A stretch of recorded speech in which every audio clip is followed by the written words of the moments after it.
The story began in a quiet, sprawling neighborhood nestled on a hillside, where countless houses stood under a pale sky. From a small room, the electric energy of a pop song pulsed, celebrating the thrill of being a star shining in the night. The upbeat music continued, its lyrics painting a picture of a glamorous morning routine filled with confidence and drive. The song's powerful verses invoked images of legendary figures, capturing the essence of an unstoppable climb to the top. For one young man, Seo Jihoon, this was more than just a song, it was a reflection of a dream he once desperately held for himself. He wistfully touched his cheek, a bitter reminder of the severe burns that had seemingly extinguished his own stellar ambitions. Scraping the door open, Jihoon arrived at the old shop where he worked. He greeted his boss, who welcomed him and immediately asked if any customers had come by that day. The boss confirmed that business had been slow, and Jihoon couldn't help but notice his employer was acting strangely. The older man reminisced about owning the shop since he was young, a fact Jihoon confirmed, having known the place since his own childhood. His boss remarked on how quickly time had passed since Jihoon first asked for a job, and Jihoon sincerely expressed his gratitude for the opportunity. Sensing an unspoken weight in the air, Jihoon cautiously called out to his employer. The boss began with a quiet apology, sending a jolt of panic through Jihoon, who instantly assumed he was being fired. Jihoon silently reasoned that the lack of customers must have made things tough, just as his boss explained he had sold the shop much quicker than expected. The owner expressed his confusion as to why anyone would want to redevelop such an old area, leaving Jihoon to quietly ponder the news. He then turned to Jihoon with concern, acknowledging the hardships the young man had faced since losing his parents in an accident. Jihoon earnestly insisted that without his boss' kindness and support, he would never have made it this far. He bowed his head and offered his profound thanks for everything, causing the old man to feel a bit flustered. As a final gesture, the owner gave Jihoon his month's pay in advance and told him to take whatever he needed from the shop before it closed for good. He added that the new owners considered all the old stock worthless, even the cash in the register, an offer which Jihoon gratefully accepted. With a final farewell and a respectful bow from Jihoon, the old man departed. Left alone in the quiet shop, Jihoon let out a heavy sigh, the daunting question of his future weighing heavily on him. For a moment, his mind went completely blank, overwhelmed by the sudden turn of events. The gentle melody from a radio pulled him from his daze, breaking the silence. Deciding that action movies were the best remedy for feeling down, he remembered his boss's generous offer with a faint, hopeful grin. Later, however, another worried sigh escaped him as he contemplated the difficult challenge of finding a new job. His thoughts drifted to the rising number of homeless youth, a grim possibility he considered until a sudden creaking sound interrupted him. He spotted an elderly man struggling with a heavy cart and was instantly inspired by the man's work ethic, vowing not to give up either. When the old man stumbled, Jihoon rushed to his side, calling out for him to be careful and offering to help. The grandfather thanked the young man, explaining he was heading to the neighborhood behind the hill, a place Jihoon had never seen before. Jihoon grunted with effort, putting all his strength into pushing the unexpectedly heavy cart up the incline. With a powerful heave, he propelled the cart forward, committing himself to helping the old man. After a strenuous journey, the elder expressed his deep gratitude, amazed that Jihoon had accompanied him all the way to his distant home. As Jihoon prepared to leave, the old man insisted on offering him a meal as repayment for his kindness. Jihoon politely declined, but the old man, observing the young man's worn appearance, felt compelled to give him something for his efforts. A brilliant idea suddenly struck him, and he excitedly urged Jihoon to wait right there. Jihoon began to protest, calling out to the grandpa as he turned to leave. He was left speechless, however, by the old man's incredible speed, a stark contrast to his earlier struggle. In a flash, the elder returned with an object in hand, leaving Jihoon to wonder about the mysterious and surprisingly fast old man. He was presented with an old book, which the man described as a precious and good gift, and Jihoon accepted it with thanks. A cryptic smirk briefly crossed the old man's face. The grandfather wished him a safe journey and proposed they share a drink next time they met, to which Jihoon responded with a respectful bow. Back in his small room, Jihoon sat at his desk, the dim light from his computer illuminating scattered papers. He fumbled with the gifted book, squinting as he tried to decipher its ancient-looking title. His thoughts returned to the strange old man, whose creepy demeanor left him with a foggy, unsettling memory of their encounter. He casually flipped open the book, wondering what its pages could possibly contain. Outside, the distant, ominous cawing of crows echoed through the night. Deciding the book was useless, he set it down as a makeshift coaster and turned on a movie. He was immediately unimpressed with the film, letting out a disappointed sigh at the lead actor's performance. As his computer fan word, he critiqued the actor's portrayal, believing a mix of sadness and longing was missing from his determined gaze. He continued to watch in quiet contemplation, analyzing every scene. Jihoon concluded that the movie's success was ultimately ruined by the main character's poor acting. After the film, he prepared for bed, spreading a simple dark blanket across the floor. Soon after, the young man was deep in sleep on his floor futon, oblivious to the strange events about to unfold. On the desk, the book from the old man began to vibrate with an unnatural energy. The wrapped book started to glow intensely, shuddering on the wooden surface. Suddenly, it flew open on its own, its pages flipping at an impossible speed. A whirlwind of magical energy erupted, trapping Jihoon in a violent nightmare from which he desperately tried to escape. He jolted awake, drenched in sweat and gasping for breath, the terrifying images of his dream still fresh in his mind. A disembodied voice then filled the room, addressing him with the title of beloved. Mystical words began to write themselves in the air, declaring him a carrier of eternal truth, making Jihoon question if he was still dreaming. As the voice spoke of a fortune to make his dreams real, Jihoon recalled old ghost stories, his fear mounting as he tried to dismiss it all as mere hunger. He leaped from his bed, loudly announcing he'd slept well in an attempt to break the spell, only to be stopped by the strange sight before him. While he tried to think about breakfast, the voice persisted, asking if its words were being heard. Firmly believing that communicating with spirits was dangerous, he resolved to ignore it, even as it urged him not to refuse his destiny. He desperately tried to shut the voice out, repeating that he would ignore it as the entity hummed ominously. The spirit then materialized as a small, glowing figure, repeatedly calling out to its beloved. Jihoon stubbornly insisted he couldn't hear or see a thing, while the spirit pleaded for a reply. Deciding to focus on his job hunt, he slid open his door, determined to leave the strange phenomenon behind. He paused, wondering where the old man's book had gone, when a sudden thud startled him. The glowing spirit triumphantly declared that it had been the old man pulling the cart the day before. The revelation struck Jihoon. As he finally met the spirit's gaze, he recognized the faint resemblance and realized the old man was a ghost. While Jihoon grappled with this new reality, the spirit studied his face, remarking on the twists and turns of a hard life etched upon it. Jihoon decided he had to verify this himself, just as the spirit began to ask him to take an oath. Sensing his distrust, the spirit made a tantalizing offer, asking if he might believe it if it could restore his scarred face. The thought of fixing his face stunned him, and the spirit explained that while it would be painful, the oath would make it possible. Jihoon told himself to get a grip and that the ghost was lying, but the spirit countered, promising his life would change if he only believed. Unseen by them, a mysterious figure in a mask watched from afar as the small, glowing spirit appeared in a yard. The masked man reacted with utter disbelief, realizing the spirit's impossible claim had been true. With a chuckle of astonishment, he declared that such an event could only be described as fate.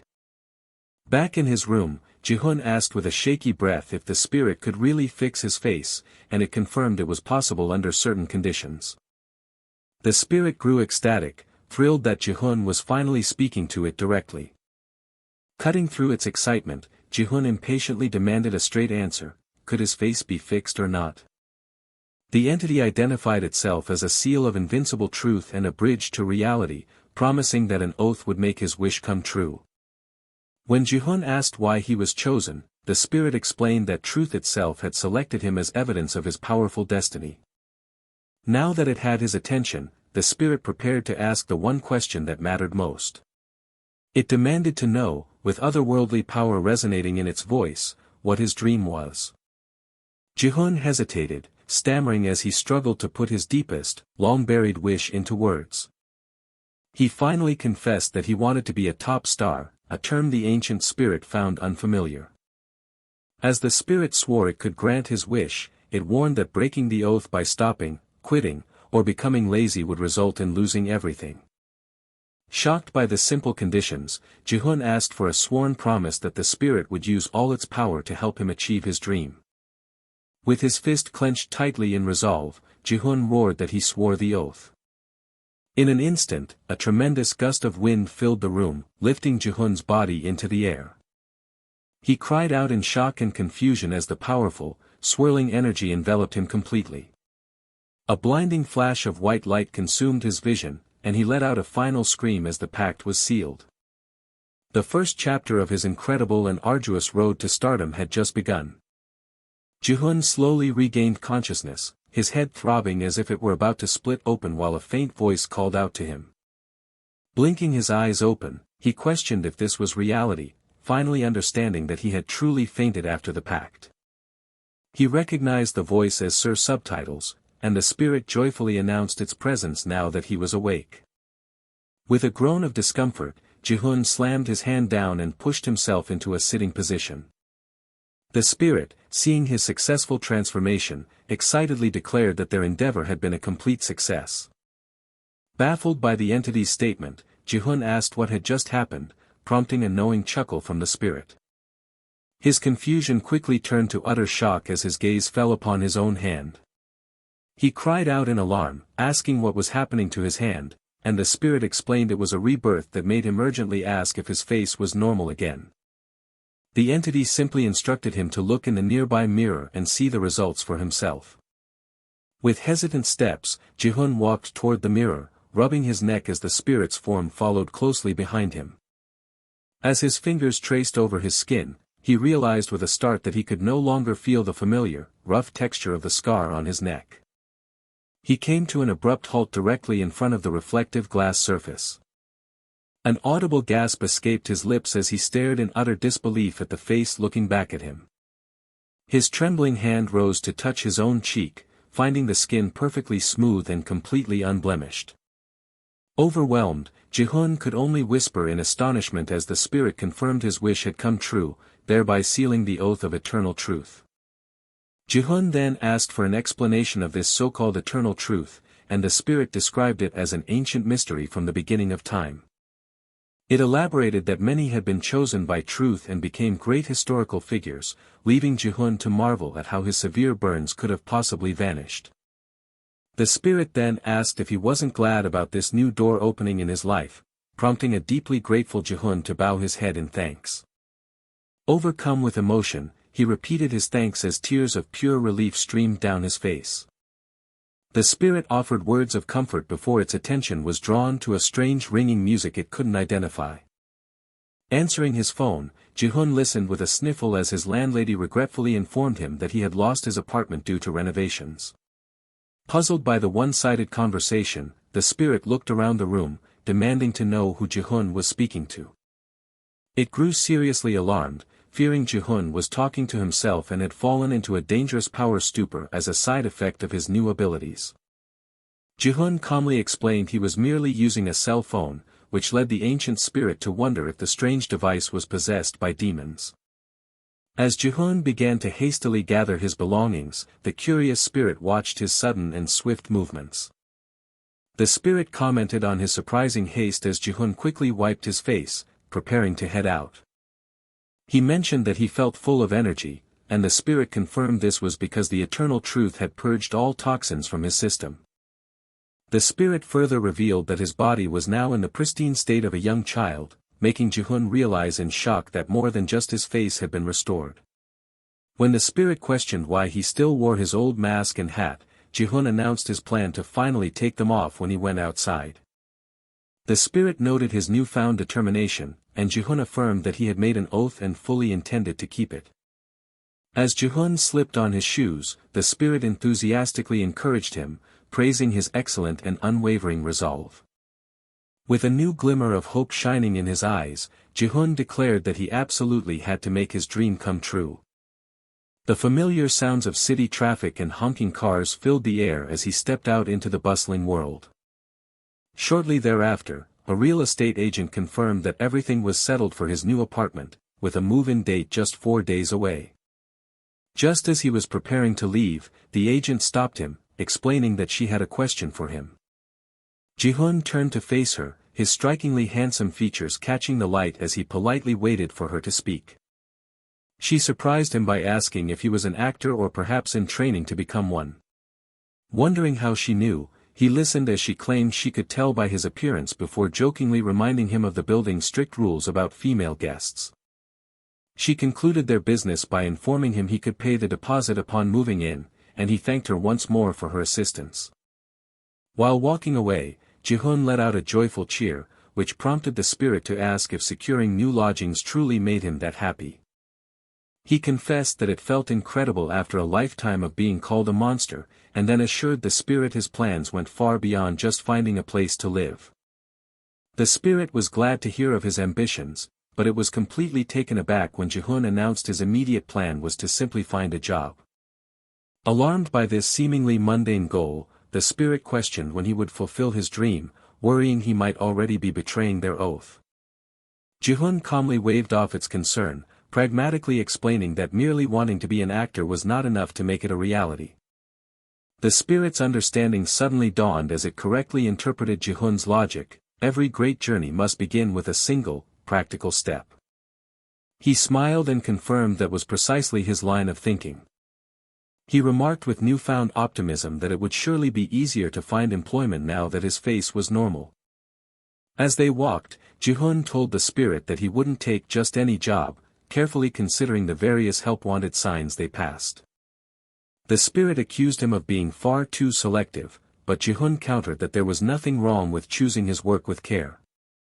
His attention was then captured by a familiar song, Richard Sanderson's Reality, which the spirit found unusually pleasant due to its lack of loud, banging sounds. Jihoon smiled at the spirit's assessment, informing the ancient entity that it was an incredibly famous and beloved piece of music. His eyes then fell upon the small, quaint establishment from which the nostalgic song was playing. A simple sign hanging in the window announced that the business was hiring and required a professional and dedicated employee. Through the glass, he could see a young woman with a ponytail smiling peacefully with her eyes closed, completely lost in the melody. The gentle jingle of a small bell announced Jihoon's entrance into the cozy cafe. The woman opened her eyes and offered a warm welcome, asking if she could help him with an order. Jihoon explained he had come inside after seeing the hiring sign, and she was immediately struck by his remarkably handsome appearance.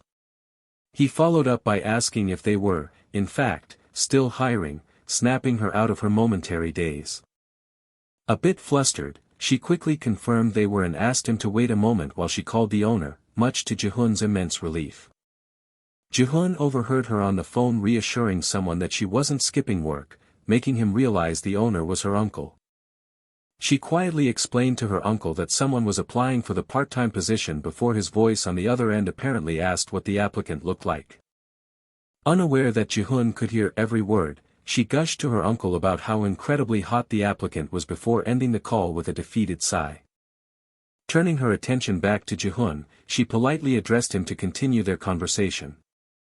She asked when he would be available to start working, and he immediately replied that he could begin that very day if needed. Delighted by his answer, she declared it perfect and welcomed him to the team, leaving Jihoon stunned at how easily he had secured the job.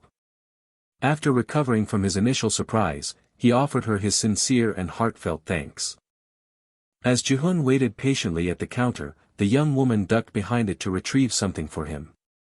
She then suggested he could start right away and presented him with their gorgeous uniform, an offer he readily accepted. After realizing they hadn't introduced themselves, he stated his name and age, and she introduced herself as Chai Song-hee, deciding to call him Appa in a pleasantry the spirit found boring. Jihoon laughed and agreed with Song-hee as they worked together, who remarked on how easy the job felt with his help.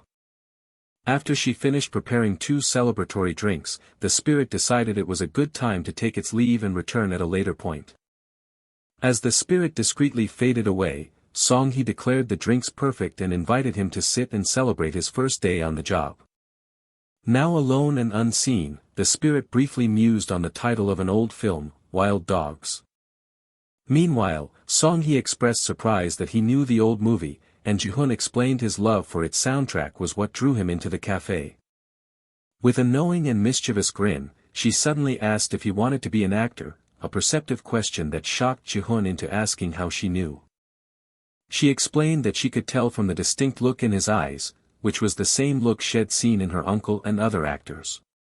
Her tone then became serious as she revealed her uncle was debating the cafe's future, causing Jihoon to worry he'd been hired just before it closed down. She confirmed her uncle had been considering closing, but then clarified that Jihoon's arrival provided the exact kind of talent they needed, leaving him completely baffled.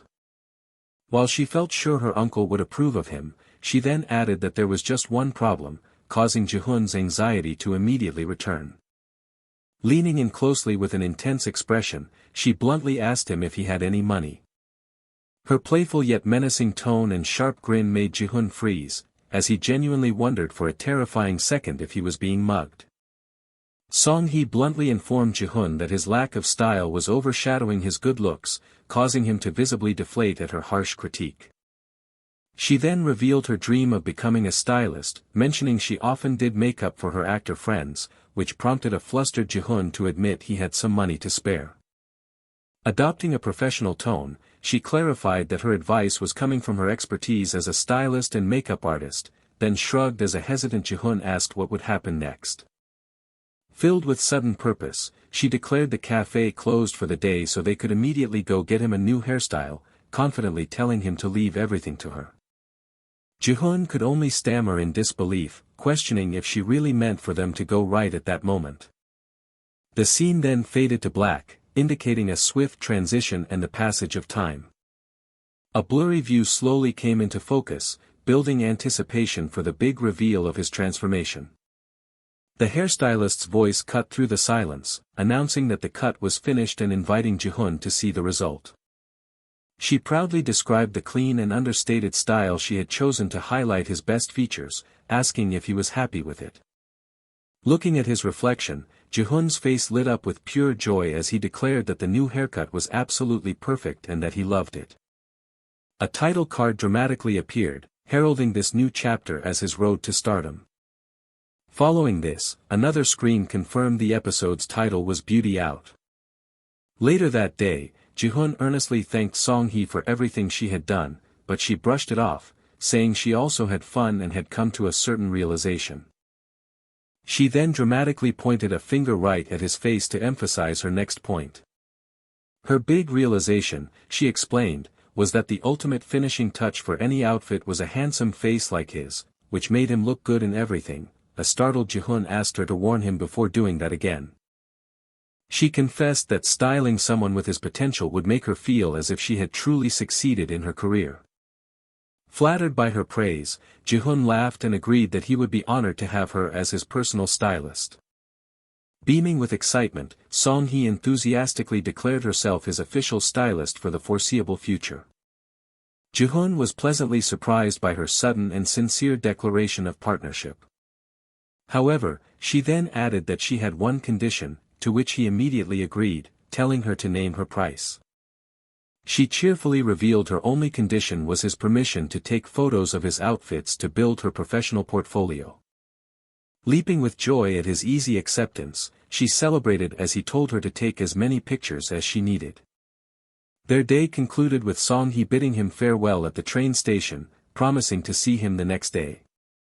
Jihoon wished her a safe trip home and thanked her one last time, but just as the train was about to depart, she called out to him again. Leaning out the window, she insisted that starting tomorrow, he could drop the formal miss, leaving him momentarily speechless. As the train pulled away, he mused to himself that he had only just become accustomed to calling her Miss Song-hee. Meanwhile, the spectral presence of Song-hee's uncle observed Jihoon's work, impressed that the new hire was far more skilled and efficient than he had anticipated. The exterior of their workplace, Café Dissolve, stood quietly in the afternoon light. The next day, Song-hee delegated duties, assigning Jihoon to customer service and the register while she handled the drinks. He confidently confirmed his readiness, and she offhandedly mentioned that her uncle, who was away in Busan, now knew about his arrival. When Jihoon questioned the trip, she vented about her uncle's irresponsibility, finding it absurd that he would travel so far just for a film. Jihoon then inquired if her uncle had connections to the movie industry, and she began to confirm that the poster in the cafe was one of his works. Their conversation was abruptly cut short by the cheerful jingle of the front door's bell. Jihoon froze in a moment of panic as their first customers entered, prompting Song-hee to quickly whisper a reminder for him to greet them. Instantly composing himself, he flashed a dazzling professional smile, warmly welcomed the patrons to Café Dissolve, and asked for their order. One of the dazed young women requested 2 lattes, and Jihoon calmly proceeded to process her payment. The gentle hiss of the espresso machine filled the cafe as the coffee began to trickle into the cups. With a soft clink, he placed the 2 freshly made lattes on the counter for the customers. The mesmerized customer quietly thanked him as she picked up her drink. As the women left, they thanked him again, with one calling him a handsome appa, and he politely wished them well. The moment the door closed, Jihoon let out a deep sigh of relief, gripping the counter to steady himself. Song-hee approached with a knowing grin, asking if he considered that a success and pointing out that the girls had been gushing over him. A clueless Jihoon admitted he was too nervous to notice, just before Song-hee instructed him to stand in a specific spot and look natural. He awkwardly attempted to follow her directions, shifting his hand until she gave him a nod of approval. Despite his unease, he struck a pose that was unintentionally photogenic. Song-hee immediately posted a photo to social media, captioning it with a deceptively simple "just a normal cafe employee" and a string of cafe-related hashtags. Another post soon followed, describing the shy but hardworking new employee at the Daehakaro Cafe. The post quickly drew comments, with one user named Suji92 demanding to know how such a handsome man could be considered normal. Yet another post appeared with the same caption, reinforcing the viral marketing campaign. The comments section exploded, with people who had seen him in person confirming he was even more attractive and questioning if he was a professional model. The post's popularity skyrocketed, quickly amassing over 2,000 comments from captivated followers. The scene then shifted to the outside of a building identified as Member Studios. Inside, a woman recognized Jihoon instantly and held out her phone to show him his rent deposit, questioning his identity. She then explicitly asked if he was the famous hot employee from Dissolve Cafe, leaving him utterly baffled as to how she knew. Surprised by his ignorance, she asked if he truly had no idea what was going on. With a theatrical flourish, she presented her phone to him, revealing the source of his sudden fame. Jihoon stared in utter disbelief at the screen, recognizing his own face in a viral post. He quickly deduced that the photos Song-hee had taken were not for a private portfolio but for the cafe's public social media account. A brief flashback showed Song-hee's mischievous smile as she had snapped the pictures. The pieces clicked into place for Jihoon, who finally understood why the cafe had become so busy all of a sudden. The woman, his neighbor from room 301, informed him that he was quite famous in their area and was shocked he didn't know. He asked just how well known he had become, and she estimated his fame as moderately high for now, admitting she had only found out the day before. She then boasted of her expertise as a local informant, citing over a decade of experience as a devoted follower of celebrities. Jihoon quietly processed this new information about his neighbor's peculiar hobby as he accepted his phone back from her. Before he left, she reminded him of the building's strict rule against cohabitation, to which he nodded in understanding. As he turned to go, she called out, telling him to consider it good luck since his ultimate goal was to become famous anyway. Jihoon walked down the hallway, his mind reeling from the unexpected turn of events. He felt a sense of unease, realizing he was not ready for this kind of attention and had wanted to be recognized as an actor first. Continuing on his way, he contemplated the consequences of his newfound social media fame. Despite his worries, he felt a small sense of relief that he had discovered the truth before things spiraled further out of control. Believing he could still manage the situation, he approached the cafe, his thoughts interrupted by the familiar jingle of the door. He looked up in surprise, not expecting anyone to be there so early.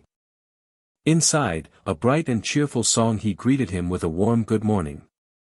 Jihoon immediately requested a moment to talk, but she held up a finger, indicating she had to take an important phone call. She turned away slightly as she answered her phone, listening intently. Her eyes widened in absolute shock as she registered the words coming from the other end of the line. Whirling back to Jihoon, her face alight with exhilaration, she ecstatically announced that Jihoon Entertainment wanted to schedule a meeting with him. The sudden, monumental news left Jihoon completely and utterly stunned. Jihoon began by explaining that while the news was good, the method felt fundamentally wrong and made him uneasy, prompting a swift apology from Song-hee, who hadn't considered his feelings. With a weary sigh, he waved off her apology, rhetorically asking who in their right mind wouldn't want to become famous. Song-hee then confessed that she had only posted the photos because he had looked exceptionally cool that day, and she had wanted to brag about her styling work. As he processed this, a panicked Song-hee misinterpreted his silence, desperately pleading for him not to be angry and promising to take down the posts immediately. He calmly accepted her offer with thanks, but as she moved to do so, she turned back to urgently ask him a question. Jihoon quickly cut her off, gesturing to the front of the shop and reminding her that they had customers to serve. Together, they shifted back into their roles, offering a professional and cheerful welcome to the new patrons of Café Dissolve. The next stage of his journey had officially begun, setting him further down the unpredictable road to stardom. For the rest of the day, the café was filled with the constant, lively hum of customer chatter. Amidst the noise, Jihoon's mind drifted, quietly questioning if this unexpected opportunity was truly the moment he had been waiting for all along. He struggled to understand his own hesitation, acknowledging that a significant door had just been opened for him. A darker thought then crept in, as he wondered whether this seemingly perfect opportunity might actually be a trap door in disguise. He later confided in Song-hee that while he couldn't deny it was a good opportunity, he was fundamentally uncomfortable with being judged on his appearance alone. His private conversation was briefly interrupted as he politely bid farewell to a departing customer. Once they were alone again, Song-hee gently called his name to recapture his attention. She asked him directly what he planned to do about the agency's offer, to which he replied that he was still thinking it over. In an effort to help, she presented her phone, showing him the research she had already conducted on Jihoon Entertainment. Noticing his continued ambivalence, she softly inquired if there was something specific bothering him about the offer. Jihoon admitted that his dream had always been to join an agency that would recognize and value his acting talent above all else. Song-hee argued that he could prove his talent after joining and that being scouted through social media was quite common, but Jihoon still felt the method was strange. He explained his caution, citing the tragic stories of young stars who suffered after signing with the wrong agencies, and reiterated that he had not yet made a decision. Song-hee let out a sigh of exasperation, admitting she couldn't tell if he was being commendably careful or simply insecure. She observed that most men with his looks were typically arrogant, which he silently conceded was a mix of both for him. She pointed out the obvious fact that customers flocked to the cafe just to look at him, a truth he acknowledged he was already aware of. Yet, his reactions were the complete opposite of what one would expect, and even his fashion sense had seemed ill-fitting, leading her to a bold theory. She bluntly asked if he had undergone plastic surgery, noting that he seemed completely unaccustomed to his own handsome features. A sudden wave of goosebumps washed over him as he internally agreed that his transformation was indeed something akin to surgery. She then offered a wilder guess, joking that perhaps he had grown up isolated deep in the mountains, making him ask if he really gave off that impression. A pensive silence settled between them as Jihoon weighed his options.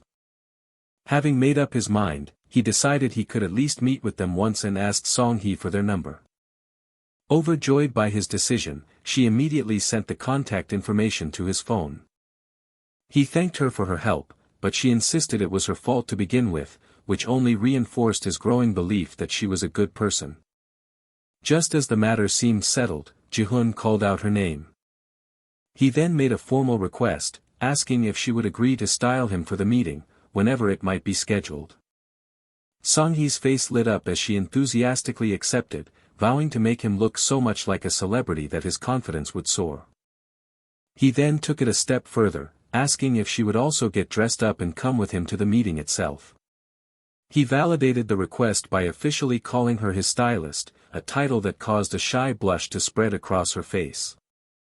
Still slightly flustered, she asked if he was certain it was all right for her to accompany him.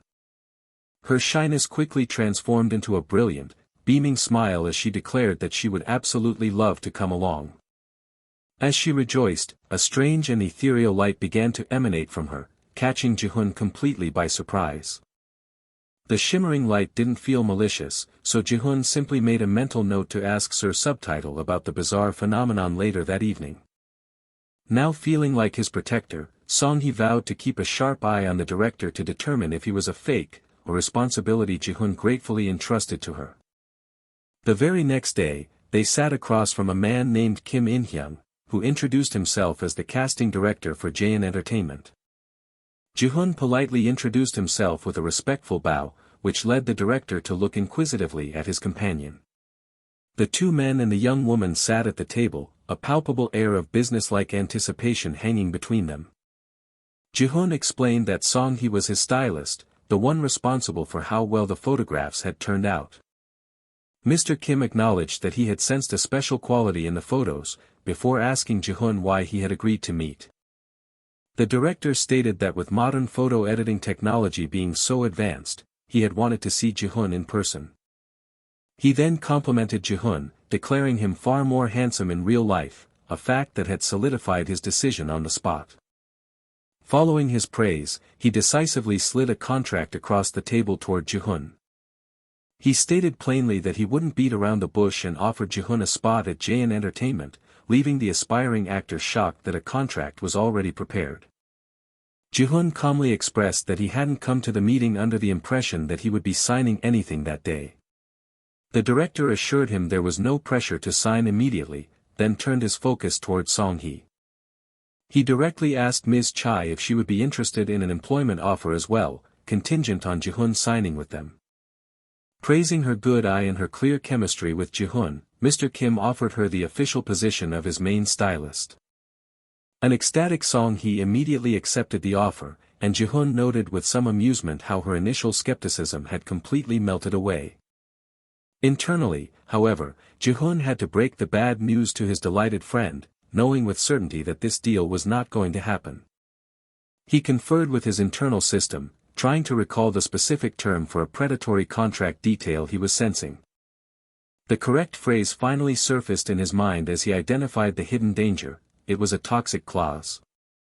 Sir Subtitle confirmed his assessment, stating unequivocally that the contract was a trap.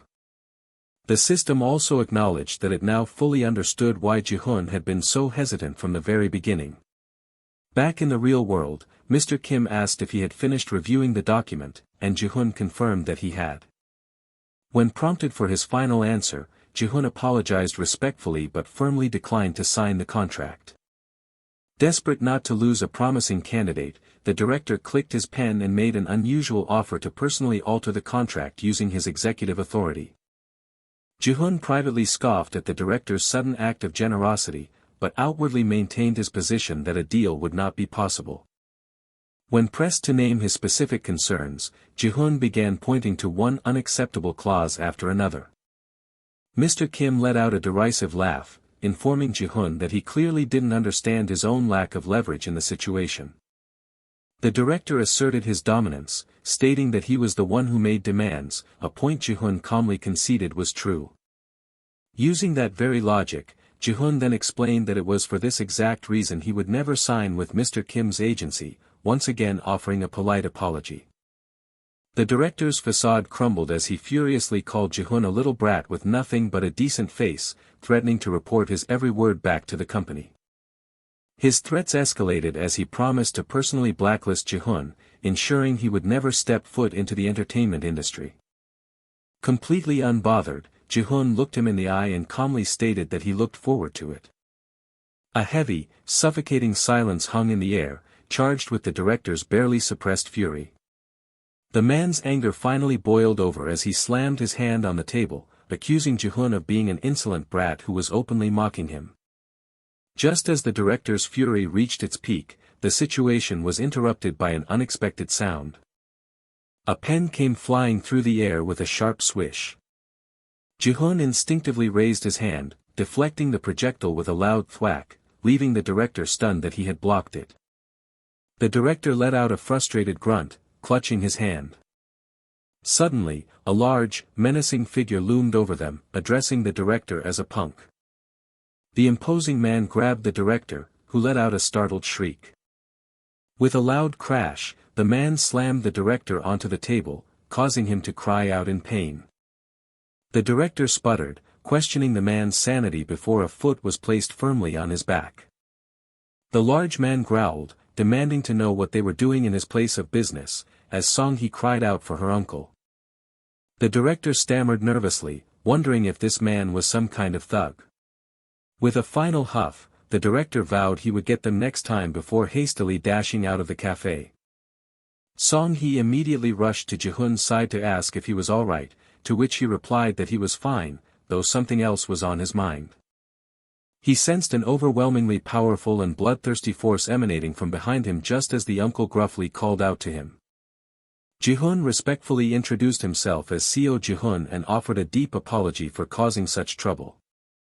Song-hee tried to calm her uncle down, asking him to take a seat and promising to explain everything while also pleading with him to stop glaring. As Jihoon looked at the man, a flash of recognition crossed his mind, realizing he looked familiar. He cautiously asked the older man's forgiveness before inquiring if he was the actor from the movie Wild Dogs. The uncle, surprised, asked if Jihoon had seen him in that film, and Jihoon confirmed he had, noting the movie was over a decade old.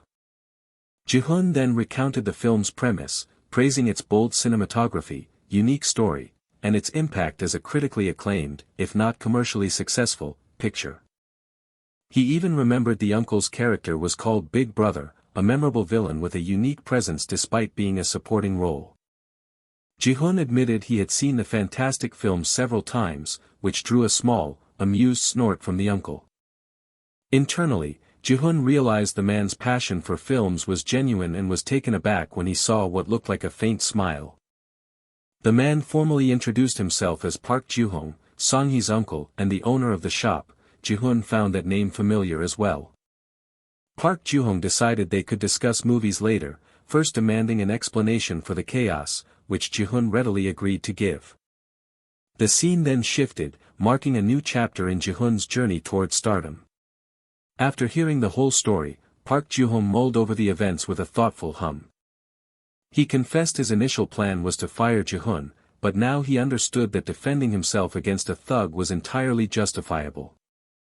Song-hee apologized to Jihoon, admitting that if he hadn't been there, she would have impulsively chased the director and made a bigger mess. Jihoon deflected her apology, feeling that perhaps he shouldn't have interfered in the first place. Her uncle interjected, telling Song-hee that the fault was entirely hers and that she ought to be thanking Jihoon. He pointed out that without Jihoon's intervention, she would have ended up signing that incredibly shady contract, which made her laugh in embarrassment. Song-hee sincerely thanked Jihoon, calling herself a nuisance, but he reassured her that it was a good experience for him and had even boosted his confidence. He then suggested that if she still felt bad, she could make it up to him by becoming his stylist, an offer she immediately accepted with a promise to take good care of him. Joo-hong declared the matter settled and then asked Jihoon to step outside for a moment so he could speak with his niece in private. Jihoon politely agreed and exited the room. Once alone, Sir Subtitle advised him that in the future, he should not hold back in such situations. The system then offered to provide the knowledge needed to defeat any foe, striking a dramatic fighting pose. Jihoon couldn't help but laugh at the system's over-the-top display, wondering if it was more of a hindrance than a guide, prompting the system to ask why he was laughing. Meanwhile, inside, Song-hee argued that Jihoon was special and deserved a raise to 10,000 won an hour, countering her uncle's cheapness by reminding him of their recent sales boom. She continued to list his amazing qualities until her uncle stopped her, claiming he had already heard her praise him 1,000,000 times. Song-hee playfully denied the exaggeration, while Jihoon silently conceded that Jihoon's keen eye, decent face, and love for movies were indeed important assets. With a jingle of the door, Song-hee called Jihoon back inside, apologizing for the wait. Jihoon slid an employment contract across the table, and Jihoon sighed internally at the prospect of more paperwork. Jihoon sarcastically hoped it was better than the last one, and Jihoon silently agreed that almost anything would be an improvement. His eyes widened in surprise when he saw that the contract offered him 10,000 won an hour. Jihoon confirmed the amount, admitting that his rascally niece had a valid point, which made Song-hee beam with pride. Later that evening, the closed sign hung on the cafe door. Jihoon and Jihoon were deep in conversation about film, with Jihoon praising Jihoon's sharp eye for a movie's use of color. The conversation then turned, as Jihoon asked what film was so important that it sent Jihoon all the way to Busan, causing the younger man to flinch. Jihoon remained secretive, explaining it was a rare film that a connoisseur like Jihoon would recognize immediately. He quoted a saying about how great movies stand the test of time, which earned a heavy sigh from the older man. Jihoon countered with a somber observation that all things are eventually forgotten, making Jihoon worry he had touched upon a painful memory. However, Song-hee jumped in, declaring she was also curious about the film that had warranted a 4-day trip. She playfully complained about how hard they had to work while he was gone, calling him a stubborn rascal. Jihoon cheekily replied that he learned it from her, before finally revealing the movie's title, Death is Mine. Jihoon's jaw dropped in disbelief as he asked if Jihoon had really managed to find the original reel of that specific film. When Jihoon asked if he was a fan, Jihoon enthusiastically confirmed it, revealing it was made by the same director as Wild Dogs. Jihoon struggled for a moment, trying to recall the director's name. He remembered the first part of the name was Park. Jihoon calmly finished his thought, confirming it was him, leaving Jihoon utterly stunned as he realized the man's role in Wild Dogs was far greater than he knew. The director explained he had acted in his own movie simply to save on production costs, a revelation that left Jihoon in awe. Jihoon finally understood why the director had vanished from the industry, then quickly apologized for his prying questions. Jihoon waved it off, explaining his retirement was due to the usual industry pitfalls of conflict and jealousy, the same kind of disillusionment Jihoon had just experienced. Song-hee marveled at Jihoon's amazing memory, impressed that he had recognized her uncle right away. Jihoon agreed it was impressive to remember a retired director's name, then asked Jihoon to confirm his ambition to be an actor. Seeing he wasn't just relying on his looks, Jihoon tested him, asking if he'd truly seen his movies enough times to have memorized the lines. When Jihoon confirmed it, Jihoon challenged him to perform any scene on the spot, causing Song-hee to protest that he was putting him in a difficult position. The sudden request caught Jihoon off guard, his expression one of pure surprise. He opened his mouth, a small sound escaping as he tried to begin. An internal panic set in as he realized he could see the scenes perfectly in his mind. But despite the clarity of his memory, he was frozen, completely unable to make his voice work. Song-hee fiercely defended Jihoon, questioning how her uncle could put him in such a difficult position after everything they had recently endured, but Jihoon simply challenged her perspective. The director then conceded that the immense pressure must have made Jihoon nervous. Laughing it off, Song-hee reassured Jihoon, explaining that her uncle simply enjoyed playing mean-spirited pranks and that he should not take it to heart. The road to achieving his dream was paved with unexpected and difficult trials. His arduous journey toward stardom was only just beginning. Jihoon agonized over his failure, feeling as though the director had seen straight through his facade and recognized his complete inability to perform. His mind replayed a chilling scene from the film, the antagonist's menacing words echoing in his memory as he pictured the moment perfectly. He then recalled Jihoon's sarcastic applause, the director deeming his performance an incredibly terrible and utter disaster. A wave of self-loathing washed over Jihoon as he realized that while he knew the lines, his delivery, expression, and gestures were a complete mess, confirming his status as an amateur. The memory of his humiliating failure still left him breathless with frustration. Since that day, he had become relentlessly determined, dedicating every spare moment to rigorous self-improvement as he pounded the pavement. His routine became an obsession, whether it was morning or afternoon, he was either pushing his body to its limits or honing his acting craft. He also made it a point to study films regularly, believing this combination of activities was the most he could do to improve at that time. He resolved to build his skills from the ground up, acknowledging that while the eternal truth had enhanced his physical prowess, his acting was still in its infancy. As he pondered a way to overcome this daunting hurdle, the disembodied voice of Hobo likened him to a nervous cat and questioned his deep-seated anxiety. Pushing himself harder, Jihoon admitted he was a bundle of nerves, which prompted the spirit to remark on his excessive worry and offer a piece of sage advice. The spirit then posed a riddle, asking him what the quickest and most effective method was to master swordsmanship. Hobo explained that the key was to repeatedly duel superior opponents, learning to read their attacks even while being struck down again and again. Jihoon countered that he was already applying that principle by watching films, but the spirit scoffed at this, calling it nonsense to simply observe a static performance on a small screen. The simple logic struck Jihoon with the force of a revelation, and he suddenly understood the flaw in his method. He asked if this meant he needed to witness live acting with his own eyes, but Hobo demurred, clarifying that his role was only to guide, not to choose the path for him. Jihoon grumbled internally, frustrated by the spirit's persistent and annoying tendency to be a killjoy. Nevertheless, he understood the spirit's point. He had been training his body but imprisoning his artistic growth, and now he finally saw a new way forward. With newfound clarity and purpose, Jihoon immediately sought out Song-hee. She quickly took note of his perspiring state and questioned why he was so out of breath.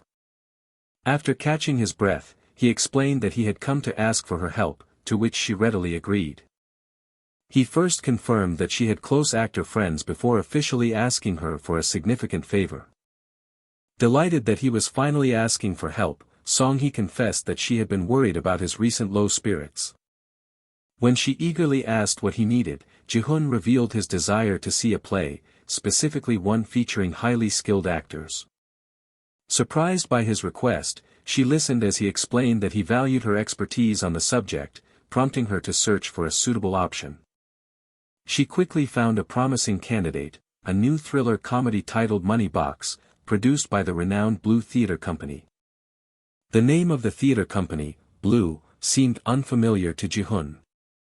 Song-hee playfully teased him for his lack of knowledge about the theatre world before mentioning the famous director Yoon Chong-suk, a name Jihoon instantly recognized. She elaborated that the director had founded the company, ensuring a high caliber of both actors and screenplays, which made Jihoon deeply curious about the production. Since the play was premiering soon, Song-hee admitted that even she did not know the specifics of the story. She mentioned its opening was the following week and, upon his immediate confirmation of interest, he asked if she could possibly secure him a ticket. Song-hee confidently stated that she knew one of the cast members and would try asking them directly, earning a heartfelt thanks from Jihoon. A short while later, Song-hee called with exciting news, announcing she had likely acquired the tickets, which shocked Jihoon with its incredible speed. He was genuinely impressed by her network, remarking on how powerful her connections were. She shrugged it off as if it were nothing, though Jihoon privately noticed her flaring nostrils, a clear sign of her barely contained pride. She proposed they attend together, offering to introduce him to industry contacts, and in return, he promised to treat her to an expensive dinner. As the day of the play arrived, the theater building was cast in the warm, inviting glow of the setting sun. Meanwhile, back at the cafe, Jihoon surveyed the unusually large and chattering crowd, far busier than the previous day. He slowly made his way through the bustling space, observing the lively patrons. A casual glance around the room revealed that the clientele was overwhelmingly female. His eyes soon landed on Jihoon, who was effortlessly charming a group of customers. A simple, welcoming smile from Jihoon was enough to elicit a cascade of excited whispers from the women he served. Jihoon quietly mused on the significant impact a single employee could have, as the entire atmosphere of the cafe seemed to sparkle around Jihoon. He acknowledged that Jihoon possessed a great personality, a strong work ethic, and perfect expressions, concluding he was truly a diamond in the rough. However, the director also remembered the young man's unstable gaze from their first encounter, reminding himself that for an actor, raw skill was paramount. Jihoon's gaze sharpened as a sudden, intense thought crossed his mind. Sensing the penetrating stare, a startled Jihoon asked if there was something on his face, but Jihoon quickly waved him off, telling him to get back to work. Jihoon internally chastised himself, deciding it was useless to entertain such ideas since he had retired from that world long ago.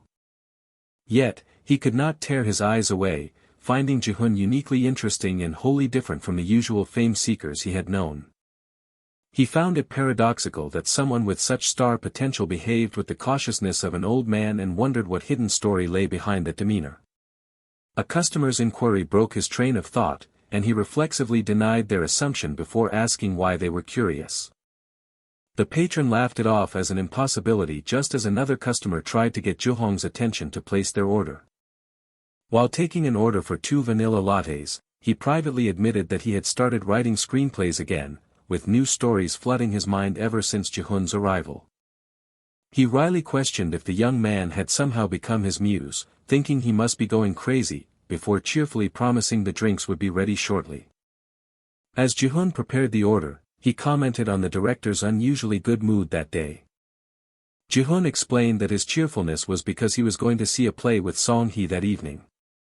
The older man immediately began to tease him, insinuating a romantic connection, but Jihoon swiftly clarified he saw Song-hee only as a little sister, a claim Jihoon met with skepticism. After a long, silent moment of consideration, Jihoon decided to drop the subject entirely. He then abruptly told Jihoon he could clock out for the day, a dismissal the young man accepted with gratitude. As Jihoon left, Jihoon considered that the play might be the source of his good mood too, reflecting that starting in theater was a solid foundation for any serious actor. Later that evening, the city lights began to twinkle to life against the dusky sky as Jihoon and Song-hee prepared to meet. Arriving at their designated spot, Song-hee immediately asked Jihoon if he had been waiting for a long time. Jihoon claimed he had not, cheekily adding it would have been difficult anyway with all the men who were undoubtedly vying for her attention. Song-hee suddenly instructed him to stop walking so she could perform a final inspection of his outfit. She explained the importance of making a good first impression, as they were about to meet the very actress who had provided them with tickets. She confirmed their benefactor was none other than the play's female lead, prompting Jihoon's excited realization he was about to meet the woman playing Michelle. Song-hee teasingly pointed out his obvious excitement, causing a flustered Jihoon to defensively state that there was nothing wrong with being a fan. Growing serious, she advised him that this actress could become a valuable professional connection, so he needed to remain focused. To drive her point home, she physically tapped his forehead, demanding he understand the gravity of the opportunity before them. Just then, Song-hee spotted her friend in the distance and excitedly darted towards her with a happy cry. The two women shared a warm embrace, with the actress hoping for the play's success but joking they should go for drinks if it turned out to be a flop. Jihoon was immediately struck by the actress's impressive height as he stepped forward to formally introduce himself to Ko-ina. Before he could finish thanking her for the tickets, she cut him off with a loud cry of recognition, identifying him as the famously handsome employee from the Daihakaro Cafe. Overwhelmed with delight, she gushed that he was far more handsome in person, declaring that his appearance was a serotonin boost before boldly asking if she could touch him. Just as Ina reached for Jihoon's arm, her advance was brought to a sudden, screeching halt by an unexpected command. Song-hee fiercely intervened, declaring that no one was permitted to touch their cafe's beloved mascot. Ina simply laughed, explaining that their so-called mascot was just so impressive she couldn't possibly help herself. The scene briefly transitioned, marking the beginning of a pivotal new chapter in Jihoon's journey. Song-hee then teased her friend, reminding Ina of her previous claims about not dating men in her field, to which Ina slyly replied that rules were made to be broken. Patting Ina's shoulder, Song-hee suggested they could break those rules some other time, steering the conversation back to her excitement for Ina's performance. With a dramatic flourish, Ina proclaimed just how thrilled she was for the show to begin. Leaning in, Ina then quietly offered to get Jihoon an audition if he was serious about theater, a proposal that drew an immediate, sharp protest from Song-hee. Ina laughed heartily, admitting she was only joking and didn't actually possess that kind of influence. Song-hee feigned outrage, accusing Ina of trying to steal Jihoon from right under her nose, but Ina merely found her friend's possessiveness adorable and offered a playful apology. Their light-hearted banter was cut short by a cold voice questioning if a handsome face was enough to qualify someone as an actor, asserting that real skill was what truly mattered. Ina immediately turned on the man, whom she called Sang-soo, and reprimanded him for speaking so rudely to a guest. Sang-soo scoffed derisively at the notion that Jihoon was merely a guest. He condescendingly labeled Jihoon a junior since he was an actor in training, then grimaced with distaste at the faint smell of cigarettes. Sang-soo then pointedly warned Ina to keep her focus, lest she be the one to screw up their opening night. As he turned to leave, he muttered just loud enough for them to hear how pathetic it was that people like Jihoon dared to call themselves actors. Jihoon knew the insult was meant for him, but he internally decided not to let the childish provocation get to him, even as his mentor's voice in his head suggested a far more violent resolution. He mentally pushed aside his mentor's brutal advice, having no desire to split anyone's head open or to learn any so-called deadly tactics. Instead, Jihoon rationalized that the man should be more worried about his own acting, concluding he was just an idiot lashing out from pre-show nerves. Ina quickly apologized to Jihoon on Sang-soo's behalf, worried that he was angry, but Jihoon assured her with a small smile that he was perfectly fine. He then admitted he was more worried about her, as Song-hee was seething with rage, prompting her to demand just who that jerk was. Song-hee grimly confirmed that he was the crazy bastard she had warned him about, realizing with dawning horror that he must be Mr. Park's nephew. Ina let out a hollow laugh, explaining that while everyone felt the same way about him, there was absolutely nothing they could do. With a quick turn of his head, Jihoon questioned why that was the case. Ina explained with a resigned gesture that the reason for their helplessness was entirely due to his powerful connections. She revealed that he had already been accepted into an agency, was a favorite of the vice president, and was a full member of the theater company. When Jihoon asked for clarification, Ina confirmed that the company had permanent actors, much like regular full-time employees. She defined her own status as a Class B contract employee against Sang-soo's Class A full-time position, making Jihoon realize the theater world was just as rife with politics as any other industry. Ina then excused herself to head backstage, expressing her hope they could forget the incident and enjoy the show, an offer they gratefully accepted. Before disappearing, she extended a cheerful invitation for drinks after the play, which Jihoon readily agreed to.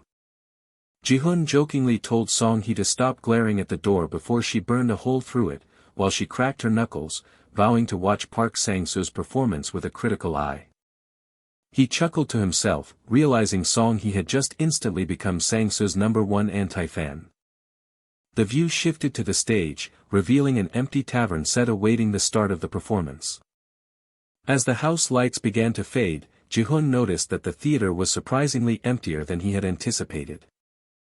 For a fleeting moment, he found himself wondering what it would feel like to be standing up there on that stage. A sudden clack echoed through the theater, signaling that the play was about to begin. A bright spotlight illuminated the stage, focusing on the two lead actors as they delivered their opening lines. Jihoon was immediately impressed by the actor playing Henry, who seemed completely lost in his role, with every single gesture feeling authentic to the character. He also noted Ina's incredible chemistry with her co-star, reminding himself that forging a believable connection between characters was a vital acting skill. This was a profound realization he knew he couldn't have achieved just from watching screens or practicing alone in a mirror. It was in that moment that he truly grasped what Sir Subtitle meant about the necessity of learning directly from experienced professionals. His thoughts inevitably drifted back to the arrogant, snake-eyed actor he had met earlier. On stage, Park Sang-soo delivered his line with a notable stiffness, his entire posture rigid and unnatural. A quiet but distinct murmur of confusion rippled through the audience at the awkward performance. Whispers quickly spread as people began to openly criticize his terrible acting, questioning how he had ever been cast. The negative murmuring grew louder, a wave of collective disappointment washing over the rows of seats. Song-hee let out a derisive scoff, remarking under her breath that he was the one who should have been worried about his own acting skills. Jihoon's inner mentor scornfully noted the actor's tendency to over-emote in every scene, finding it a complete mystery how he had ever made it onto a stage. After the final scene, the entire cast lined up, held hands, and took their curtain call bow. Song-hee observed that despite it being photo time with the cast, a large portion of the audience was already heading for the exits. Jihoon sighed, understanding their haste, as Song-hee remarked that Ina was probably going to need a lot of drinks that night. She offered to leave if he was uncomfortable, but Jihoon insisted on staying, convinced that a conversation with Ms. Ko would help him process everything he'd learned. Decisively, Song-hee stood and offered to go gauge Ina's mood first, a plan Jihoon readily agreed to. With time to spare while he waited, Jihoon decided to make a quick trip to the men's bathroom. The scene transitioned to the starkly lit interior of the theater's restroom. While washing his hands, Jihoon mulled over Sang-soo's disastrous performance, thinking it was a true shame given the significance of his role. He reflected with quiet confidence that if he had been given that part, he would have approached it in a completely different way. His thoughts were interrupted by the sound of two men entering, one of whom immediately declared that the night had been a complete disaster. His companion tried to downplay it as opening night nerves, but the first man complained that no one laughed at the jokes, though the other weakly countered that a few people had. Jihoon instantly recognized Park Sang-soo's voice as he whined about his role, feeling he deserved to be playing Henry, prompting his friend to remind him of the vice president's advice. Sang-soo continued to complain that he hated playing small, unfun roles, even as his friend urged him to protect his image for the major career that was supposedly ahead of him. Hidden inside a stall, Jihoon found himself in an awkward predicament as the argument outside escalated, with the friend questioning if Sang-soo's complaints were just a cover for his inability to handle the role. The confrontation intensified as Sang-soo defensively blamed the character itself and demanded his friend invent an excuse for the team, refusing to take responsibility for the play's potential failure. Sang-soo then angrily boasted that his own uncle had created the theater group just for him, shifting the blame onto his friend for being stubborn and ruining his big break. The friend staggered back in disbelief at the accusation, just as the stall door beside them creaked open. Both men whipped around, their eyes wide with shock as they saw Jihoon emerging from the stall. Jihoon calmly stated that he was simply an audience member using the restroom, privately concluding that Sang-soo was not only a terrible actor but also a rotten human being. A wave of panic washed over Sang-soo as he realized the devastating impact it would have on his image if these rumors got out. In a desperate move, he lunged forward, yelling for Jihoon to stop right there. An iron grip suddenly seized Jihoon's arm, stopping him in his tracks. Sang-soo glared at him with accusing eyes, demanding to know if he had overheard their private conversation. The story was brought to life by The Art of J-Joga, based on the original novel by Seo Hong. Jihoon calmly broke the tense silence, inquiring if there was some kind of problem. In response, Sang-soo leaned in with a sneer, warning Jihoon to watch his mouth because the acting world was a small place for an aspiring actor like him. A burst of unrestrained laughter escaped Jihoon, which only seemed to further infuriate the floundering actor. Jihoon casually waved off the threat, suggesting that Sang-soo shouldn't worry about what he had to say. Instead, he shot back that Sang-soo should be more concerned with his own words, punctuating the insult with a sharp glare. Sang-soo's friend, finally snapping out of his stupor, grabbed his arm and reprimanded him for speaking so aggressively to a guest. Sang-soo seethed with frustration, muttering that if it weren't for Jihoon's status as an audience member, things would have gone very differently. With a final huff, he warned Jihoon to watch his step and to never cross his path again before turning to leave. Jihoon, however, couldn't resist a final sarcastic remark, feigning an apology and claiming he simply couldn't help standing out. He then swiftly moved to intercept the actor, asking if he could offer a piece of advice from an audience member's perspective, which left Sang-soo utterly bewildered. Without waiting for an answer, Jihoon bluntly told Sang-soo that he really needed to practice his acting a bit more. A wave of crimson washed over Sang-soo's face as he sputtered in pure, unadulterated shock. Sang-soo's friend quickly intervened, attempting to de-escalate the situation by appealing to their shared profession, but Jihoon immediately questioned that premise. He coldly clarified that since an actor's job was to act, and Sang-soo was incapable of doing so, they were not, in fact, in the same industry. Trembling with unbridled fury, Sang-soo lunged forward, his friend desperately trying to restrain him as he threatened Jihoon's life. Jihoon remained perfectly still, calmly anticipating Sang-soo's clumsy attempt to grab him by the collar. The confrontation escalated in a blur of motion as Sang-soo closed the distance between them. Jihoon instantly recognized the attack as a poorly executed feint, a flicker of surprise crossing his face. The momentum of the lunge carried Sang-soo forward, his body off balance and vulnerable. In a fluid motion, Jihoon sidestepped the attack and considered how easily he could stick out his leg to trip the aggressor. His foot shot out, catching Sang-soo's ankle and sending the larger man stumbling with a yelp of surprise.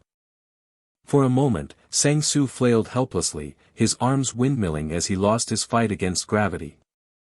He crashed to the hard tile floor with a loud thud, his friend crying out his name in alarm. Jihoon privately mused that Sang-soo had ended up on the ground with the rest of the trash, right where he belonged, as the fallen actor cursed under his breath. With a slight smirk, Jihoon condescendingly asked if Sang-soo had honestly believed he wouldn't dodge such a telegraphed move. Pushing himself up, Sang-soo furiously demanded to know where Jihoon had come from. He then launched into a tirade about respecting his seniors, boasting of his childhood acting career, which Jihoon recognized as a classic bully's tactic. Jihoon cut through the rant with a simple question, asking if Sang-soo truly believed he was the better actor. Sang-soo scoffed at his opponent's audacity and issued a challenge, daring Jihoon to prove his supposed superiority on the spot.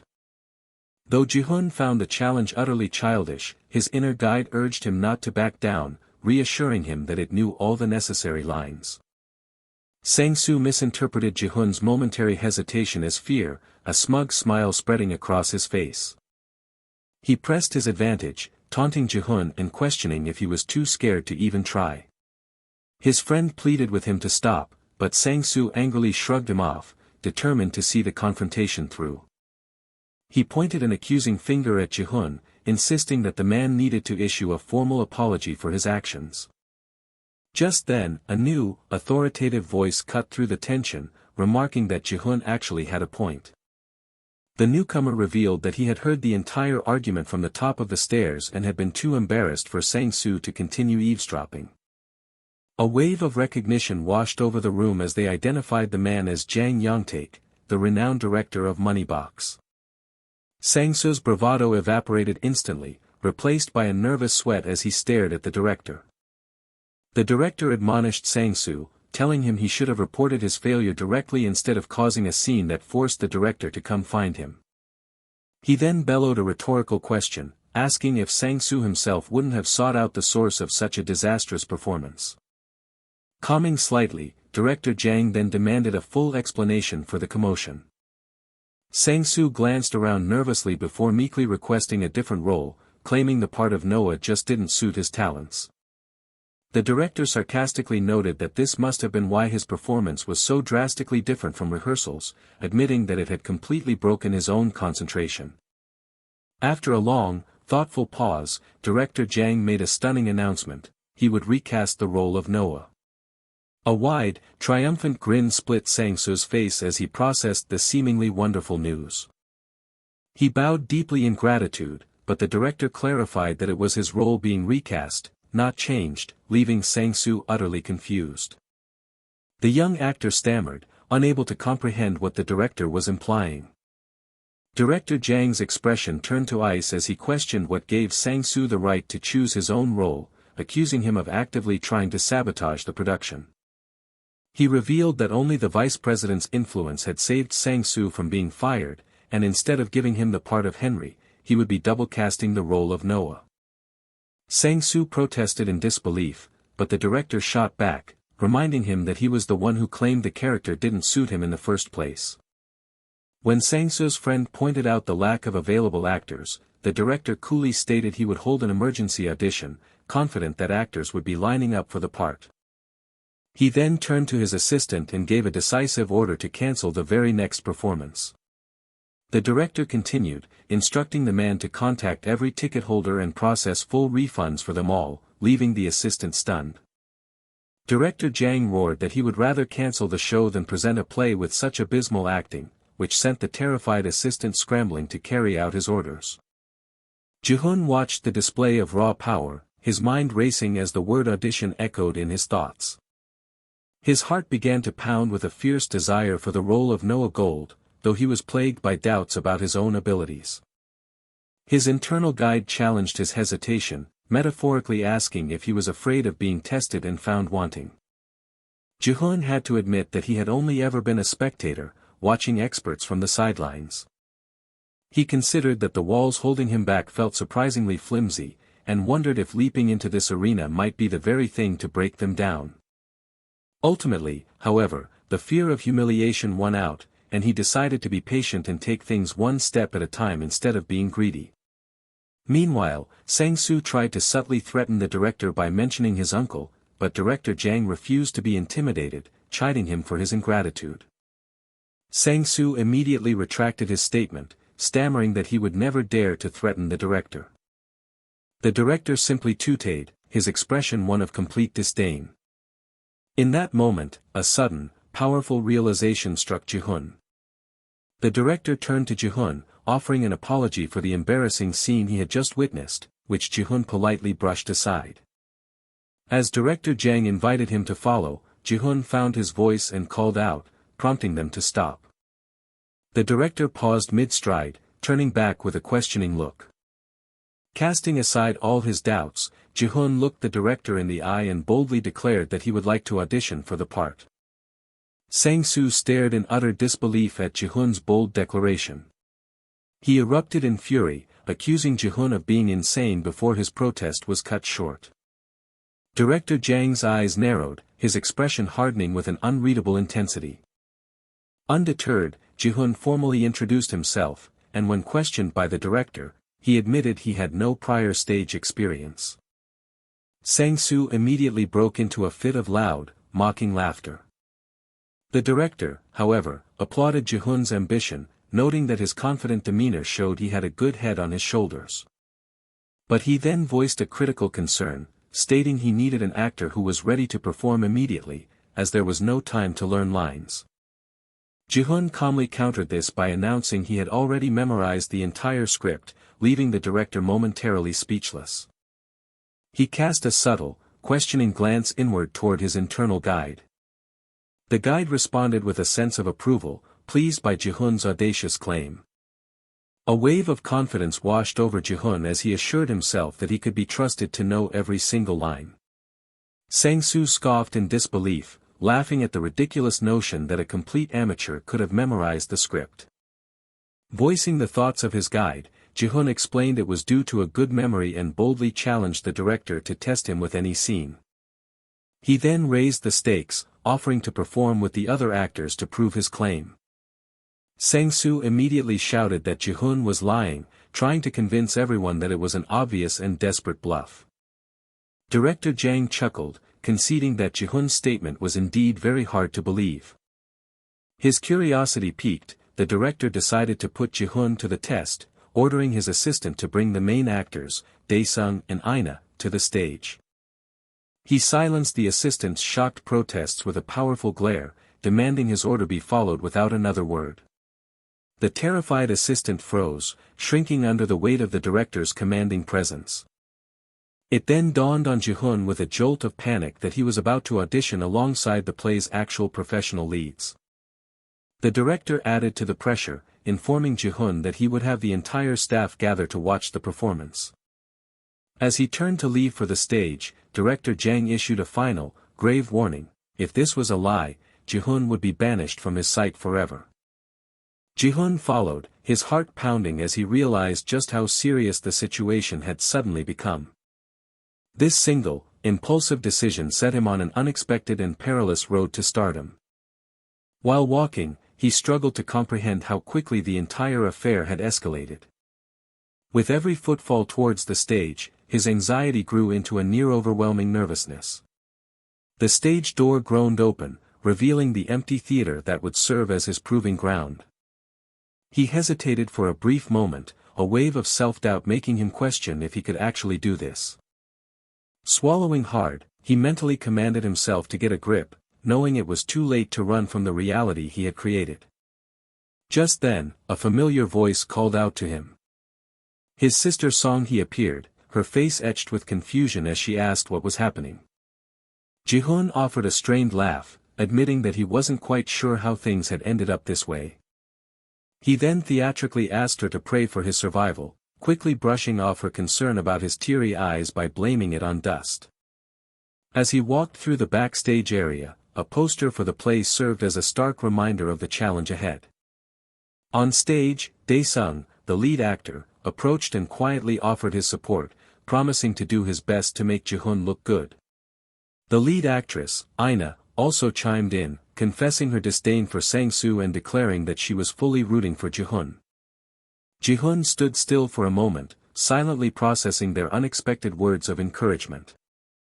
His mind was a whirlwind of anxiety, and he desperately tried to force himself to calm down. At that moment, his internal guide's voice instructed him to take a deep breath and trust its help. From the wings, he saw his sister give him a wide, encouraging grin.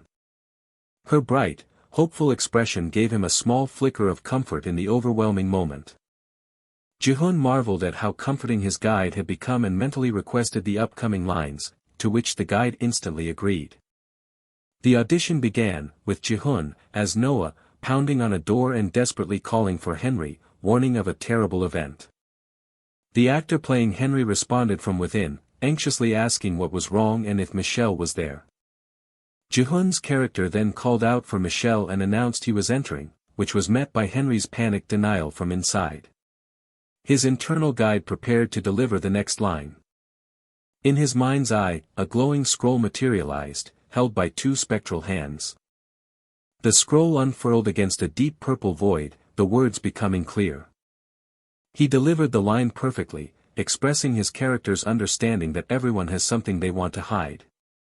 His empathetic delivery drew a grateful response from Henry's character, who thanked him for his understanding. Director Jang suddenly shouted for them to cut, then immediately called for Michelle to begin a new scene. Ina, the actress playing Michelle, affirmed that she was ready.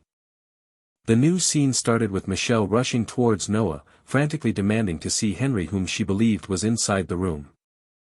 Jihoon, as Noah, moved to block her path, driven by his character's need to keep her from finding a hidden money box. He quickly reached out to stop her. The actress cried out in surprise as Noah grabbed her, demanding to know what he was doing. Jihoon pulled her into a sudden embrace, hushing her and asking her to stay still for just a moment.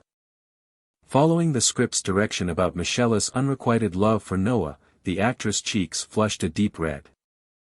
Jihoon's character then gently confessed that while he knew of her feelings, he could not reciprocate them, leading her to heartbrokenly ask why.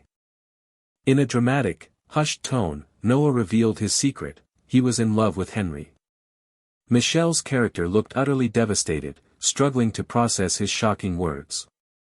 She asked if Henry knew, and Noah confirmed that he did not and must never find out. Defeated, Michelle tearfully promised that she would keep his secret. The actress then turned her head away, her face a mask of sorrow and heartbreak. Suddenly channeling her character's overwhelming pain, she cried out Michelle's name and ran off the stage.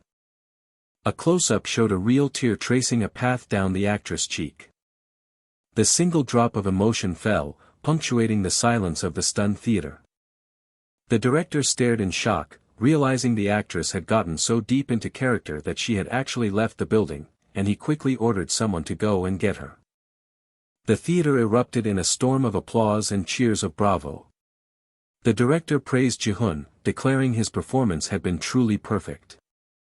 Jihoon glanced over, asking if he had really done well, as the director noted how his co-star, Ina, was still lost in her character's emotions. Offstage, Ina was still sobbing over the character's betrayal, calling him a jerk as someone tried to get her attention. Flustered and still emotional, Ina could barely form a coherent thought. Jihoon calmly asked the director if his performance had been acceptable. The director stared, completely dumbfounded, wondering what kind of actor this young man was. The journey to stardom was just beginning in the 10th episode.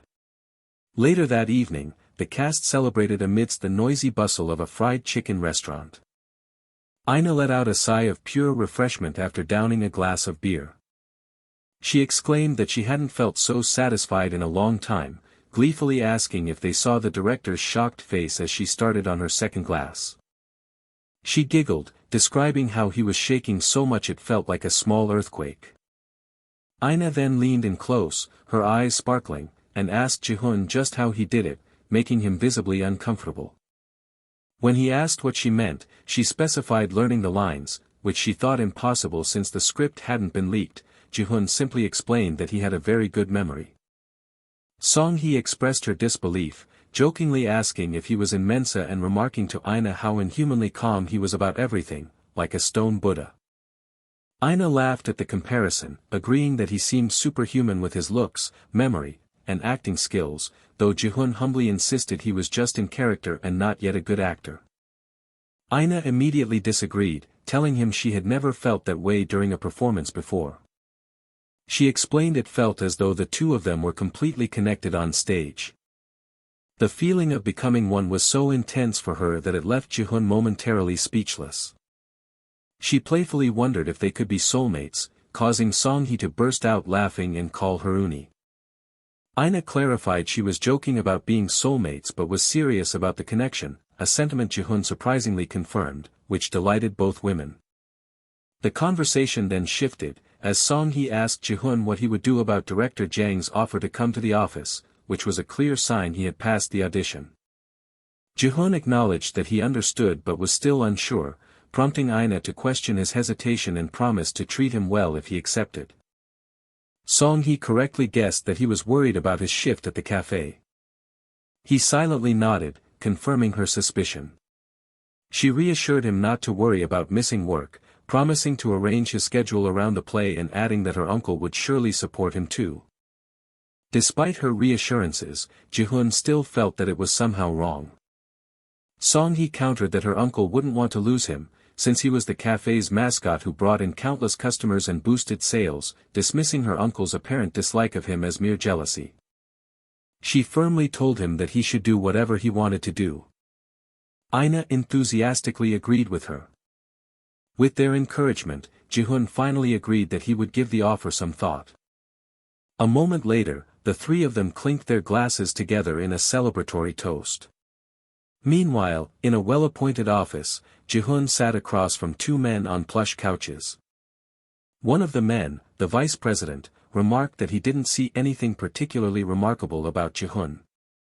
Director Jang bristled, asking if the vice president was questioning his judgment. The VP clarified he was merely stating his first impression. As Jihoon realized this man must be Park Sang-soo's uncle, the director insisted that with training, Jihoon would become a fine actor.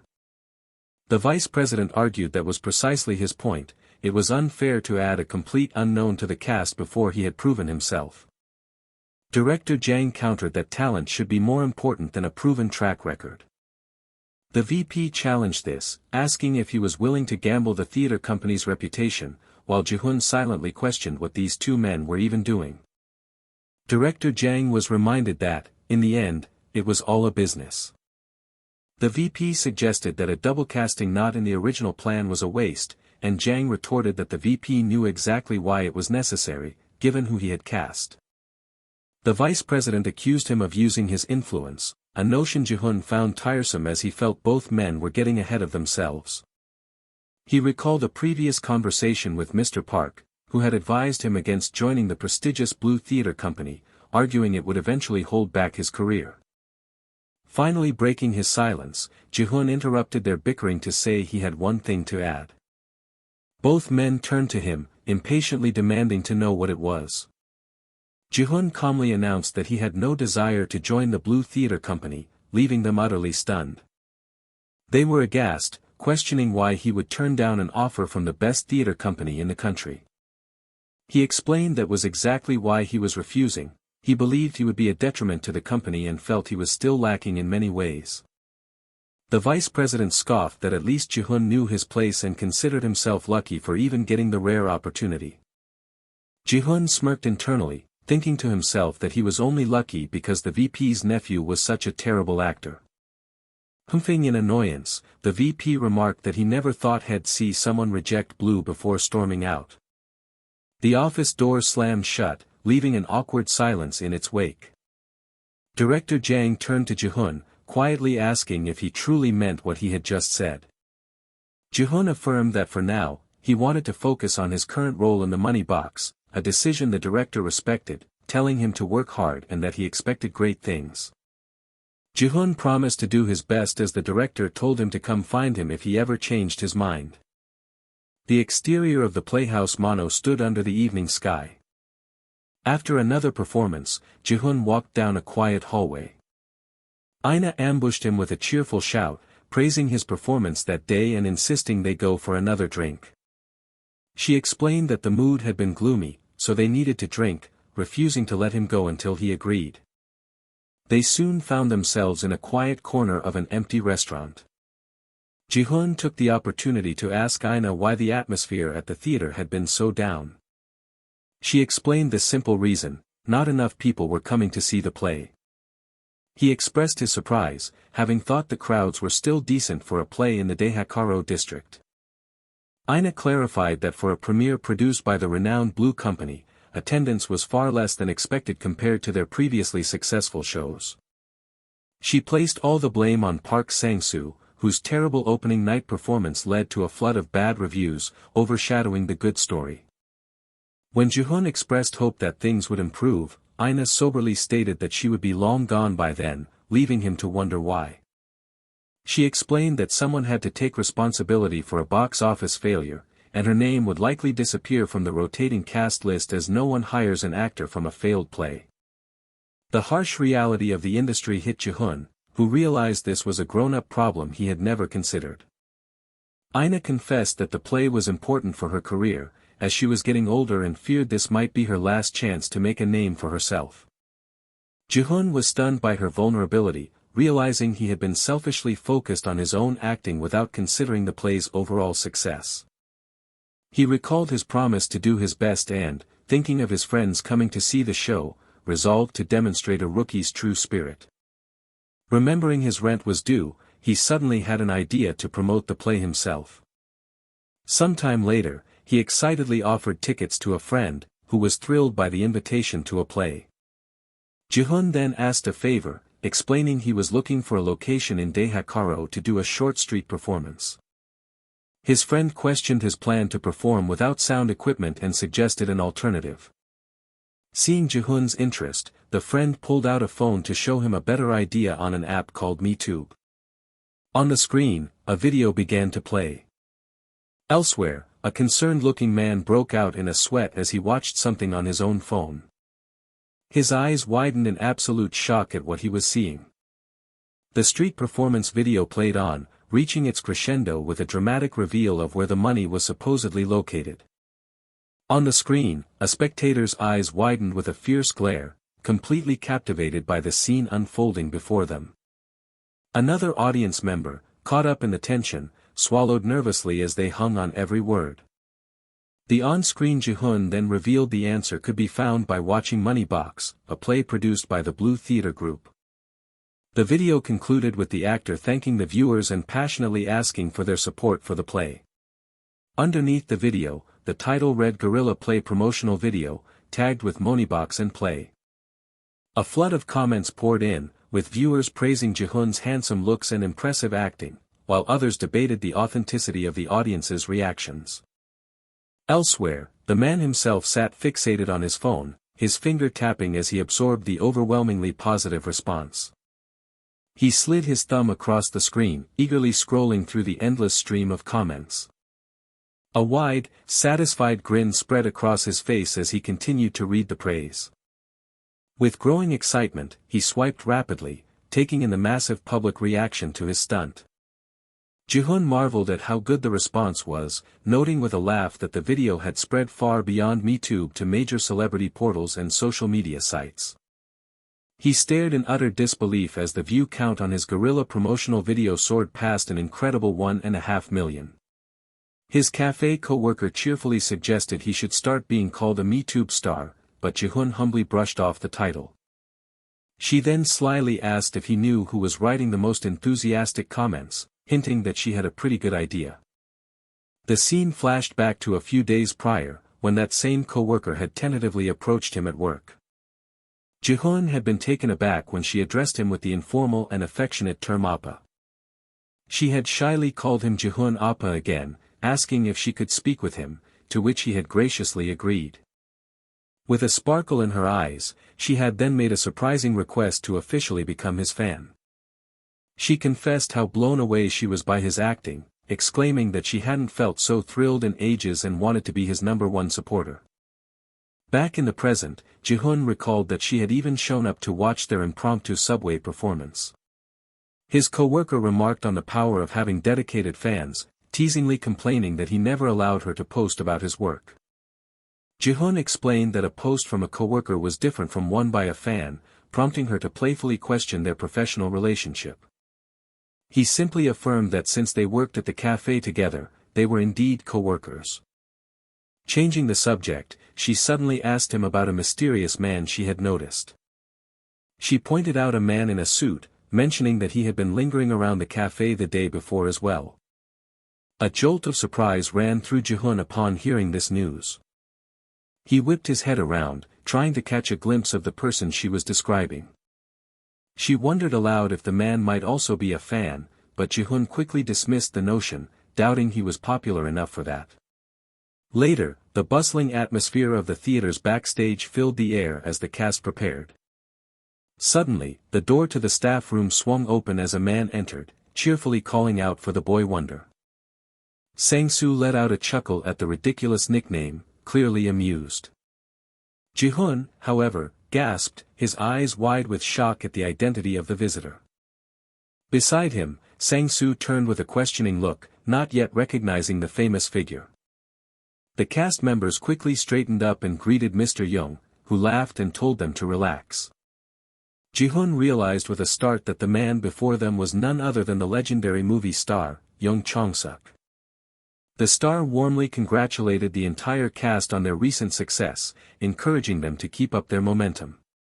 Jihoon watched in awe, amazed at how the renowned actor captivated the entire room with just a few simple words. But then, Young Chong-suk's tone shifted as he mentioned hearing about some troublemakers, his gaze sweeping over the room. He playfully singled out Jihoon and Sang-soo before patting a shoulder and calling for Ko-Ina to join them. The two young actors stood completely frozen, a nervous tension gripping them. Another cast member whispered a joke about how tough Mr. Young must have been on them to make them so visibly anxious. Young Chong-suk waved off the comment and dismissed the rest of the cast, reminding them of the upcoming team dinner. Ina let out a small, frustrated sigh under her breath as she stepped forward. The movie star then turned his full attention to the trio, complimenting their interesting commotion and stating he wanted a private word. Jihoon wondered if the famous actor intended to meet with each of them one by one. Ina quietly explained that this was his usual method, adding that it was a very good sign that they had managed to impress him. A short while later, Ina emerged from her private meeting with the star. Jihoon waited anxiously for his turn, his mind racing with possibilities. The moment Ina was within earshot, he immediately asked her what Mr. Young had said. She simply stood there in silence, her face giving nothing away. Jihoon grew concerned as he studied her uncharacteristically blank expression.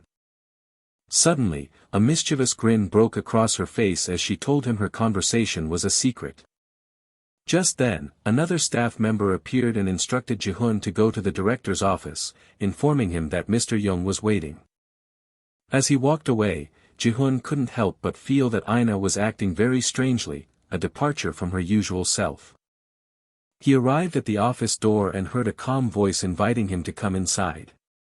Jihoon entered and gave a polite, formal introduction, which prompted Mr. Young to commend his manners and tell him to get comfortable.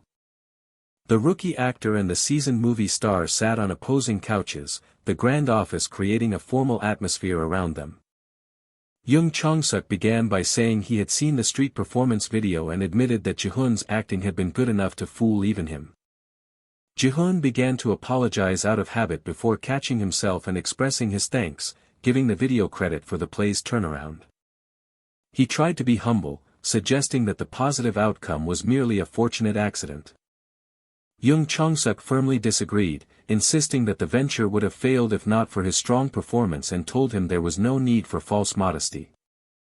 With the pleasantries out of the way, the veteran actor prepared to get to the true point of their discussion. He leaned forward intently, his gaze fixed on the young actor before him. In a stunning move, Young Chong-suk asked Jihoon if he would be interested in joining his talent agency. Young Chong-suk explained that he had watched the viral video multiple times, expressing his disbelief that Jihoon was a novice actor.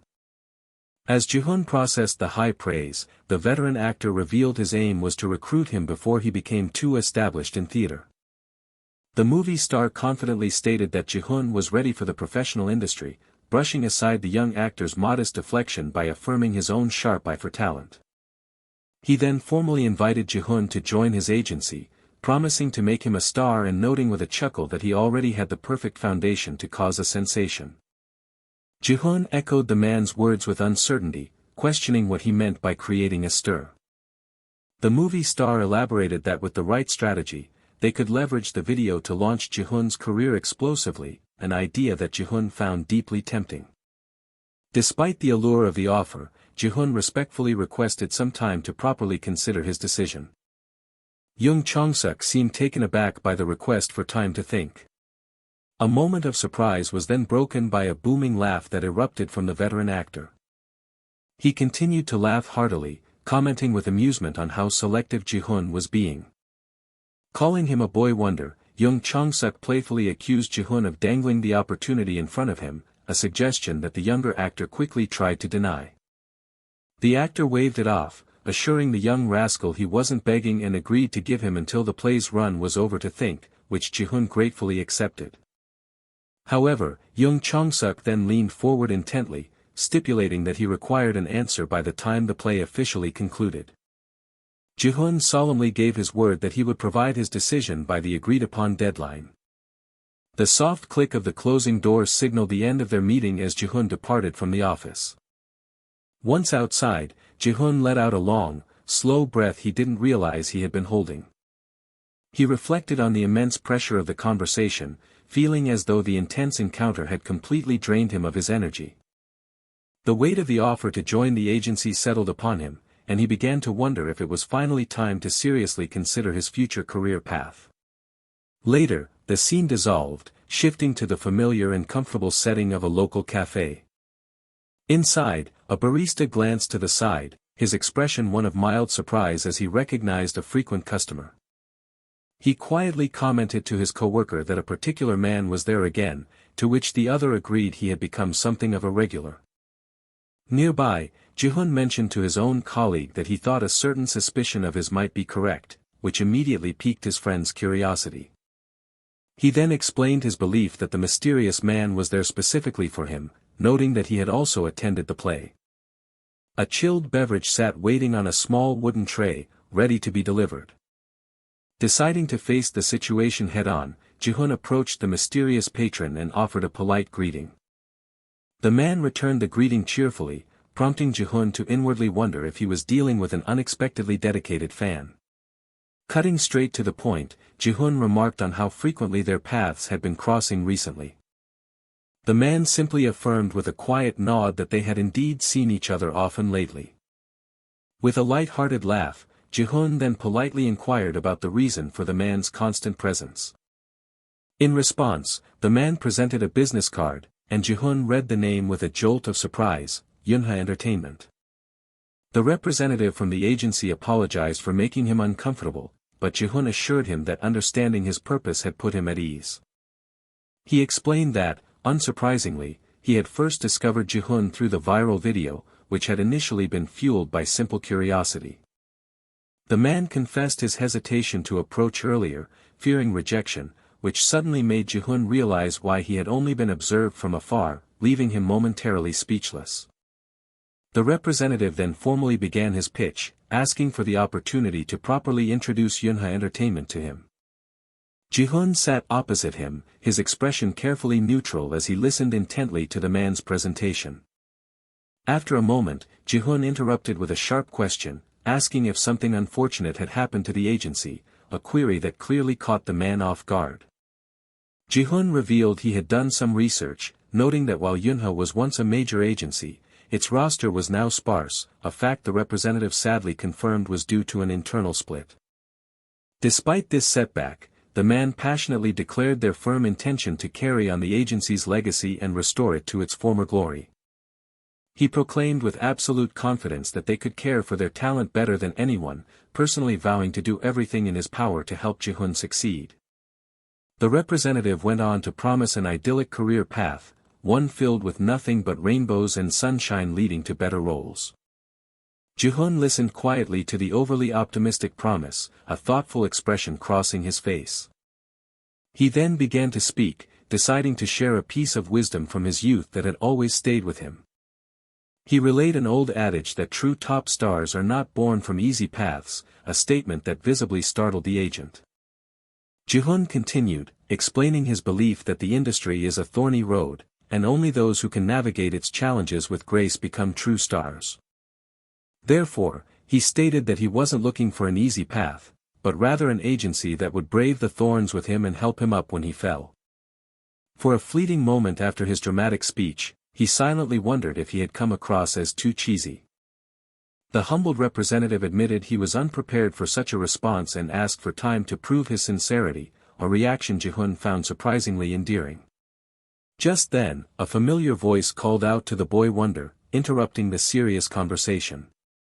It was a fellow cast member, urging him to hurry along to a celebratory dinner being held in his honor. The scene then shifted to a lively restaurant, buzzing with the loud chatter and laughter of the theater troupe. Upon his arrival, Jihoon was immediately greeted with a boisterous and warm welcome from his fellow actors.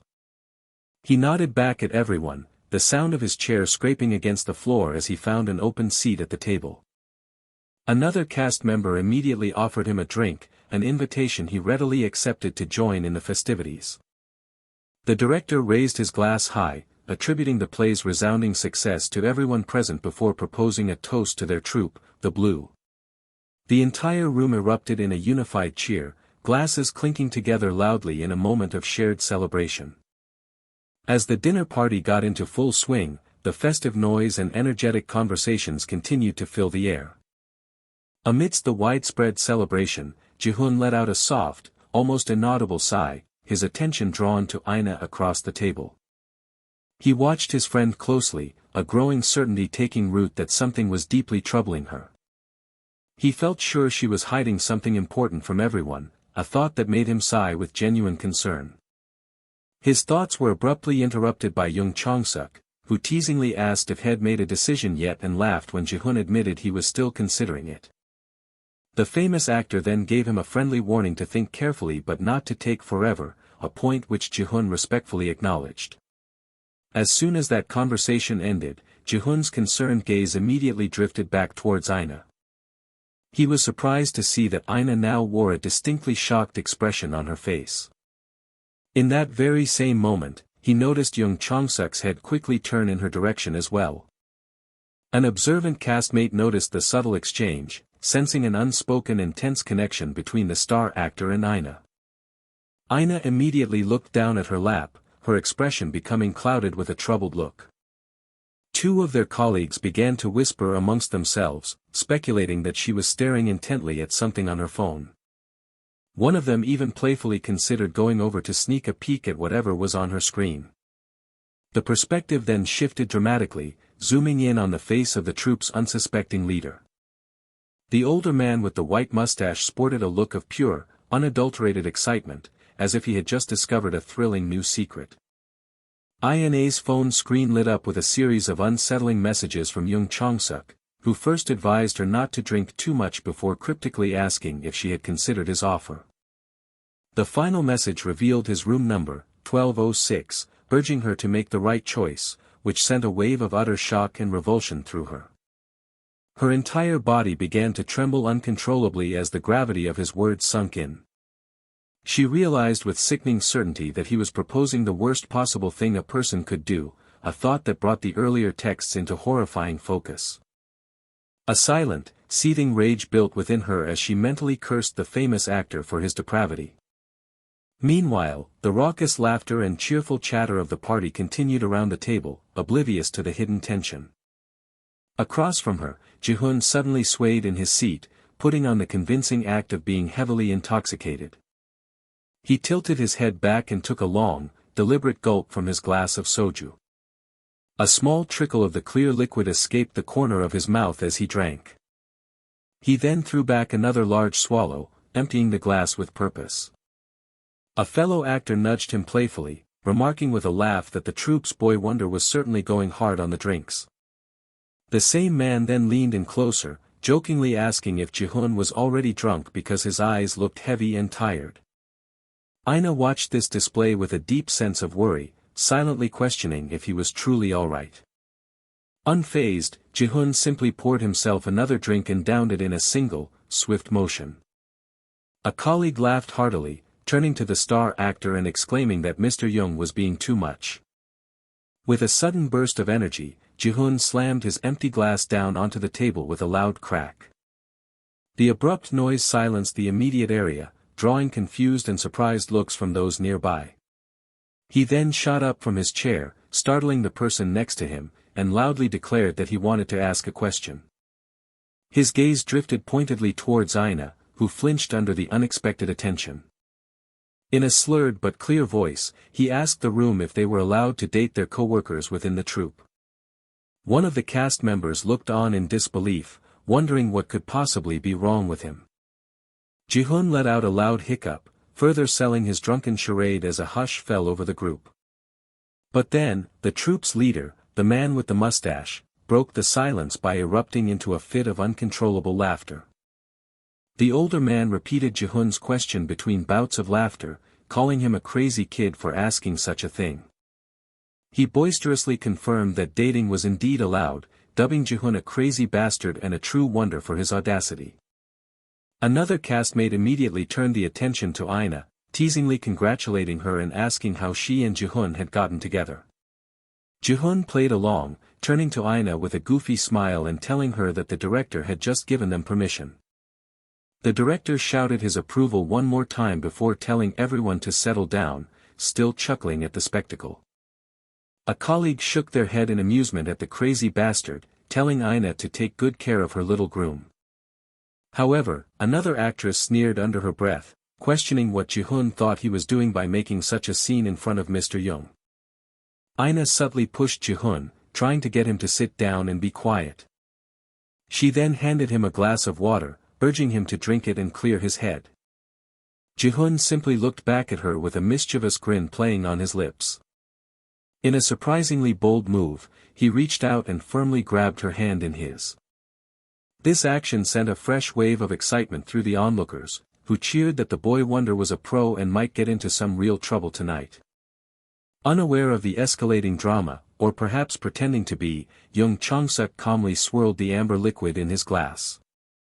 In a shocking turn of events, Jihoon suddenly splashed the entire glass of water directly onto his own face, stunning the table into silence. He then ran a hand through his now drenched hair, a look of renewed clarity washing over him. As water dripped from his chin, his entire demeanor shifted, and he coolly asked what was happening now. He immediately bowed deeply to his seniors, offering a sincere apology for acting like a fool in what he claimed was a drunken state. The director roared with laughter, patting him on the back and praising his guts before telling Ina to make sure she took care of him tonight. The cast members joked about the great Ina's self-control, though one admitted that Jihoon's bold advance was surprisingly strong, prompting another slurred apology from the actor. Throughout the commotion, Ina remained completely silent, her expression unreadable. Leaning close, she hissed at Jihoon under her breath, demanding to know what he thought he was doing with his crazy stunt. He simply offered her a small, knowing chuckle in response. He then whispered that he was far too drunk and that it was probably time for him to head home. From his seat across the table, Young Chong-suk's amused expression hardened into an icy glare.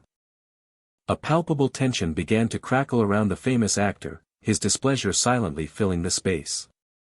Undeterred, Jihoon pushed his chair back and rose to his feet. He took several steady steps away from the table, heading for the exit. Before leaving, he turned to the director with a cheerful grin and once again blamed his foolish behavior on having had too much to drink. The mustached leader looked down on him, his expression a mixture of smugness and amusement. The director waved him off, dismissing him as a drunk rascal, and Jihoon politely asked if it was all right for him to leave first. With a smirk, the director gave his permission, admitting that Jihoon had surprised him but that an actor needed such boldness to become a star. Jihoon offered a final respectful bow, though his inner thoughts were filled with contempt for the man's words, before confirming his departure. He began his steady walk towards the restaurant's exit. Just as he reached the doorway, he paused and turned back to face the table one last time. Ina looked up from her seat, a flicker of confusion in her eyes as she wondered why he had stopped. With the entire room listening, he then asked his Nuna Ina if she would walk him home. The request sent a shockwave of whoops and hollers through the remaining cast members. The scene then shifted to later that night, with the two of them now walking alone on a quiet street. Ina handed him a bottle of water, affectionately calling him stupid, and he reached out to accept it with a word of thanks. He unscrewed the cap and proceeded to chug the entire bottle of water without stopping. After finishing the drink, he let out a deep breath and cautiously asked his senior actress if she was angry with him. The red-haired woman paused in her tracks, looking back over her shoulder with a genuinely puzzled expression. Seeing her confusion, Jihoon leaned in closer and conspiratorially asked if she wanted to know a secret. Ina leaned closer, her curiosity piqued as she asked him what the secret was. With a serious expression, Jihoon confessed that he wasn't actually drunk at all. She stared back at him, her mind going completely blank as she tried to process his shocking admission. In a flash of disbelief, Ina's hand shot out and grabbed the front of his shirt. She accused him of lying since he looked completely wasted, but he slurred through a denial, insisting he had a high tolerance for alcohol. Her eyes widened as she questioned if his chaotic behavior at the restaurant was therefore a deliberate act performed in his right mind. He confirmed with a simple, confident affirmation that it was. Stunned, she began to wonder aloud if his very public confession to her had been real after all. He immediately denied that it was, leaving her utterly confused about his motivations. A slow realization dawned on her as she quietly asked if he had just been messing with her the entire time. He smoothly changed the subject, suggesting they go for a walk, and when she questioned the late hour, he simply insisted. The scene shifted as the two young actors continued their conversation under the quiet cover of night. They eventually arrived at a deserted park, illuminated only by a single lamppost casting a warm glow over a nearby gazebo. Their footsteps were the only sound as they walked along the dimly lit path. Ina let out a long sigh, admitting how deeply embarrassing and disgraceful the earlier events at the dinner had been for her.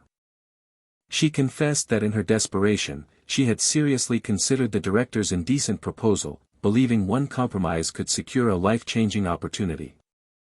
However, she explained that when Jihoon had intervened and pulled her away, she had been flooded with an overwhelming sense of relief, knowing it was the right decision. With a playful wink, she told him that he had effectively saved her from making a terrible mistake. She expressed her sincere thanks by giving him a light, appreciative jab on the arm. In response, Jihoon apologized for acting so impulsively without discussing it with her first. Aina looked at him with a slightly confused expression, not understanding why he felt the need to apologize. A mischievous grin spread across her face as she called him a rascal, noting he was a real pro and not as innocent as she'd believed, which made him ask what she meant. Pulling him in closer, she thanked him for helping her come to her senses and vowed never to be swayed like that again, telling him not to worry. She then sternly made him promise never to pull such a reckless stunt again, and he quickly agreed that he wouldn't.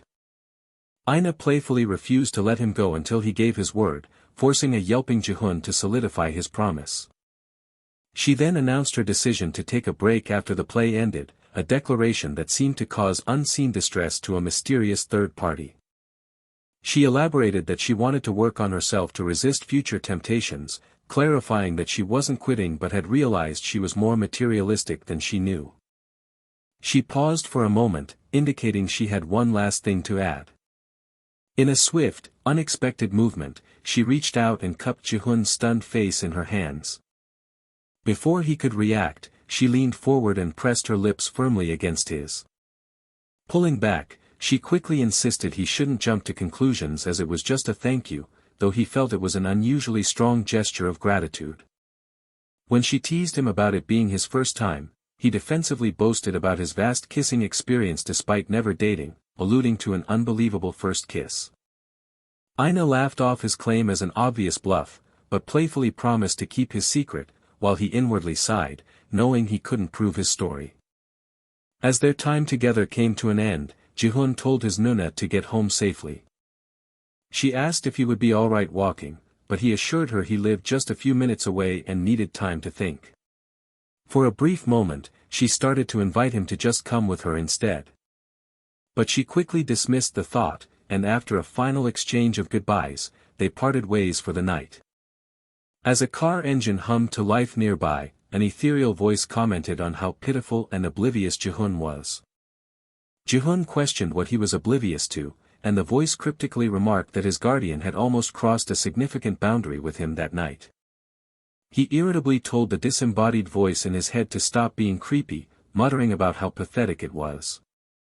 The voice noted that Aina was beautiful enough to catch even young Chongsuk's eye, but Jihoon snapped himself back to reality, realizing it was for the best that he wouldn't sign with such a vulgar man. While his inner voice agreed, it also warned him that Chongsuk was not an opponent he could handle, a fact Jihoon begrudgingly knew to be true.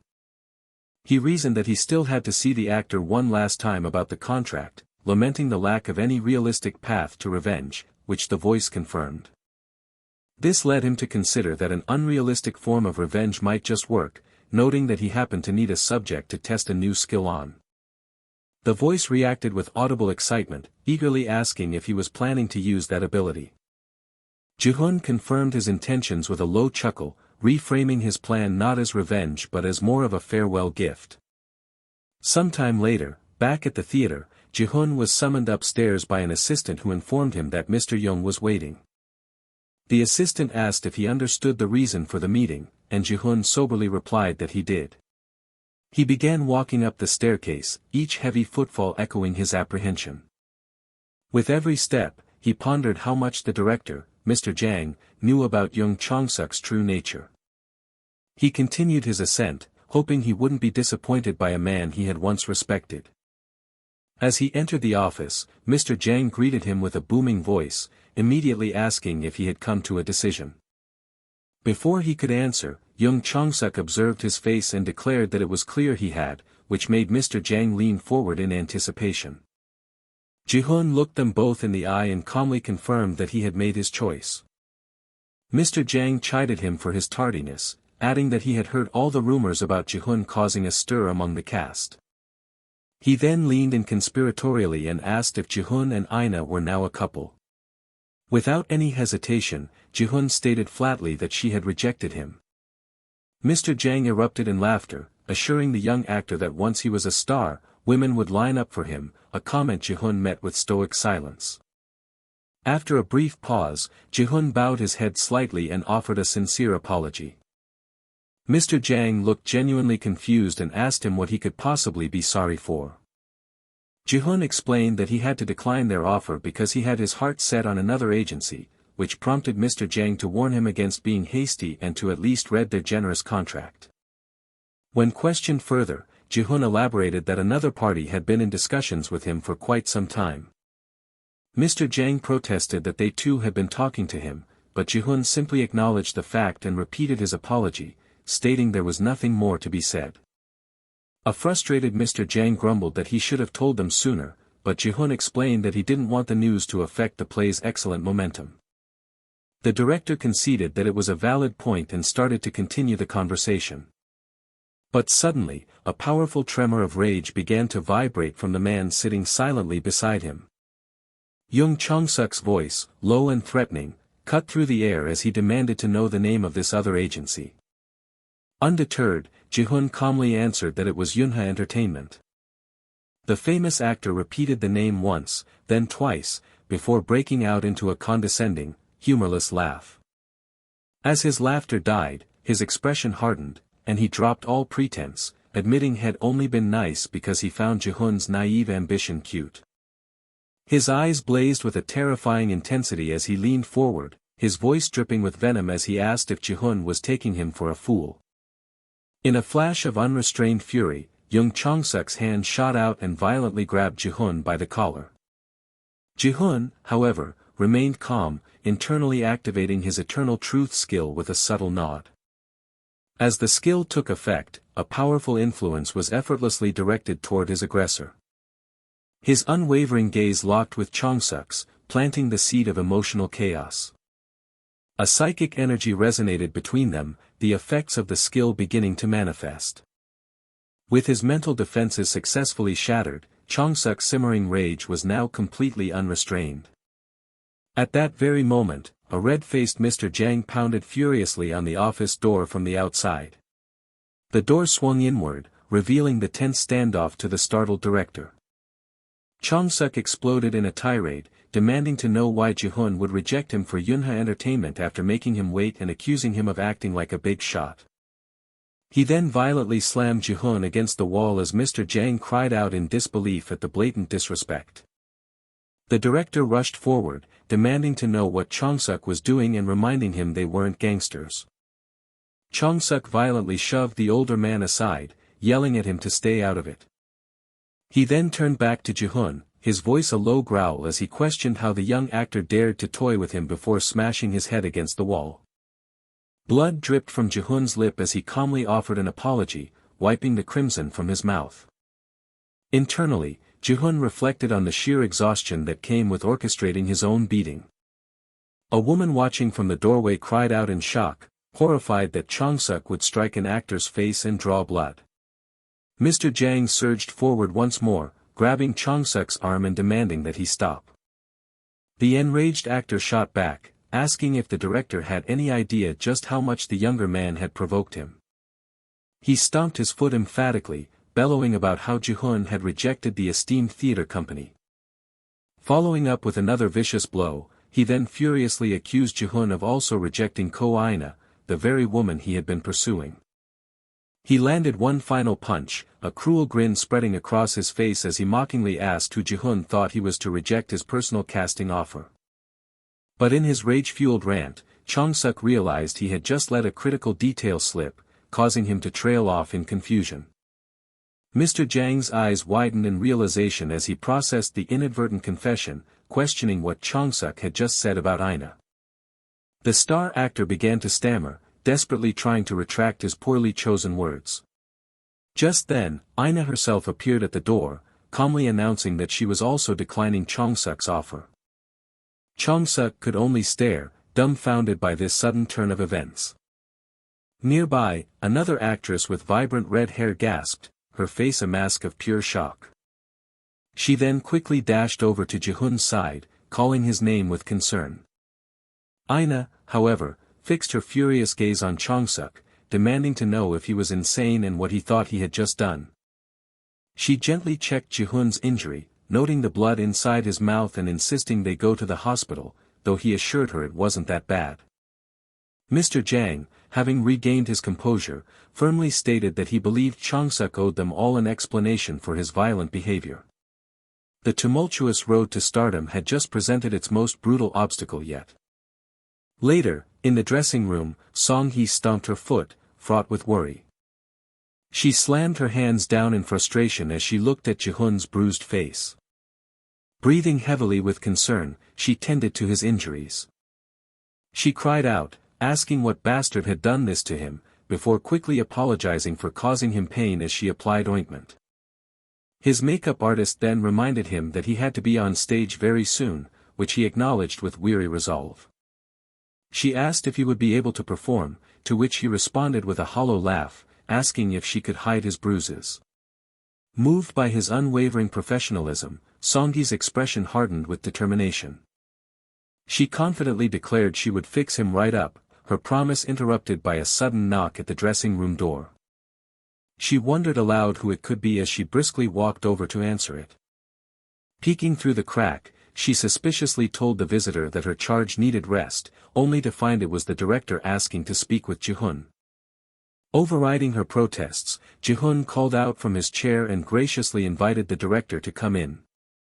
He then gently asked Song-hee if she would step outside for a minute, and she complied without question. Once they were alone, the director cleared his throat, the air thick with unspoken tension. He began by explaining that Ko-ina had already told him everything that had happened. Jihoon's eyes narrowed into a glare, a flicker of protectiveness flashing across his face. The director quickly clarified that he hadn't forced the information from her, but Jihoon's wary expression showed he wasn't entirely convinced. Mr. Jang then promised he would keep her secret, though Jihoon voiced his doubt about whether the director could truly be trusted. The director pleaded with Jihoon, insisting that he could indeed be trusted. He then sighed, admitting that he finally understood Jihoon's rejection, prompting Jihoon to apologize for his secrecy, but the director took the blame, claiming he had been oblivious. Clenching his fist in regret, he corrected himself, wondering if he had simply chosen not to see the truth and sincerely apologized for pressuring Jihoon without knowing the full situation. Jihoon reassured him it was all right, thanking him for the stage opportunity, before the director revealed he had threatened Chongsuk with severe consequences if he ever touched either of them again. The young actor humbly stated that the director didn't need to go to such lengths for him. Mr. Jang insisted he had to, feeling responsible for what happened, and again urged Jihoon to see a doctor, but the actor maintained he was fine. The director shook his head in disbelief, remarking that after all their years working together, he never knew Chongsuk was such a monster. Jihoon admitted he was also shocked by the outburst, and the director sadly concluded that a cast party was now out of the question. Jihoon agreed it was fine, but the director noted that the final performance would be his crowning achievement, predicting he'd be known as the boy wonder of the play. He then playfully reminded Jihoon never to forget who had discovered his talent first. The two shared a laugh as Jihoon assured him that was something he could never possibly forget. Later, a makeup brush and cosmetics lay on the vanity table, the tools used to mask the evidence of the earlier violence. Song-hee stood back and admired her handiwork, declaring it perfect. With his face flawlessly restored, Jihoon thanked her, reflecting on how they had successfully completed the final performance of the play. A few days later, a Hall of Fame poster proudly displayed Seo Jihoon's name and role as Noah Gold. Another actor saw the poster and grumbled with feigned amusement about why Jihoon's name was up there instead of his. The bell over the door of the Café Dissolve jingled, announcing the arrival of a new patron. Seated inside, the CEO of Tain Entertainment, Manager Park, stared forward with a focused intensity. A nearby barista quietly wondered who the new part-timer was, unaware that the cafe was about to hire someone. In a swift movement, a figure behind the counter turned to face the entrance. It was Jihoon, who flashed a welcoming grin and politely asked the new customer for their order. Manager Park, recognizing the new employee, could only stare in utter disbelief, his mind reeling. Jihoon, now a cafe part-timer, winked playfully at the stunned Manager Park and asked if he could take his order. Manager Park questioned why Jihoon was working instead of resting, but the actor simply replied that this kind of work was restful for him. A fellow employee, who turned out to be Song-hee, was praised by another coworker for having a ton of experience. The coworker added that she didn't even need to train Song-hee, prompting Jihoon to tease her about how excited she seemed. Song-hee explained she hoped working at the cafe would bring her luck as it did for Jihoon, reminding him his departure would leave them short-staffed and asking if Manager Park had approved her hiring. The co-worker revealed that Manager Park had agreed to hire Song-hee without even seeing her, leading Jihoon to jokingly complain about how unfair that was. Manager Park saw through the act and teasingly asked if Jihoon was jealous. Jihoon denied it, insisting he would visit often anyway, but his pouting expression told a different story. Finding his reaction endearing, Manager Park called him cute. Their playful banter was suddenly interrupted by Ina, who demanded to know when Jihoon and Song-hee had gotten so close. She looked between them suspiciously, asking if something had happened. While Jihoon nervously denied it, Song-hee's sly look confirmed that something had indeed occurred, shocking Ina. Song-hee then dropped a bombshell, admitting that she had been rejected by Jihoon, which sent Ina into a state of utter disbelief as Jihoon pleaded for her to stop. Ina furiously turned on Jihoon, demanding to know what was wrong with him for rejecting Song-hee, while he defensively claimed it was a misunderstanding and he was only trying to help. Overwhelmed, Jihoon buried his face in his hands and begged Song-hee to tell Ina the truth. Just then, the gentle jingle of the bell on the cafe door announced the arrival of another customer. A man identified as Mr. Ko strode confidently into the cafe, exchanging greetings with the group. He approached Jihoon and told him it was time to go, to which the young actor promptly agreed. As he left, Jihoon promised his friends that he would be back soon. The group at the cafe cheerfully waved him off, wishing him well. The scene then transitioned to a professional television studio, fully equipped with a green screen, bright lights, and multiple cameras. A prominent sign revealed their location to be the DNC drama auditions for the male and female supporting roles. A tense and heavy silence permeated the air as actors waited for their turn. Inside the audition room, a panel of judges curtly dismissed another hopeful actor, thanking him for his time. On the judges' table, a pen lay forgotten on a stack of papers, a silent symbol of their growing weariness. One of the judges complained about the terrible lineup of actors, questioning the point of seeing 8 candidates when the audition was merely a formality. Another judge quietly pointed out that the lead actor for the role had already been decided beforehand. However, a third judge maintained an optimistic view, suggesting they use the opportunity to scout for new talent for future productions. The first judge scoffed at this, grumbling that he wouldn't be complaining if even one of the actors had stood out. Reading the next name on the list, a judge noted that he had never heard of Seo Jihoon but admitted the young man had a nice face. The cynical judge retorted, questioning if a pretty face was enough and pointing out Jihoon's minuscule resume, revealing they only agreed to the audition because his manager had persistently visited them with snacks every day.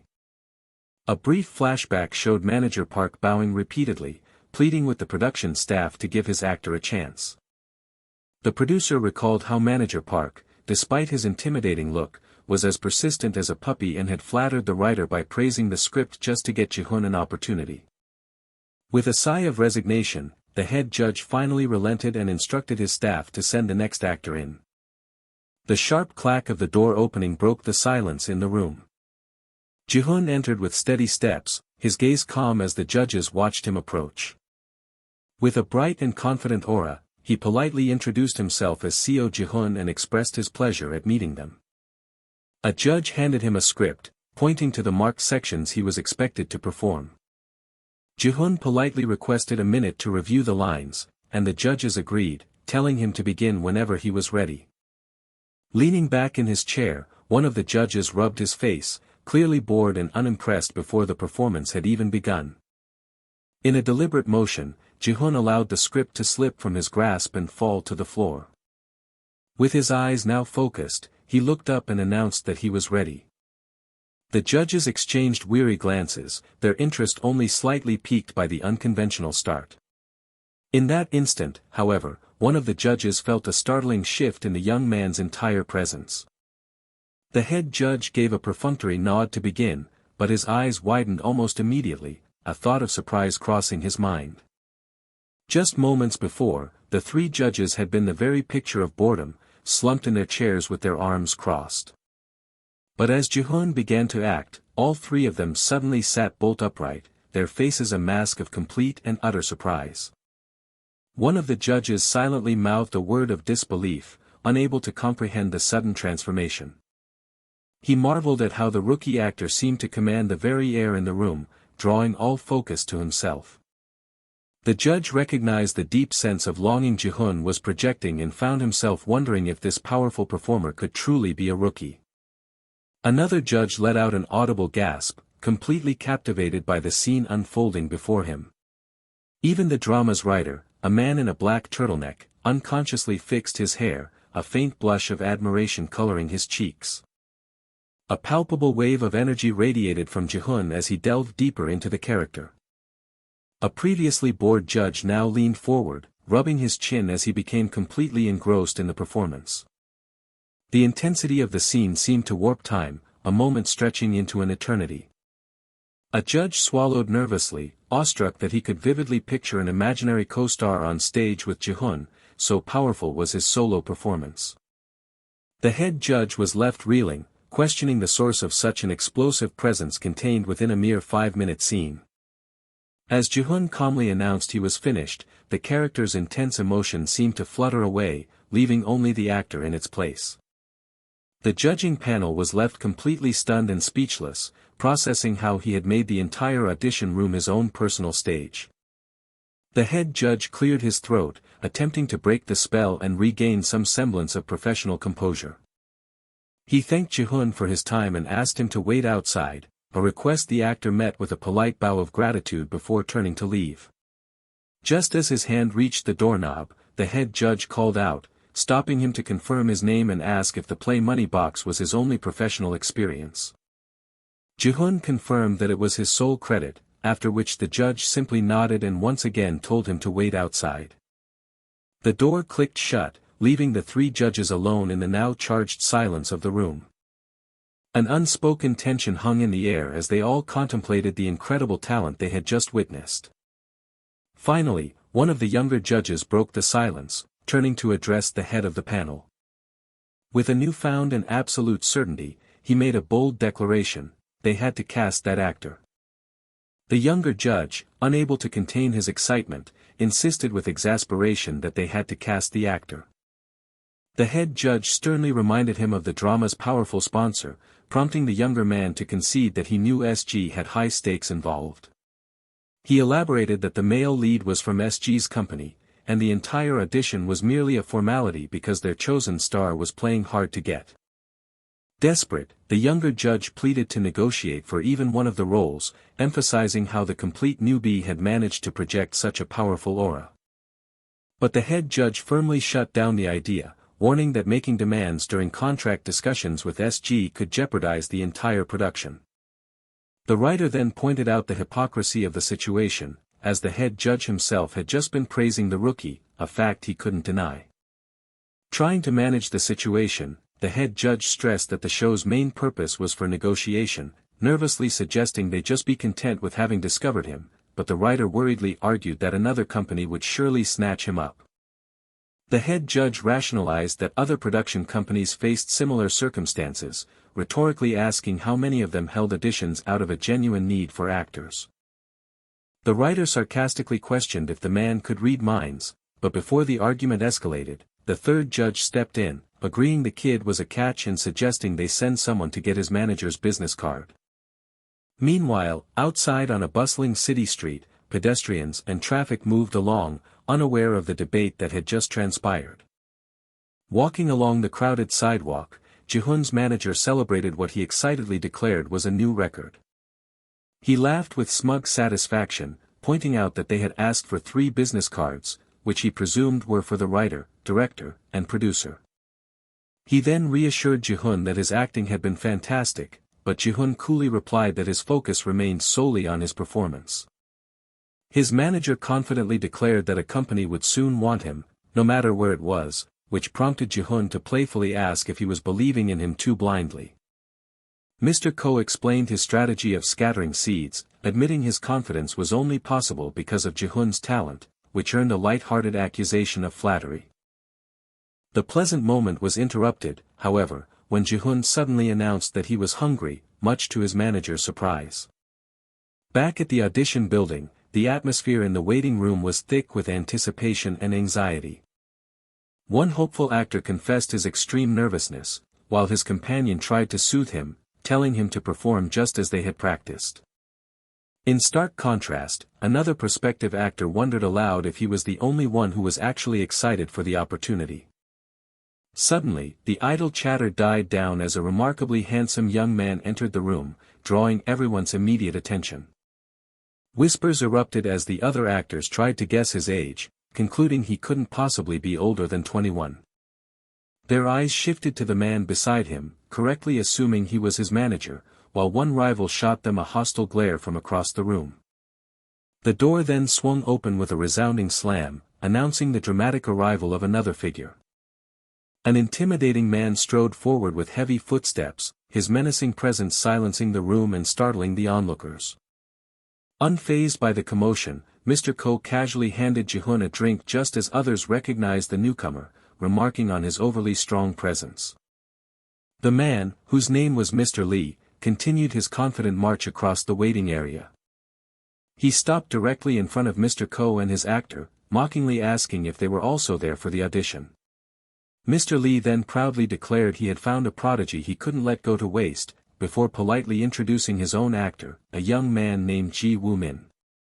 Mr. Ko returned the greeting, recognizing Ji Woo-min from an idol survival show, and the young man shyly confirmed that he had been eliminated midway through.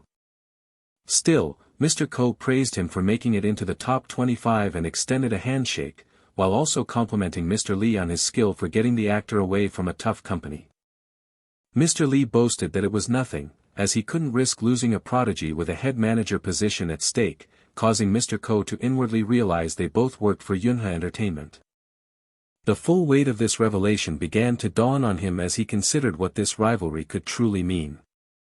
Mr. Lee then gestured towards Jihoon, introducing him as the actor he was managing, and Jihoon offered a polite greeting in return.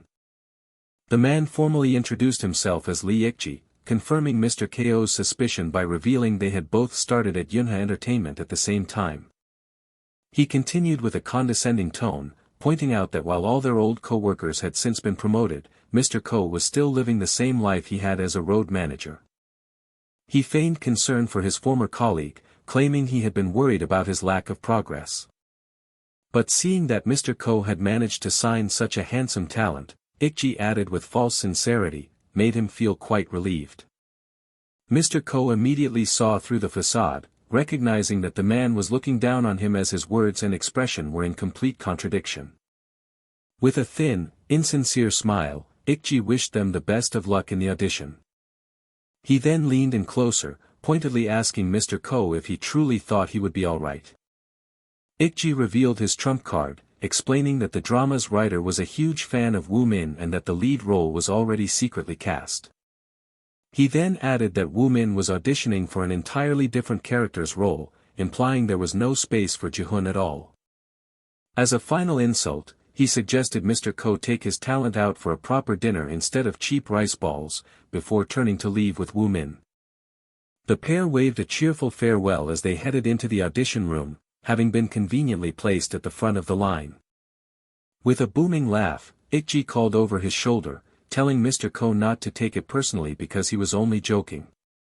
A worried Mr. Ko glanced at his actor to explain, but Jihoon simply cut him off, stating that he already understood the situation perfectly. In another part of the city, the quiet ambience of a coffee shop was marked by a shelf neatly decorated with a teddy bear and 2 coffee grinders. A man seated at a table eagerly prompted his companion for an opinion on the script he had just read. The cafe owner casually dropped the screenplay onto the table, admitting it wasn't bad and remarking that his visitor still had a discerning eye. The owner, Mr. Park, then accused the man of simply boasting and questioned if the movie would do well, prompting his visitor to ask why a famous director was asking for his opinion. The man reminded Mr. Park that he was the only person he could truly discuss these things with, before pointing out that the screenplay was exactly his style. He then enthusiastically proposed that with his screenplay and Mr. Park's direction, they could create an amazing film together. Mr. Park sighed wearily, reiterating that he was done with movies, but his friend countered by reminding him that every screenplay he had turned down had become a box office hit. The old director coldly told him to just shoot it himself and leave him alone to run his cafe in peace. The man persisted, asking Mr. Park if he truly felt no desire to make a cinematic comeback. He then revealed that he had recently seen a viral video with over 10 million views that featured a familiar name in the hashtags, Café Dissolve. He directly asked about the handsome cafe employee from the video, suggesting Mr. Park had taken him under his wing, but the owner curtly denied it had anything to do with a comeback. Mr. Park clarified that the boy had simply come to him on his own wanting to work at the cafe, a revelation that greatly surprised his guest. The man found this particularly strange, as he knew very well how much Mr. Park disliked people from the entertainment industry. Mr. Park simply stated that this kid was different, prompting an immediate question as to how he was so special. Annoyed by the interrogation, Mr. Park asked why his friend kept prying, to which the man replied that he was just intensely curious. The old director dismissed the topic, revealing the boy no longer worked there and had left to pursue his dreams, a piece of news his visitor saw as a perfect opportunity. The man immediately asked for the boy's phone number, explaining his intent to cast him in his new movie, which left Mr. Park utterly stunned.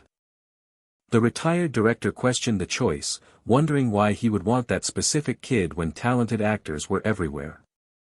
His friend passionately explained that he didn't want to cast a star, but wanted to make his actor a star, a philosophy he proudly stated he had learned from Mr. Park himself. Just as he finished his sentence, the bell on the cafe door jingled, announcing a new customer's arrival.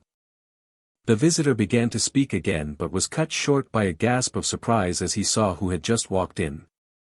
It was Seo Jihoon, and the director was immediately struck by how much more handsome the young man was in person. The young actor stood silently near the entrance, his presence commanding the small space. Wasting no time, the director strode forward and formally introduced himself as Choi Gun-wook. Jihoon was completely shocked, instantly recognizing the name of the famous director who had helmed 3 consecutive box office smashes. With a confident grin, director Choi Gun-wook officially offered to cast Seo Jihoon in his next movie, leaving the actor reeling from the unbelievable turn of events. Jihoon took a few deep, steadying breaths to compose himself before the big moment. He reasoned with himself that this was just an audition, and the part wouldn't be his for sure until they witnessed his acting. He assured his manager that he understood and would do his best, noting that the trembling Mr. Ko seemed far more worked up than he was. Mr. Ko tried to bolster his confidence by reminding him of the stars director Choi Gun-wook had made, starting with the famously handsome Cha Yun-bak. He continued by mentioning Song Gam, another actor who had risen to fame for his perfect physique after working with the director.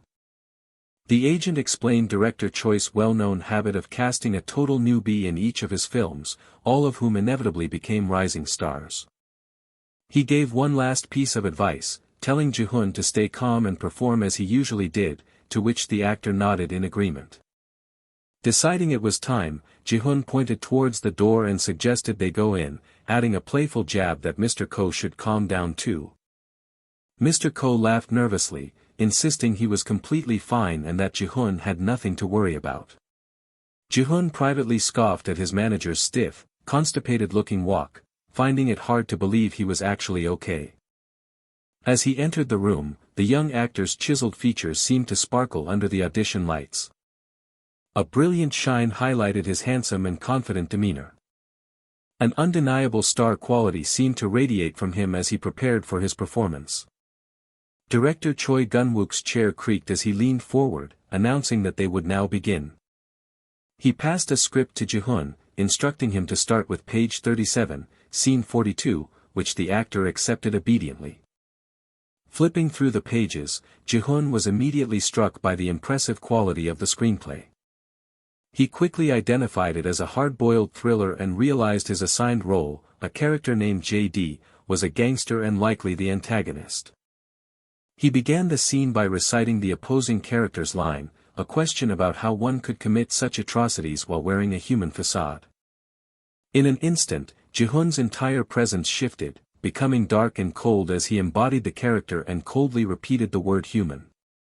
His chilling delivery of the next line, asking if anyone there even looked human, was so intense it made one of the judges swallow hard before the director called cut. The director tapped his pen on the table, thanking Jihoon for his performance. Jihoon bowed deeply to express his gratitude and was informed that the studio would be in touch. He responded with a simple, respectful acknowledgement. After Jihoon had left, director Choi turned to his colleague to ask for his thoughts on Seo Jihoon. The colleague was overflowing with praise, calling the performance incredible and urging the director to post Jihoon's name on the casting board and call his agency immediately. Director Choi chuckled at his colleague's obvious excitement and confidently vowed to do whatever it took to cast the young actor. In another place, a hand reached for the handle of a closed door and began to turn it. Mr. Park, the cafe owner, mused to himself that his previous description of the boy as merely different didn't even begin to cover it. Back with Jihoon, Mr. Ko let out a triumphant roar of celebration. Having just gotten off the phone, the ecstatic manager yelled that Jihoon had secured the part. Caught in his manager's crushing celebratory hug, Jihoon gasped for air, overwhelmed by the man's sheer force. Later that night, the view from an office window showed the gleaming lights of the city spread out below. The sword spirit materialized with a wide grin, asking Jihoon if he was really that happy about his new role. Jihoon confirmed that he was, calling it an amazing opportunity, which unexpectedly prompted the spirit to declare its disappointment.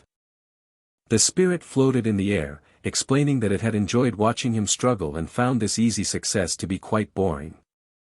Jihoon playfully assured the spirit there would be plenty of struggles ahead, reminding it that he was scheduled to start action school the very next day. The spirit's interest was suddenly piqued as it excitedly asked if this meant Jihoon would be learning swordsmanship. When Jihoon clarified it was for action stunts, the spirit declared that it was finally time for its beloved master to show his true worth. It then boasted that with Jihoon's high-level martial arts skills, the training should be no problem at all, beginning to reminisce about its own glory days. Jihoon sighed, explaining that it was only acting, not real killing, which the spirit lamented as boring and a waste of his power of eternal truth. Amused, Jihoon challenged the spirit, asking how it would use such a power if his own path was so dull. The spirit let out a maniacal laugh, revealing its grand plan to conquer the world, take all the beautiful women, and enslave every man. It continued its villainous rant, vowing to grind anyone who caused Jihoon grief into a pulp, until the actor shouted for it to stop. Visibly unsettled, Jihoon expressed his hope that the spirit's impossible dreams would remain just dreams, before nervously trying to steer the conversation back to the power of eternal truth. The following day, Jihoon arrived at the entrance of the prestigious Jaguar Action School. Inside the gym, the air was filled with the sounds of intense training, punctuated by an occasional cry of pain. Stuntmen relentlessly practiced their craft, a whirlwind of powerful kicks and precisely thrown punches shaking the room. One of the men beside Jihoon commented on how incredible the facility was, to which his companion simply shrugged in agreement. The head instructor, Kim In-sung of the top-ranked Team Jaguar, explained that they had trained all the country's best action stars and then directed everyone to start with stretching. Dressed in a green tracksuit, Jihoon began his warm-up with a standard leg stretch. He then moved to the floor, easily settling into a wide-legged stretch. Instructor Kim complimented Jihoon on how well he followed directions before announcing they would test his muscle strength and balance next. Jihoon looked slightly apprehensive about a muscle strength test, but the instructor simply grinned and beckoned for him to follow. They arrived at a large indoor rock-climbing wall, where another student was already making their way up. The instructor told Jihoon not to push himself too hard, making it clear with a laugh that he didn't expect much from the actor. An assistant whispered to the instructor that Jihoon probably wouldn't be able to handle this particular challenge. Jihoon reached up and grabbed a handhold, his muscles trembling slightly from the initial strain of hoisting his own weight. Just as another climber nearby gave up, declaring he couldn't go on, Jihoon effortlessly gripped the next hold. The instructor's confident smirk vanished, replaced by a look of utter shock. With surprising ease, Jihoon pulled himself up, his hand already reaching for the next hold far above. He then pushed off the wall with incredible power, propelling himself upward in a move that drew a gasp of disbelief from the instructor. His foot slipped for a split second, the scrape of his shoe echoing in the quiet gym.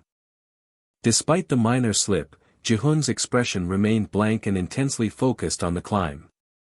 The instructor stared, a horrifying realization dawning on him as he saw the safety rope still unattached in his hands. Having reached the top, Jihoon paused for a moment, taking a breath after the exertion. He stood calmly on the final foothold at the very peak of the wall. Below, the instructor and his assistant were completely floored, wondering how it was possible for someone who claimed it was his first time.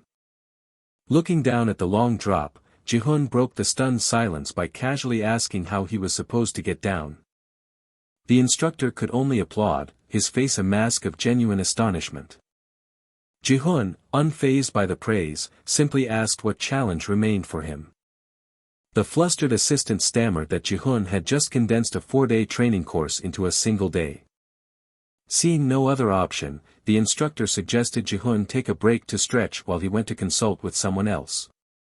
Jihoon seized the opportunity, asking for permission to go look at another section of the training facility. The instructor readily agreed, even encouraging him to try handling the weapons if he felt curious. With a final nod, he waved Jihoon off to explore on his own. In his mind, Jihoon's master expressed his own curiosity about the crude martial arts these modern people practiced. The scene shifted to a wide, open training hall, its high ceiling lined with glaring industrial lights. Jihoon's steady footsteps echoed as he walked across the expansive floor. He moved purposefully towards the sounds of distant training. The rhythmic clanging of weapons and swishing of bodies grew louder as he approached a group of trainees, where he paused to observe. An instructor's sharp voice cut through the clamor, demanding a student reach out further with their weapon. A trainee grunted with exertion, straining to follow the command. Nearby, a woman in workout attire swung a prop bat with considerable, yet unrefined, effort.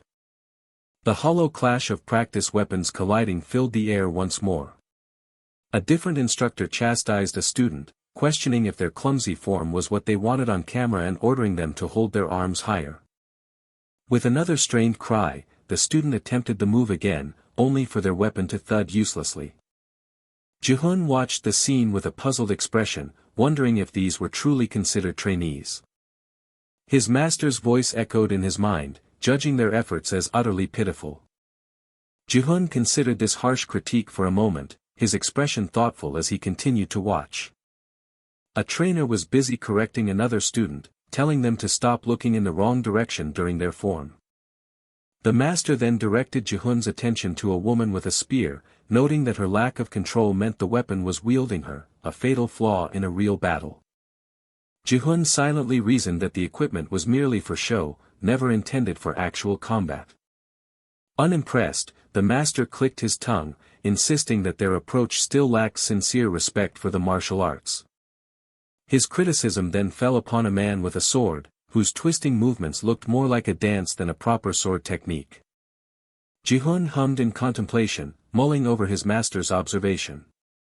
He conceded that calling a movie's action sequence a dance wasn't far from the truth, as it relied on coordinated choreography. He then realized their goal was a disciplined and spectacular performance, which he found to be a fascinating concept. The master marveled at this strange new world where martial arts had been transformed into an art form, a stark contrast to the brutal reality of his own era. His gaze drifted through the chattering crowd, eventually landing on one particular activity. An unexpected urge to try it himself sparked within Jihoon as his eyes fixed on a specific weapon.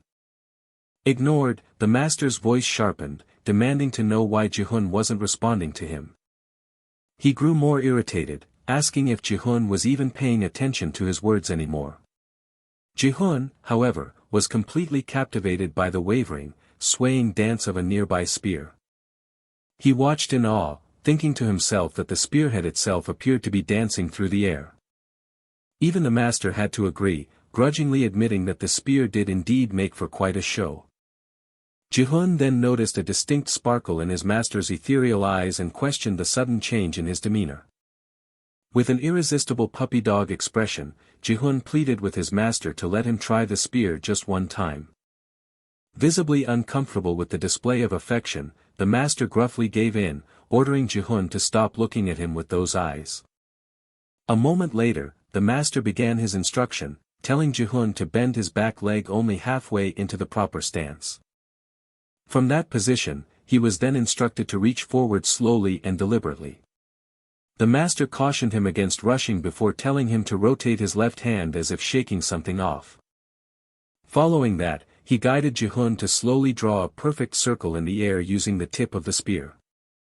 He explained that martial arts were about flow, like water, and that with practice, Jihoon would learn to find the most natural movements. His initial lesson complete, the master then instructed Jihoon to try performing the movements on his own.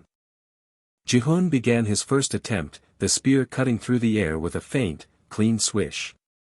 He seamlessly transitioned into the next move, his form already showing a surprising grace. His movements then accelerated into a powerful flurry, the spear whipping through the air with a series of sharp whooshes. He brought the sequence to a sudden, crisp halt, the end of the staff striking the floor with a solid clack. A low murmur of chatter spread through the previously occupied trainees as they turned their attention to the display. Exclamations of wow and oh my could be heard among the growing crowd of onlookers. They whispered among themselves, wondering who the handsome and skilled stranger was. The master, impressed, complimented Jihoon on his ability to learn so quickly before offering another refinement: loosen the grip of his right hand. He explained that this small change would allow the spear to move with greater freedom, and Jihoon nodded in understanding. Jihoon immediately adjusted his grip, and the spear sliced through the air with a newfound swiftness. A much more powerful whoosh followed as he executed a wider, faster arc. Once again, he concluded the movement with a sharp, controlled stop. He launched into another fluid combination, the weapon now appearing as a natural extension of his arm. The spear became a blur as he spun it with breathtaking speed, the air humming with the force of his movements. A final, elegant flourish brought his stunning solo performance to a close. Deciding his student's form was adequate, the master instructed him to try the technique again, this time infused with the power of eternal truth. A potent energy instantly began to shimmer around Jihoon as he channeled his power into the simple training weapon. With a mighty ki, he lunged forward, unleashing the energy in a single powerful thrust. The flimsy prop spearhead broke from the shaft, flying through the air with a loud clang.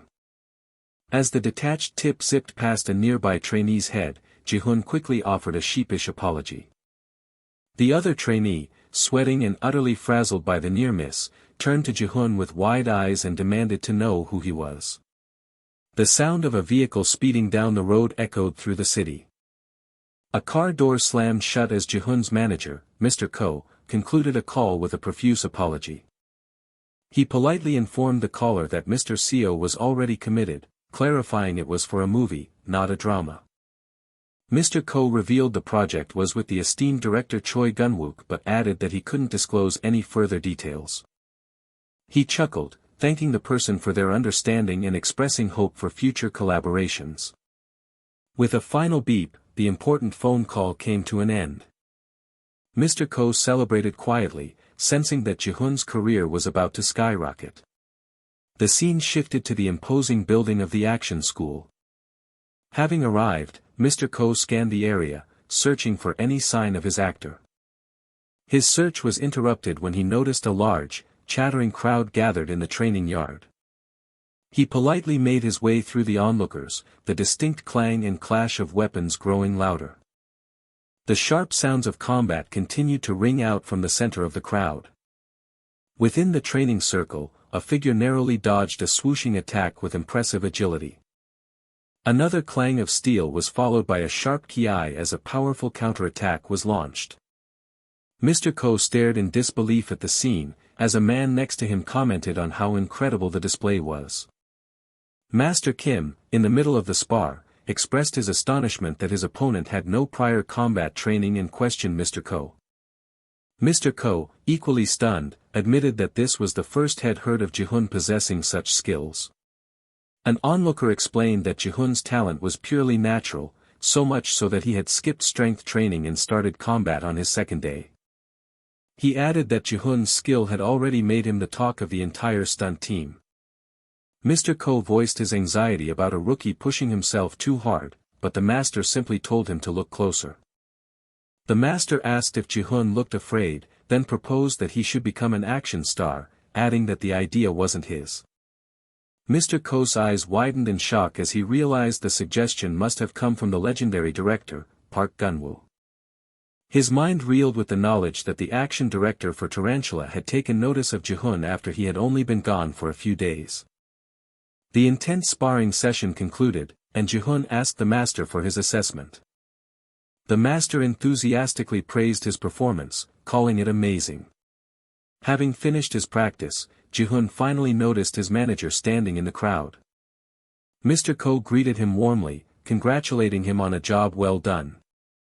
He immediately pressed Jihoon for an explanation, demanding to know where this sudden combat expertise had come from. Jihoon just laughed it off, suggesting he had discovered a hidden talent, which led Mr. Ko to ask if he was now considering a career as an action star. Firmly rejecting the idea due to his dislike of getting hurt, Jihoon smoothly shifted the conversation, asking how his manager's busy schedule had been.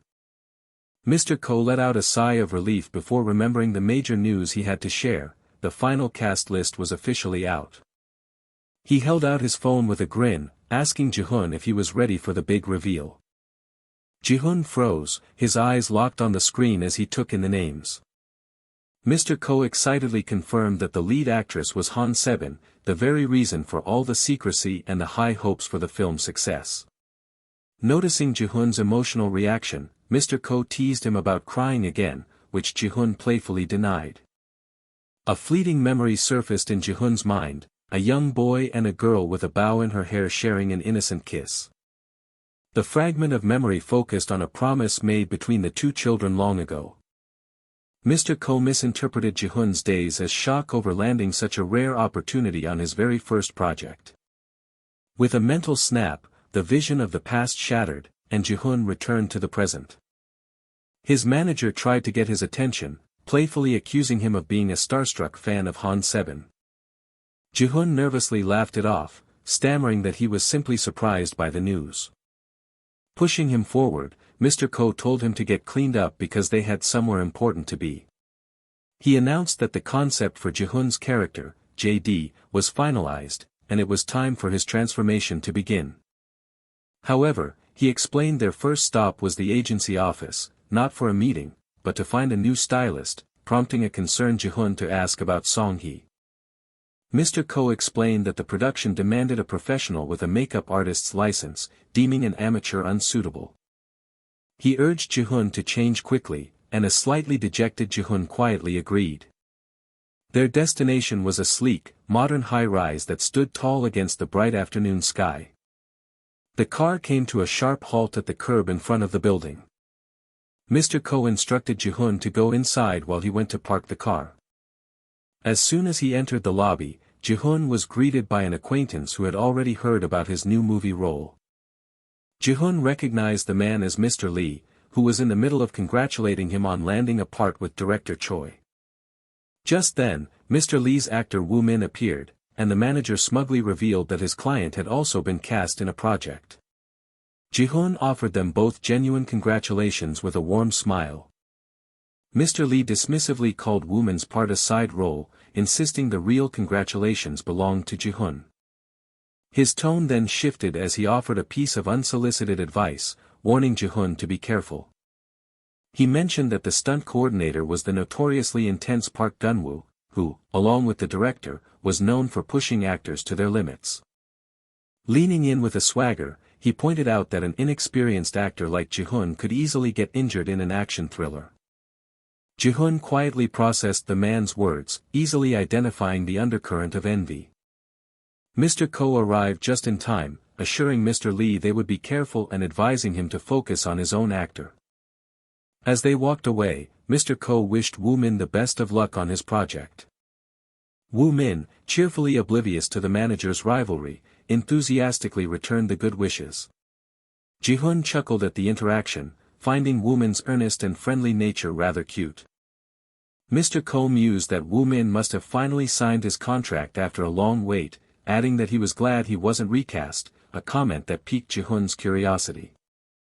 He then confessed that the writer for Woo Min's show had actually reached out to him first. Mr. Ko confirmed that the offer had been for the very role Woo Min had landed, as the writer felt Jihoon was better suited for it. Before Jihoon could react, his manager's phone rang, cutting their conversation short. Mr. Ko confirmed their location with the caller before Jihoon asked if the potential new stylists had arrived. His manager nodded, telling Jihoon to go meet them and decide if they would be a good fit. As he walked toward the meeting room, Jihoon's thoughts filled with guilt over Song-hee and how he would tell her she was being replaced. He made a silent promise to himself to bring her onto his team as soon as he had enough influence in the industry. His determined thoughts were abruptly cut short by a completely unexpected sight. A familiar voice cheerfully introduced herself as the person who would be handling his wardrobe. Jihoon could only stare back, his mind blank with shock. The new stylist revealed her identity. It was Chai Song-hee. With a triumphant flourish, she proudly presented her newly acquired professional makeup artist license, leaving Jihoon speechless.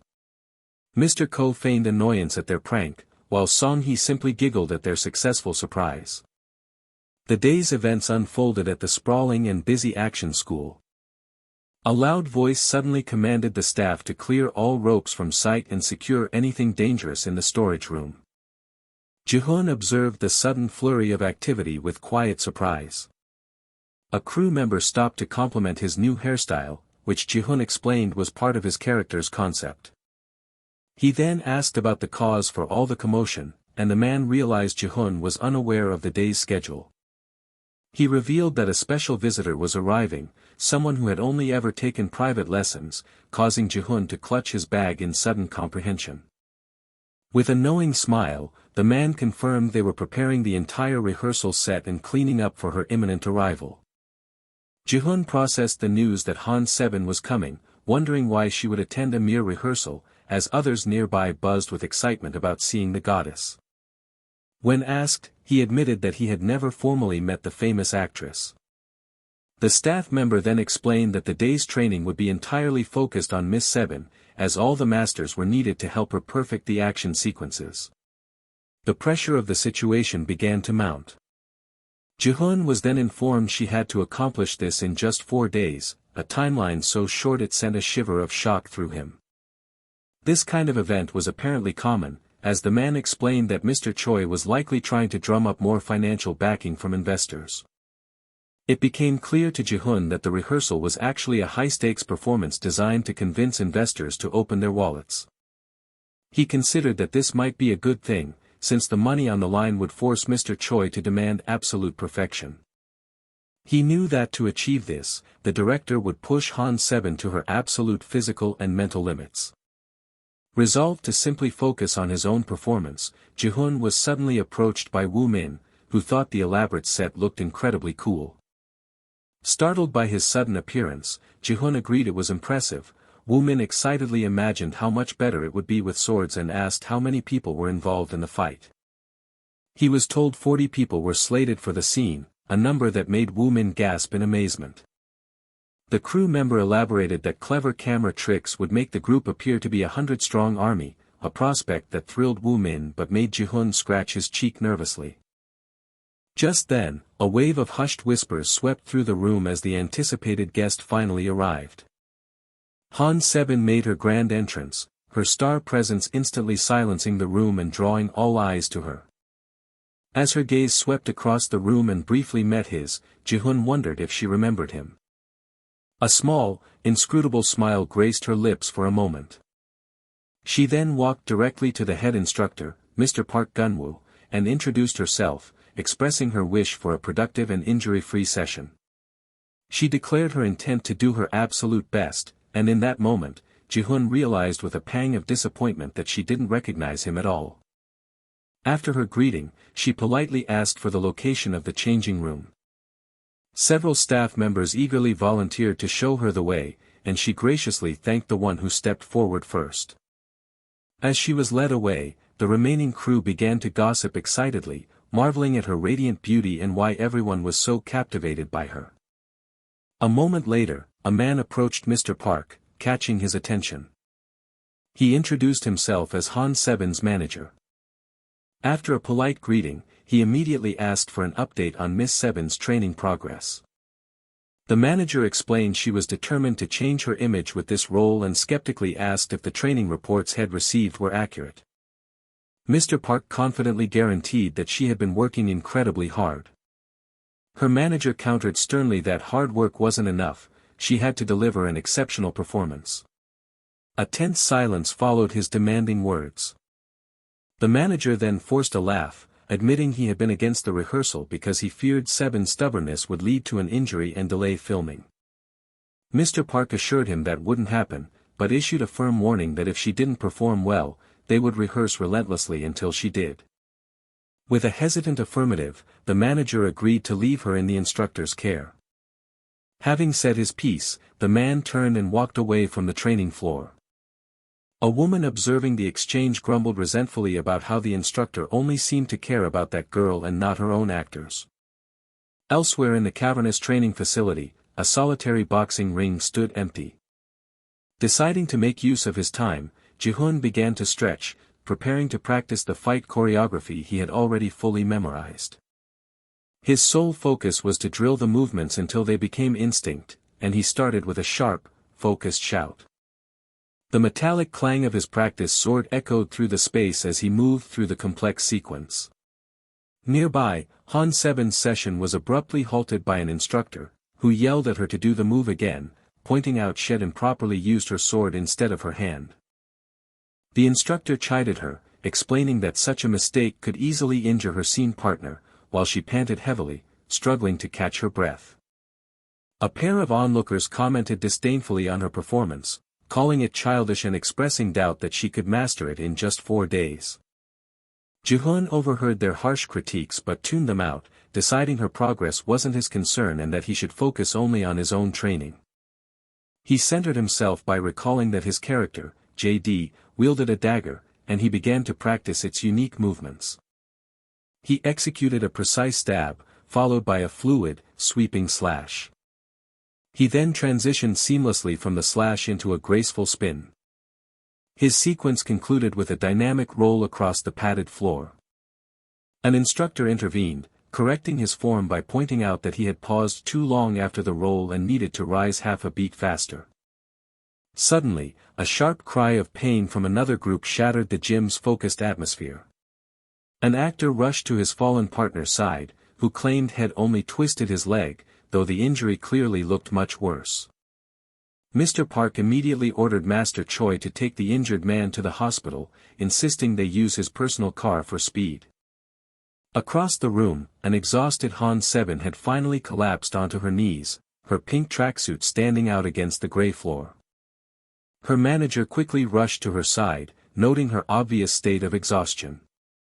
He gently suggested she take a quick water break, but she was too consumed by her own mounting frustration to listen. She angrily lamented that her body wasn't cooperating with her mind, cutting him off as he tried to console her by saying she was doing well for her first day. She snapped that his lukewarm encouragement wasn't helpful, demanding he tell her she was doing great instead of just okay, her outburst startling him into a quick apology. He timidly offered her water once more, but she bluntly refused, creating a strained and awkward silence between them. Jihoon watched the scene with a soft laugh, which prompted Woo Min to ask what was so amusing about the ill-mannered actress, to which Jihoon cryptically replied that it was because she had changed so much.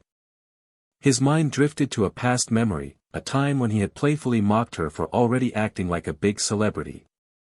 An instructor called out to a panting Han Seben, getting her attention. He informed her they would have to change the action scene, a declaration that left her utterly stunned. Her manager stepped in to explain, voicing his doubt that she could master the complex choreography in only 4 days. He added that the high risk of injury was another major concern, and his words made Seben flinch with guilt.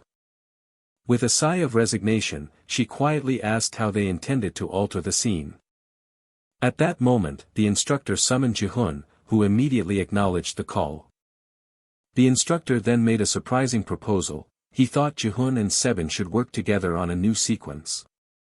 The news was clearly unwelcome to Jihoon, as the instructor suggested they perform a scene featuring both the characters Sung-eun and JD. Noticing Jihoon's sour expression, the instructor questioned it, but Jihoon quickly masked his feelings, asking if they were to perform the house or the alley scene. The instructor confirmed it would be the alley, prompting Sebin to wonder if this new actor was indeed playing the role of JD. The full weight of the situation crashed down on her as she realized they were talking about the alley scene. Suddenly, Mr. Park was confronted by a senior staff member who questioned the abrupt decision. The man protested that this rehearsal was never part of the plan and demanded to know if Master Choi had approved it, reminding them he was due to arrive in a few hours. He let out a sigh, showing his immense frustration with the sudden change of direction. Finally relenting, he told them to do whatever they wanted, his sharp tone causing Sebin to jump in surprise. Sebin angrily stormed away as her manager called for her to wait, while Jihoon was left wondering if she had just shot him a hateful glare. One of the onlookers from before told her friend not to worry about the actress' bad attitude. Her friend scoffed in agreement, remarking that Sebin had no one to blame but herself for not attending practice regularly.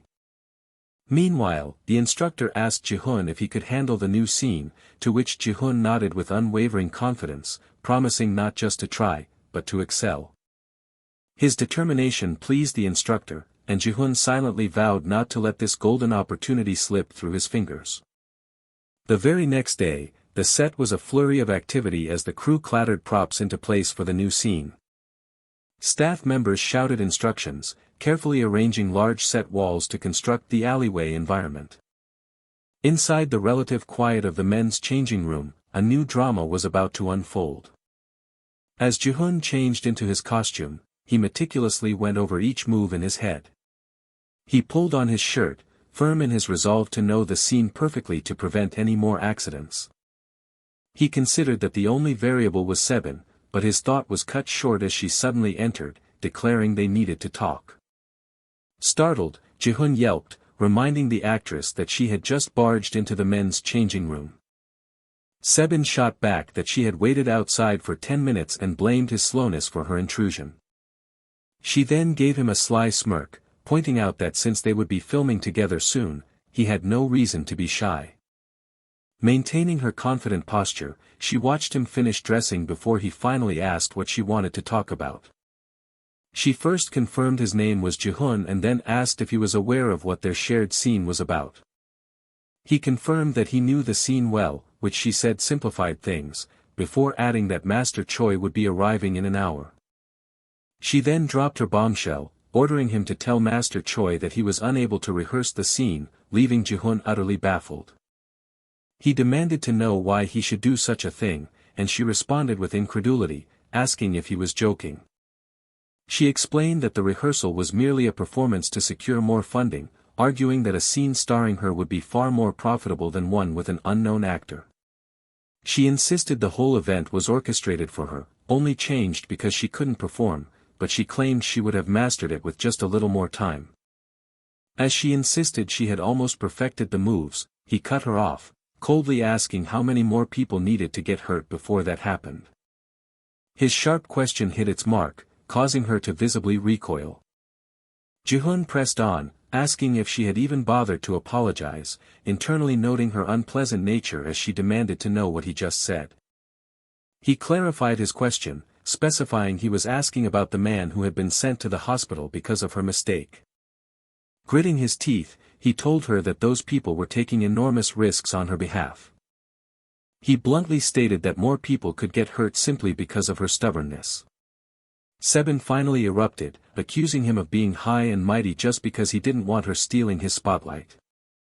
Jihoon calmly conceded that he didn't want to lose the opportunity, but he was also confident he could perform the scene without injuring anyone. He then steered the conversation back to her demand, pointedly asking why he should be the one to tell Master Choi he couldn't do the scene. Realizing her attempt at intimidation had failed, she asked if this meant he was refusing her request. He confirmed that he would not lie, adding that if his skills weren't up to par, Master Choi would be the one to remove him. A faint cracking sound could be heard as she ground her teeth in frustration before finally relenting. She challenged him with a venomous glare, declaring that they would all see just how good he really was. With cold certainty, she vowed that she would definitely get her original scene back from him. As she turned to leave, she muttered a curse at the defiant rookie under her breath. Unfazed, Jihoon thought to himself that he had no intention of losing the scene either, ready to see who would be laughing in 4 days. 4 days later, the day of the rehearsal had arrived. The scene was set in a desolate alley, where a tattered flyer called for a vote on a local renovation. An actor lay on the ground, groaning in feigned agony. Jihoon, fully in character as the cold-hearted JD, loomed over the fallen man. JD contemptuously nudged the man with the toe of his shoe. He then tapped the man's cheek, a gesture of utter disdain. An unseen boss declared that a hunting dog that couldn't hunt was of no use to him. Following the command, another henchman brutally slammed the fallen man's head against the brick wall. Just then, Sebin's character, Sung-eun, rushed into the alley, screaming for them to stop. She slid to a halt, positioning herself between the aggressors and their victim. The boss ignored her plea and calmly ordered JD to stab the man, a command that horrified Sung-eun. He repeated his order with chilling patience, telling JD to stab him. Sung-eun, her eyes wide with terror, shook her head and refused. The boss simply smirked, taunting her to go ahead and do it. She cried out that she couldn't, that she wouldn't, because the man was someone important to her. In that instant, another actor, playing a different henchman, charged directly at her. The prop knife in her hand sank deep into the charging man's chest. Sung-eun gasped, her mind reeling in shock and disbelief at what had just happened. The man collapsed to his knees, weakly asking why she would do such a thing. The prop knife slipped from her trembling fingers, no longer looking like a mere stage weapon. His body fell forward, hitting the pavement with a sickening thud. A primal scream of pure anguish tore from Sunjian's throat. Her heart-wrenching wail echoed through the narrow, desolate alleyway. On the ground, the stabbed actor cracked an eye open, internally complaining through his feigned sobs that Sebin had actually stabbed him. He fumed silently, knowing she was supposed to have turned the prop knife around when he ran into it. Watching from the sidelines, the director smiled coldly, thinking the rookie got exactly what he deserved for having the audacity to turn down a star like her. The creators, Jae Joga and Seo Hong, set the stage for the next chapter of the story. With a final, choked sniffle, the actress' heart-wrenching performance concluded. The male actor, Jihoon, rose and announced that this was the end of their prepared scene, asking the onlookers if they enjoyed it. A murmur of impressed awe spread through the crew watching the performance. People wondered aloud if the male lead was a new actor, marveling at how realistic the stabbing had appeared. He casually wiped the prop blood from his face with the back of his hand. Despite the bloody makeup smearing his face and shirt, a faint, confident smile played on his lips. A wave of satisfaction washed over him, confident that the audition had been a resounding success. The scene then shifted to the bright, cavernous interior of the modern studio building. The director praised everyone for their hard work, and the crew respectfully thanked him in return.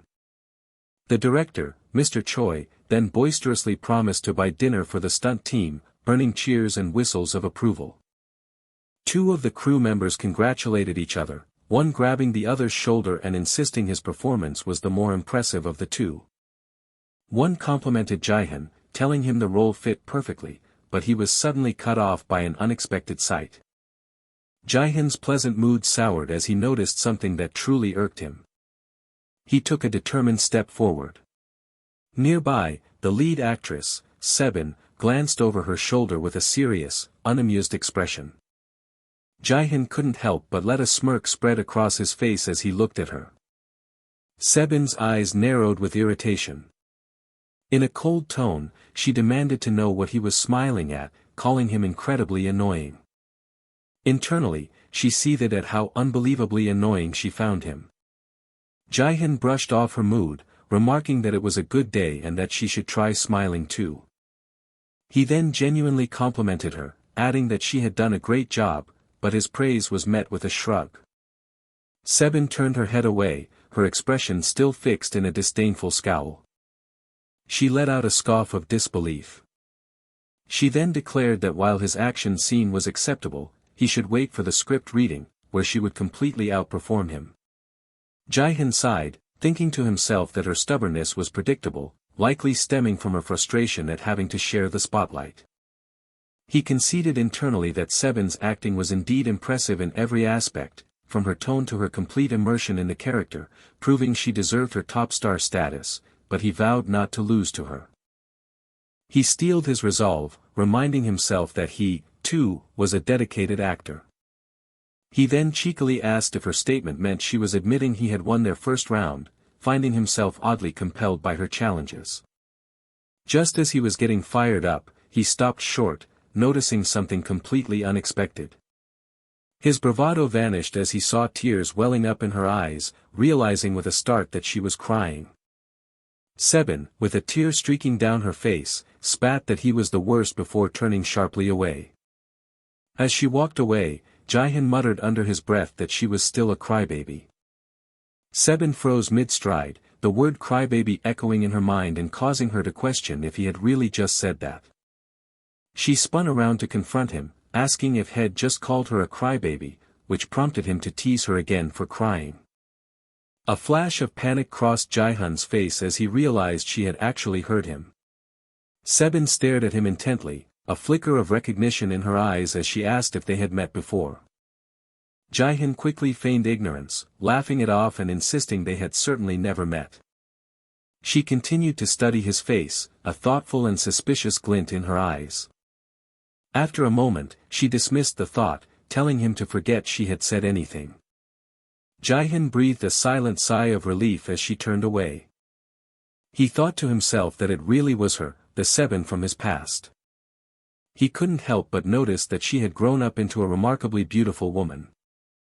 Later, the director checked on the rookie stuntman, who noted that he would have been seriously hurt if not for the protective padding underneath his shirt. The director informed the young actor, Jihoon, that everyone had been speaking very highly of his performance. He continued, stating that Jihoon had essentially earned all the investment money they had raised that day.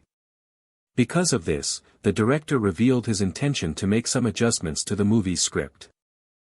Jihoon's eyes widened in shock at the news.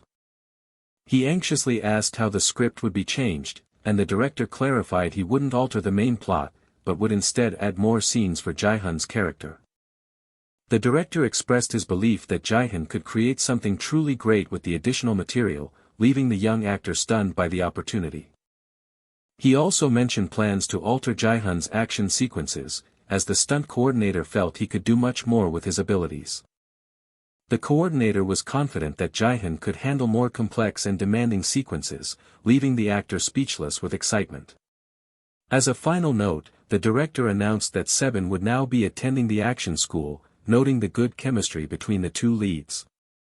He then tasked Jihoon with helping her train and improve, an assignment Jihoon accepted despite his internal disbelief about their supposed chemistry. However, he quickly realized the interesting potential of the situation, seeing it as the director's official permission to boss the top star around. The story then moved to the Jaguar Action School, where the actors would hone their physical skills. Jihoon felt exhausted, reflecting on how time had flown by as he juggled his new script and training. He found himself practicing at the action school during the day and memorizing lines at night, wondering why the gym was so crowded that day. A glimpse of a familiar figure in a green sleeve with white straps on their arm caught his eye. The actor who had been stabbed in the alley scene greeted Jihoon, who in turn asked if he was feeling better. The actor confirmed he was, lamenting that he had to drop out of the movie but was treating the time off as a small vacation. Jihoon inquired if his injury was healing well, and the actor affirmed that so far, everything was good. When Jihoon noticed something on his cast, the actor proudly showed him the best part of his injury, Han Sebin's autograph. Jihoon repeated her name in surprise as the actor explained that she had visited him in the hospital. The actor recounted how she had apologized profusely for the accident and had even taken care of all his hospital bills. He added that thanks to her gesture, he had gained a lot of respect from his visiting family, which made Jihoon marvel at such an uncharacteristic act of kindness from Sebin. Jihoon's gaze drifted across the room, a new, complex expression on his face. He spotted Sebin, her dark hair tied back in a ponytail, as she sat on the floor focused on her stretches. She caught him looking and glared, silently demanding to know what he was staring at. Jihoon sighed internally, reflecting that just when he was beginning to see her in a different light, she reverted to her usual self. He asked someone why the gym was so busy, and was told that more actors were arriving to rehearse together before the official script readings. The person explained that this was all in preparation for filming, which was only a few days away. Suddenly, his companion pointed towards the entrance, announcing the arrival of an important figure. A man in a crisp white shirt stood confidently at the door, his hands casually tucked into his pockets. He was identified as the famous action star Kang Sun-woo, who was playing a major role in their movie, Tarantula. Jihoon immediately approached and bowed respectfully, introducing himself as Seo Jihoon, the actor playing the character J.D. Kang Sun-woo slowly repeated Jihoon's name, his expression unreadable. Jihoon braced himself for dismissal, assuming a big star wouldn't care about a rookie, but was taken by surprise. The star leaned in close, his posture intimidating. With a smirk, Kang Sun-woo confirmed Jihoon's identity, mockingly identifying him as the rookie who had managed to convince the great director Choi to change his script. Jihoon reeled in shock, unable to believe that the famous Kang Sun-woo actually knew who he was. In a swift motion, the star's hand clamped down firmly on Jihoon's shoulder. Sun-woo offered a formal greeting, confirming his own identity and asking if Jihoon recognized his name. Jihoon bowed deeply in response, enthusiastically stating his name and expressing how much he looked forward to working together. Sun-woo chuckled and told him to relax, his own heart pounding with excitement as he admitted he had been wanting to meet Jihoon, which caught the rookie off guard. The veteran actor then mentioned Oh Gil-soo, another cast member, noting that this was Gil-soo's third film with director Choi. Sun-woo explained that according to Gil-soo, there was major industry buzz because it was the first time the director had ever altered a script, a fact that made Jihoon inwardly recall Oh Gil-soo's reputation as a box office wizard. Jihoon connected the dots, realizing that Sun-woo and the renowned supporting actor must be close friends, which seemed like an unexpected pairing to him. A subtle shift in Sun-woo's expression made Jihoon pause. Sensing a change in mood, Jihoon cautiously asked if anything was the matter. Sun-woo wondered aloud just how amazing Jihoon must be to have made the director change his script, a compliment that Jihoon deflected with a humble laugh, insisting he still had much to learn. With a knowing grin, Sun-woo advised him against such humility, revealing he had heard that Jihoon's action skills were incredible and that the action director, Mr. Park, was extremely excited. He tightened his grip on Jihoon's shoulder for emphasis. Sun-woo's voice grew serious as he declared that Jihoon's performance would determine the film's quality, stressing his high expectations and asking if Jihoon understood the responsibility.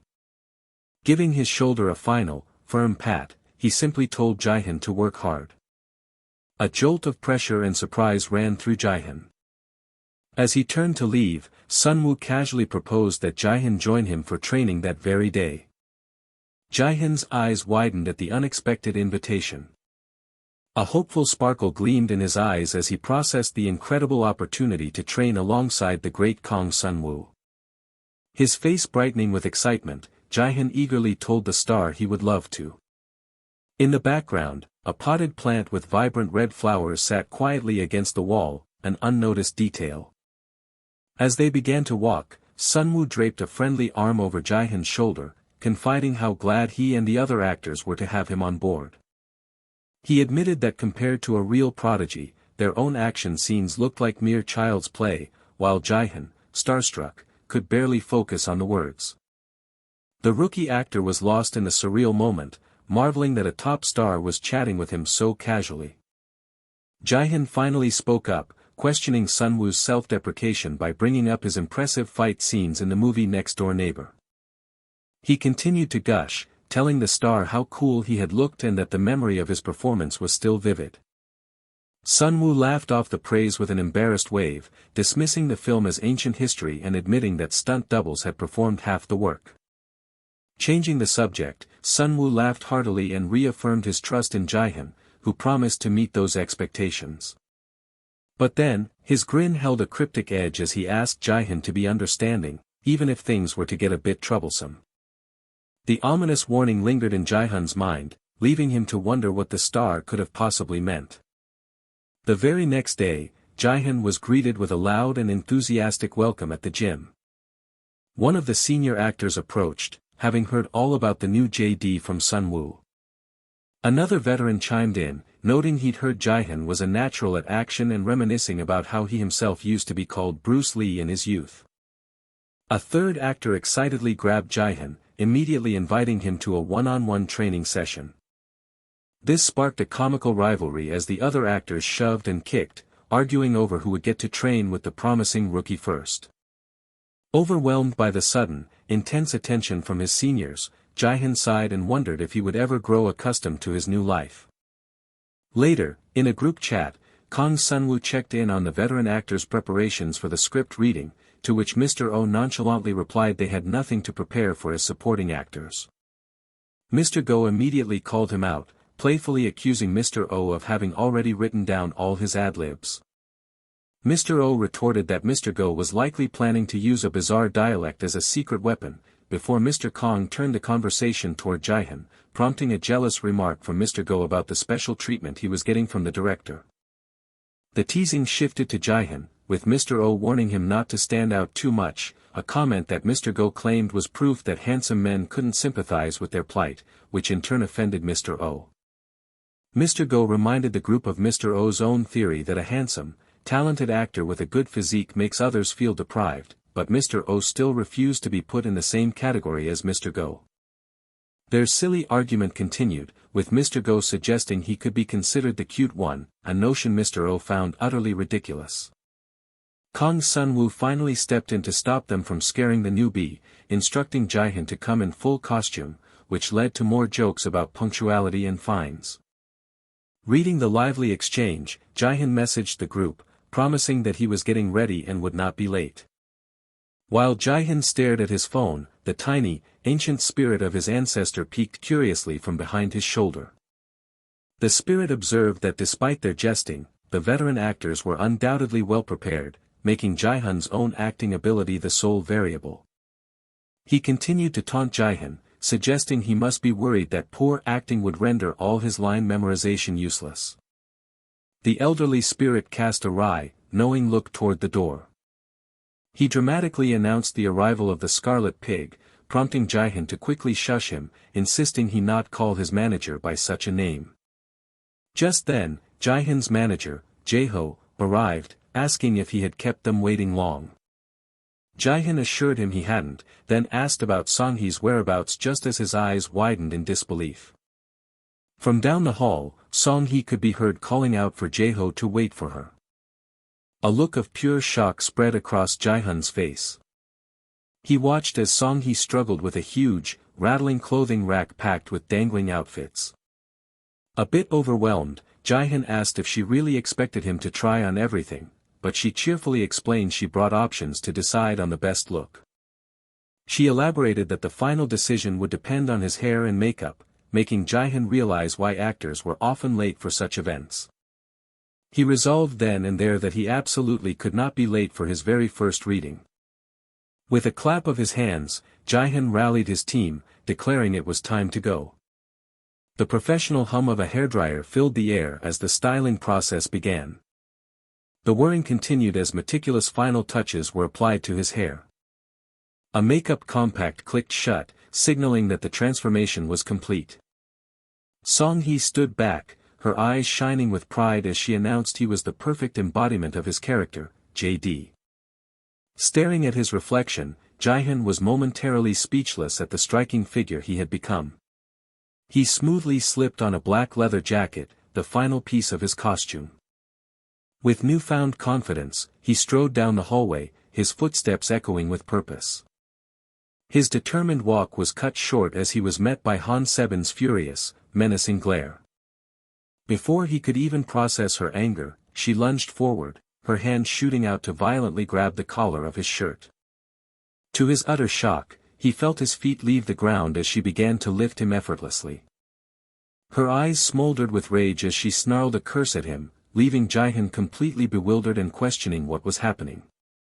She leaned in close, mockingly asking the bewildered man if he was feeling anxious. Jihoon remained suspended in the air, his mind reeling in stunned silence. With a sudden release, she dropped him, his feet slipping unsteadily on the polished floor. Seben burst into laughter, questioning if her portrayal of the character JD was convincing enough. As a confused Jihoon and a startled Song he looked on. They faced off in the middle of the lobby while onlookers watched the unfolding drama. Jihoon tried to piece together the bizarre and aggressive welcome he had just received. A flicker of realization finally dawned on him as he understood her actions. Yet, a part of him still questioned the sheer intensity of her performance. Meanwhile, other actors in the room recognized the famous Oh Gil-soo, whispering that they were too scared to approach him. One of them let out a deep yawn, clearly bored by the wait. Rubbing his eyes, he complained about the monotonous cycle of readings and meetings, wondering why everyone else seemed so busy. His companion reasoned that others had far more to prepare, unlike them who just had to recite a few lines. The first actor grumbled that the delays were likely due to difficult younger stars like Han Seben.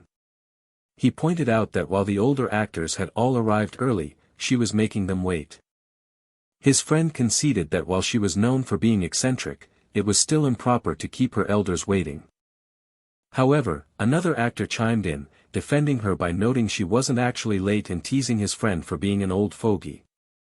He then added that Seben technically had more experience than him, once again calling his friend an old fogey. The complainer accused the defender of sticking up for Seben only because he found her pretty. The defender insisted it was because she was a good actress, prompting the other to cynically ask what he gained from his defense. The first actor scoffed that Seben would never notice him, just as a senior actor intervened and asked if their argument was over. One of them mumbled under his breath about the senior actor's authority before being forcefully dragged away. The senior actor calmly placed a white paper cup on the nearby glass table. He then offered his insight, suggesting that this time, Seben's tardiness was not an intentional act of a diva.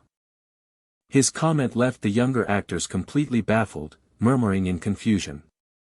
He leaned in to explain that his manager and Han Seben's manager were old college friends, giving him access to inside information.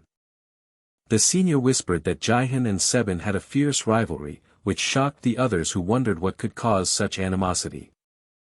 He explained that their conflict had apparently sparked from a competitive clash during the investors' rehearsal. He continued sharing more gossip in hushed tones, revealing further details he had heard. One of the listeners realized this must be why she had been training so relentlessly at the action school after losing a scene to Jihoon. They concluded that her pride must have been severely wounded and that she was now seeking vengeance. Another actor snickered at the realization that the two rivals had a significant number of scenes together.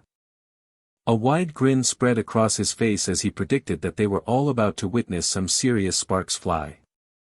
Another one of the men laughed, adding that you could never be sure what would happen. He mused that their intense rivalry might even create some unexpected on-screen chemistry, a thought that excited the group. Just at that moment, a staff member announced that Miss Seben had finally arrived. Her dramatic entrance was accentuated by the swish of her elegant coat. With a confident grin, she offered everyone a pleasant good morning. The senior actors politely bowed and returned her greeting. One of them let out a small gasp of surprise at her poised demeanor. Seben then addressed the entire room with a bright smile, asking if everyone had been well. A senior actor replied, mentioning they knew she had been busy with action school and asked how she was doing. Her gaze then swept across the room, finally landing on her intended target. She commented that Jihoon looked pretty cool, sarcastically suggesting he had put in some effort for the occasion. Jihoon, caught off guard, tugged at his casual shirt and questioned her mention of effort. He simply replied that he was trying to do his best, especially with all of them there. With a final, knowing glance, Sebin announced she was heading into the reading room. The dark-haired actress then strode purposefully across the lobby. One of the gossiping actors leaned in to whisper that she had clearly arrived with the intention of defeating Jihoon. His friend excitedly agreed, pointing out her battle-ready outfit and declaring he hadn't been this excited for a reading in years. A moment later, a staff member formally announced the arrival of Mr. Jihoon, who would be playing JD. The cast and crew gathered for the official script reading of the new project, Tarantula. The team took their seats around a long conference table, scripts open and ready to begin. As the reading progressed, audible gasps of amazement filled the room. The cast continued to murmur in awe at the powerful performances being delivered. A man holding his script looked on with a deeply concerned yet impressed expression. Later, during a break, the camera focused on the quiet corner of the lounge with its vending and coffee machines. One of the veteran actors congratulated the group on their excellent work that day. He then shot a playful glare at Jihoon, telling him he could have toned it down a bit. When Jihoon feigned innocence, the actor explained that his full-throttle performance from scene 1 had left him utterly exhausted. He lamented that he was barely holding on and was already starving after expending so much energy. The senior actor joked that at this rate, he was going to lose weight just from acting opposite Jihoon. Another veteran praised Jihoon, admitting his acting was so good that their own pride wouldn't let them ad-lib more than once. The first actor dramatically clutched his head, saying he felt lightheaded and needed a warm, spicy meal with soju to recover. Seizing the opportunity, Jihoon offered to treat everyone to dinner, an invitation they eagerly accepted. The senior actors showered him with praise, complimenting his talent, looks, and generosity, assuring him he was destined for greatness. Jihoon happily instructed everyone to wrap up their work and clear their schedules for the evening ahead. With a satisfied smile, he strode down the hallway, his hands casually tucked in his pockets. He reflected that, all things considered, it had been a very good day. His peaceful thoughts were suddenly cut short by an unexpected sound from a nearby room. Before he could react, an arm shot out and yanked him forcefully inside. The door to the room was left slightly ajar, revealing a sliver of the dark interior.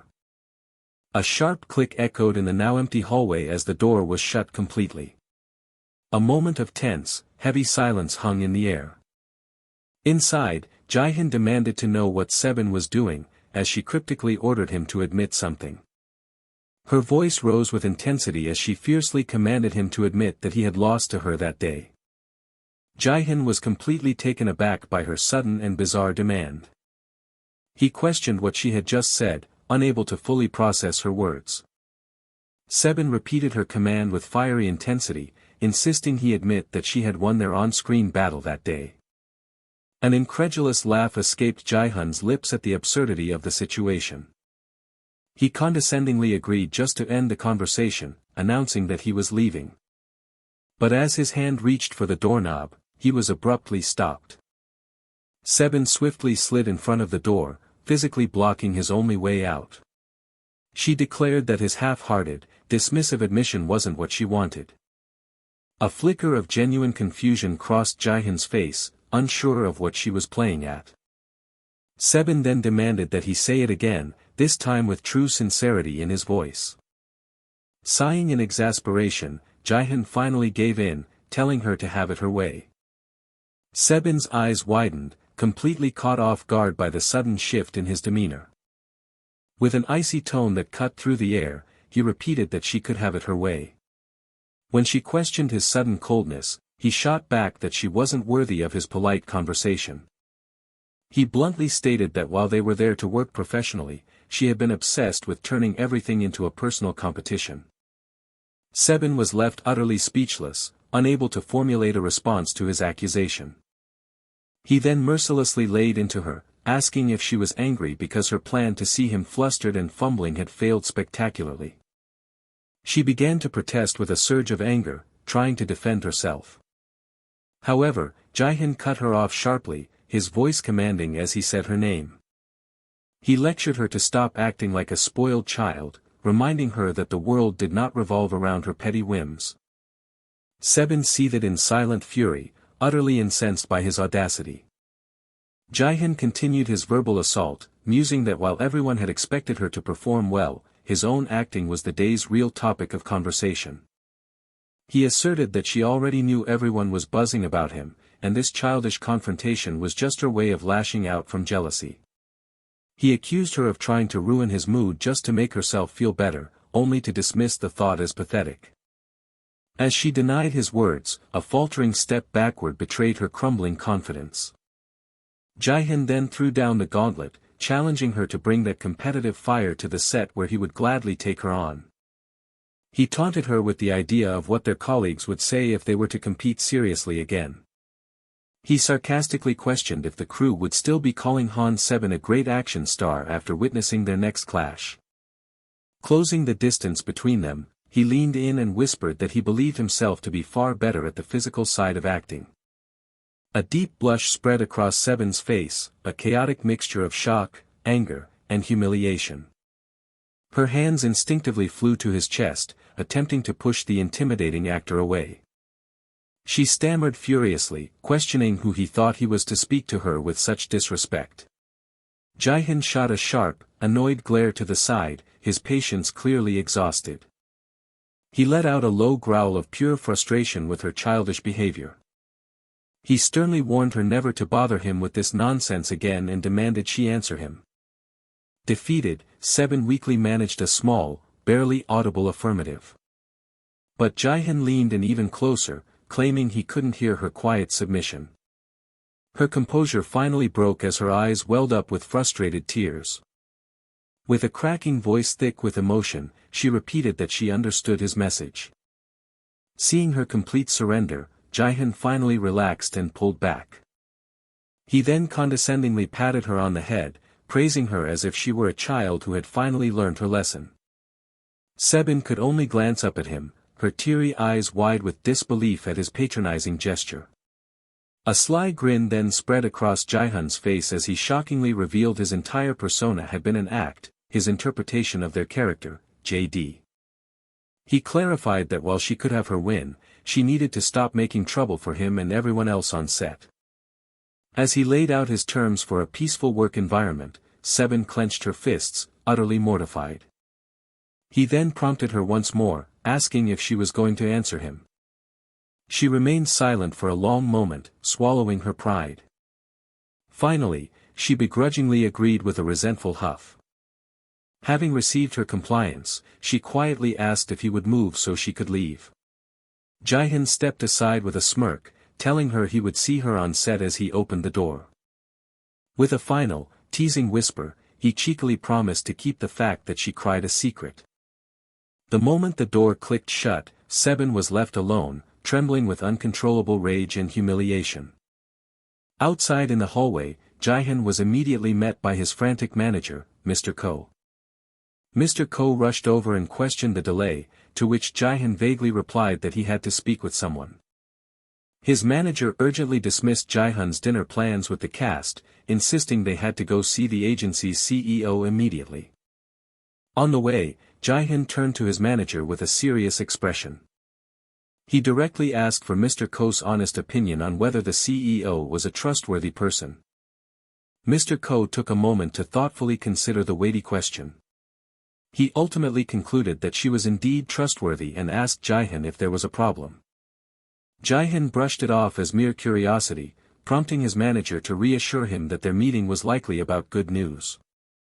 Later at the agency, the CEO, Seo Tahi, warmly greeted Jihoon and complimented him, noting he was even more charming in person.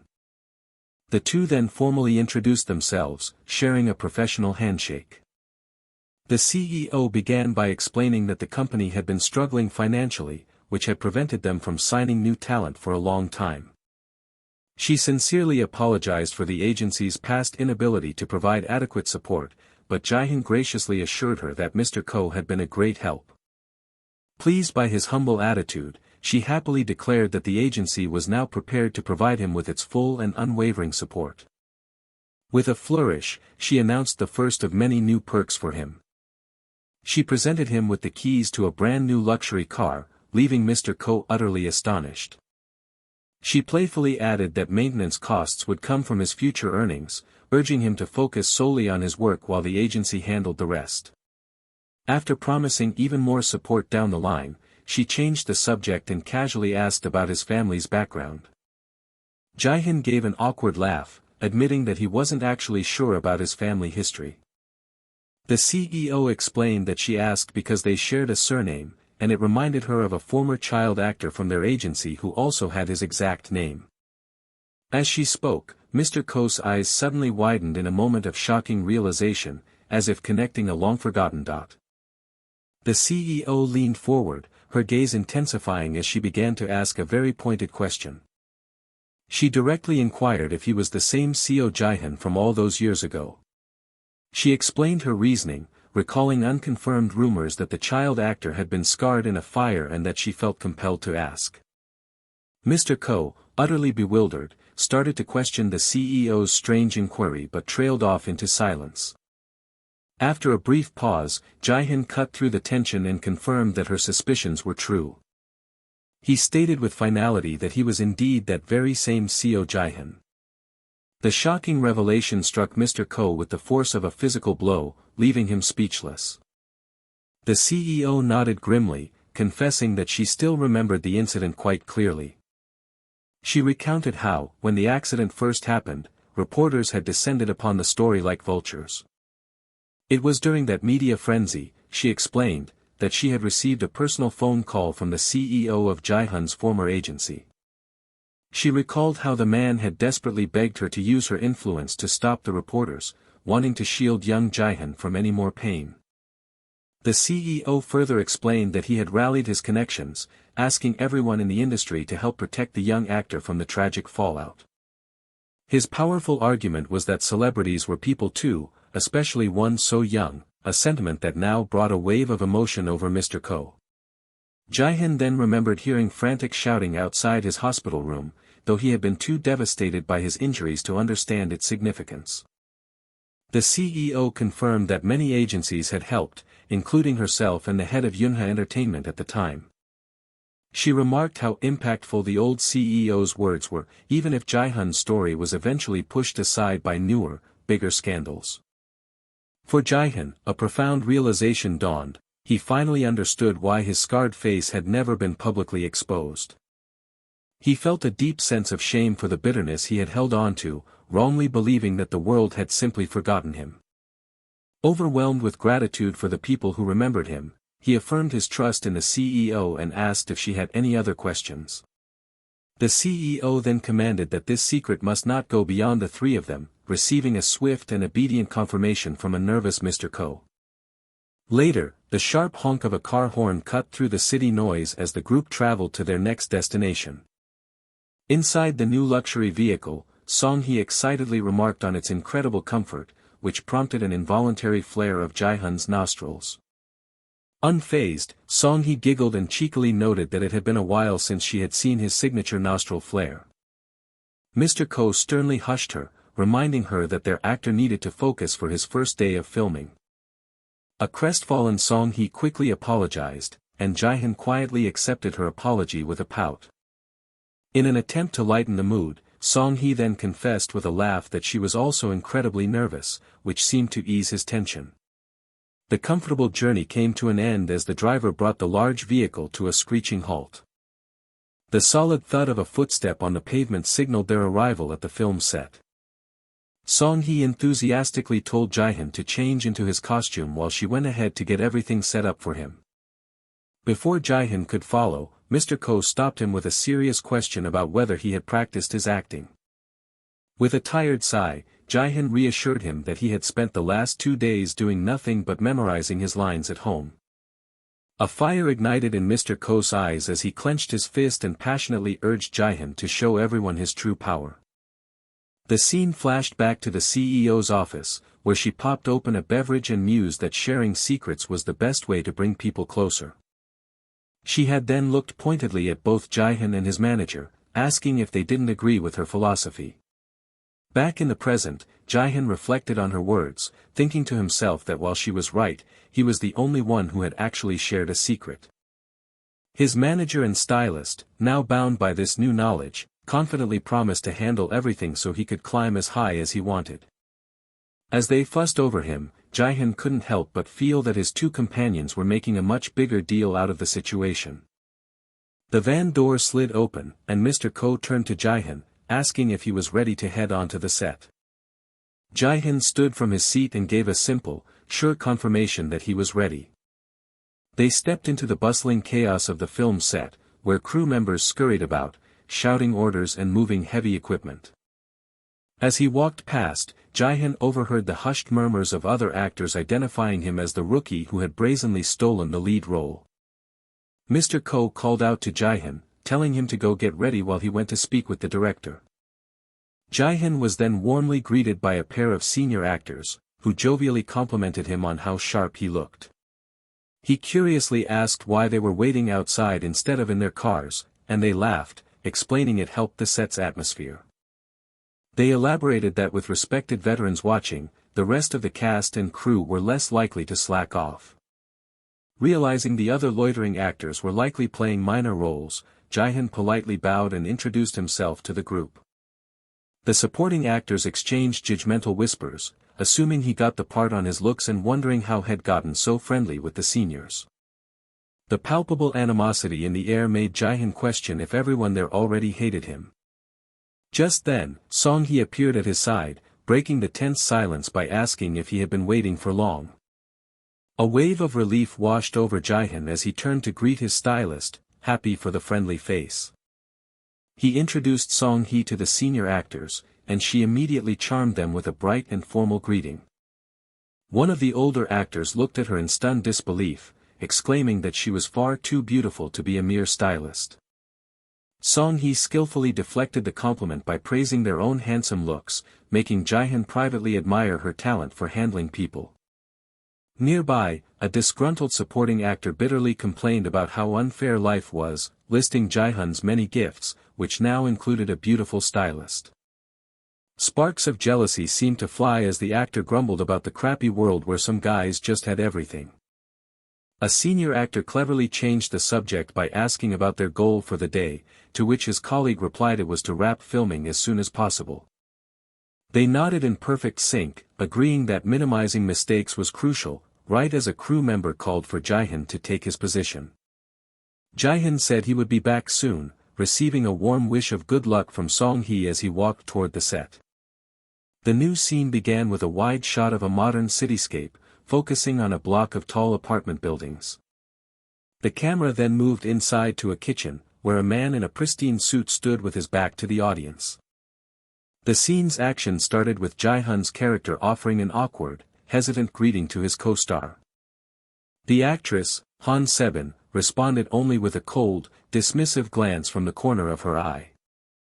She then deliberately turned away from him and continued to wipe down the kitchen counter, ignoring him completely. Jihoon felt a pang of discomfort but decided her silent treatment was still preferable to her picking another fight. The director's powerful voice then echoed through the set, calling for the scene to officially begin. However, not a moment later, the director was forced to yell for them to cut the take. The filming process devolved into a frustrating cycle of false starts, with the director repeatedly shouting for a cut. Finally losing patience, the director asked Han Sebin what was wrong, as crew members whispered about how well she had been performing just moments before. The hushed speculation continued, with one crew member wondering if her poor acting was because of the contentious script reading.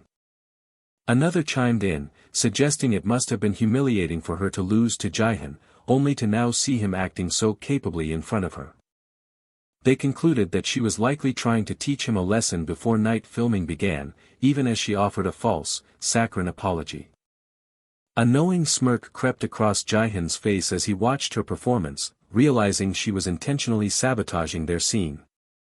On set, crew members let out a collective sigh as they learned they were taking an unexpected break, with some questioning the sudden halt in production. One staffer voiced their confusion, pointing out that filming had been progressing remarkably smoothly just moments before. The conversation quickly turned to the new, handsome actor, with one person trying to recall his name before another helpfully supplied that it was Jihoon.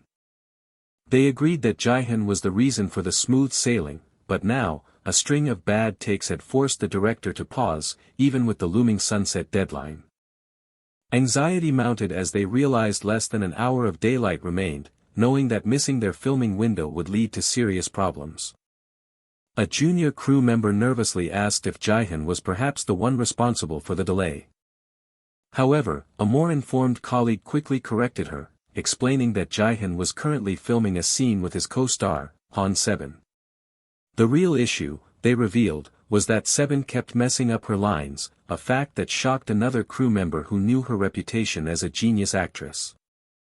The news left the staffer completely baffled by the unprecedented and unprofessional display. They gossiped about how, despite her terrible personality, Sebin's acting was almost always flawless, leading them to suspect a personal conflict was brewing between her and Jihoon.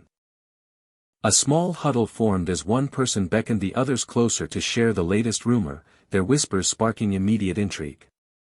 The hushed murmurs culminated in a gasp of shock as the gossip spread, revealing it was about Jihoon and Han Sebin. Unaware of the rumors, Jihoon's attention was caught by a familiar voice urgently calling his name. He turned to see Mr. Ko hurrying toward him, panting from the effort of having run across the set. Mr. Ko brought up the filming halt, which Jihoon confirmed with a tired, resigned laugh. The manager voiced his concern over their rapidly shrinking timeframe, a sentiment that Jihoon wholeheartedly echoed.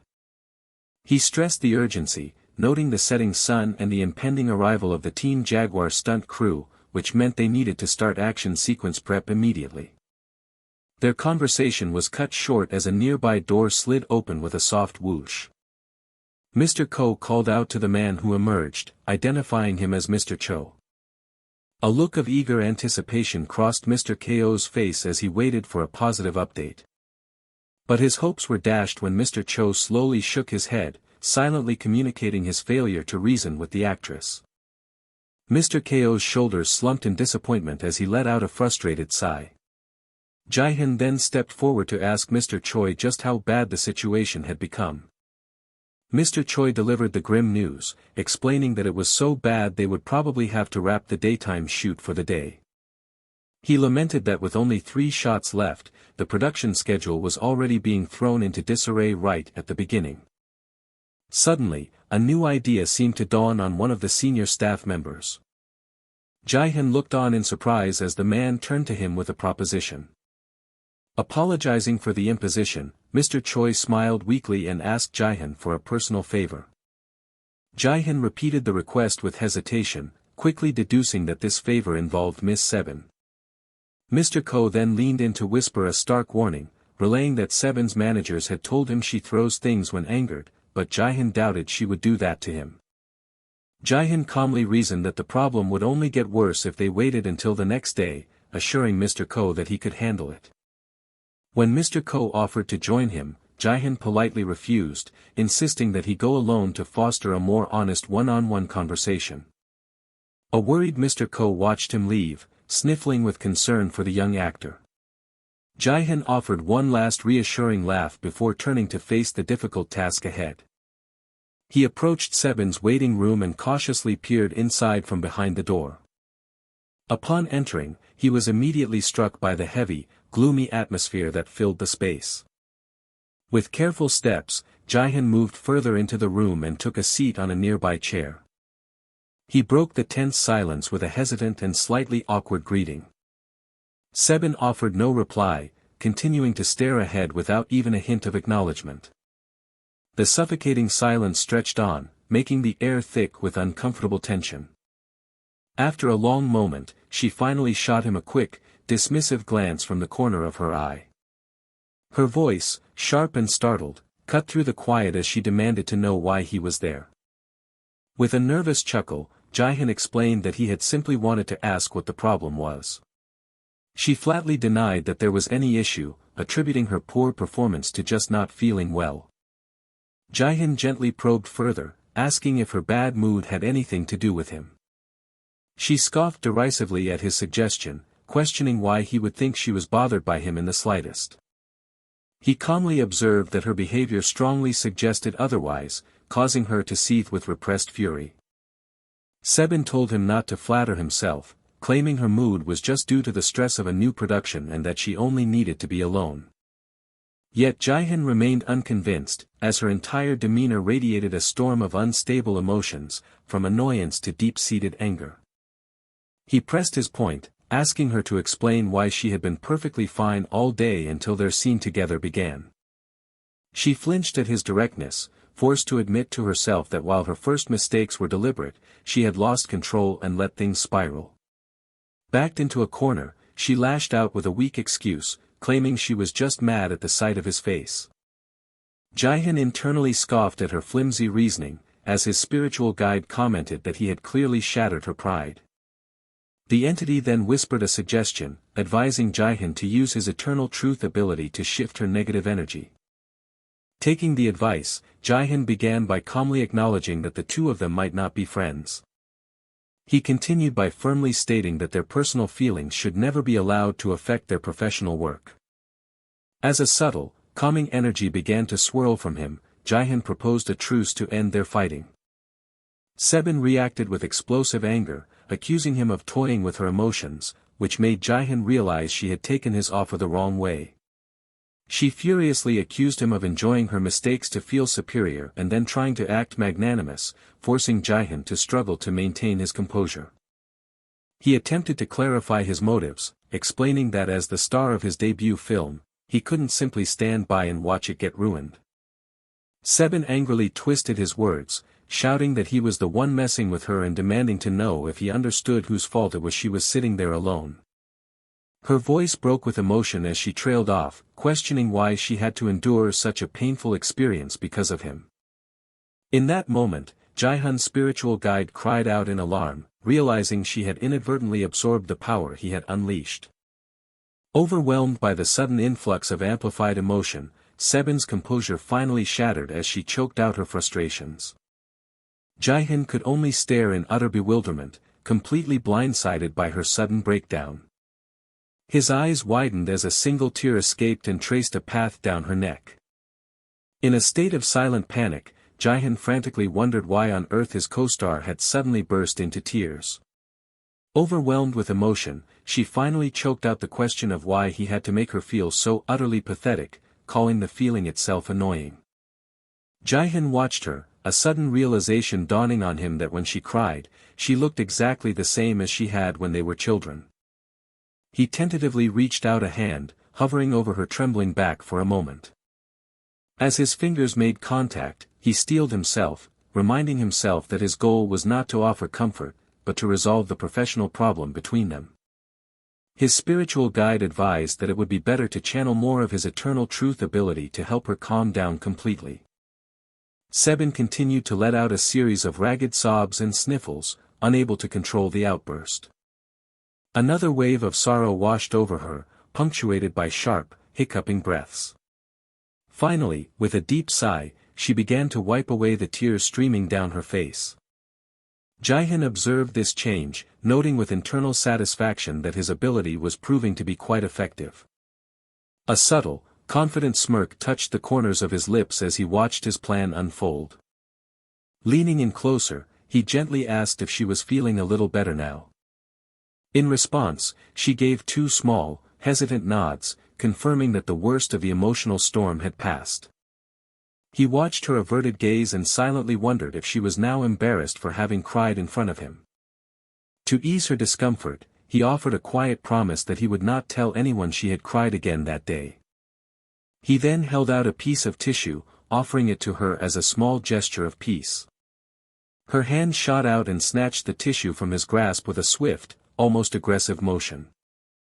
She then began to awkwardly dab at her eyes, her movements clumsy and uncertain. Jihoon continued to watch her until she slowly turned her head back toward him. Her eyes, now clear of tears, fixed on him with an intense, questioning stare. She snapped at him impatiently, demanding to know what he was looking at now. With a huff, she clarified that she was asking if her makeup looked all right, criticizing him for being so slow to understand. A soft sound of realization escaped Jihoon's lips as he finally understood her concern.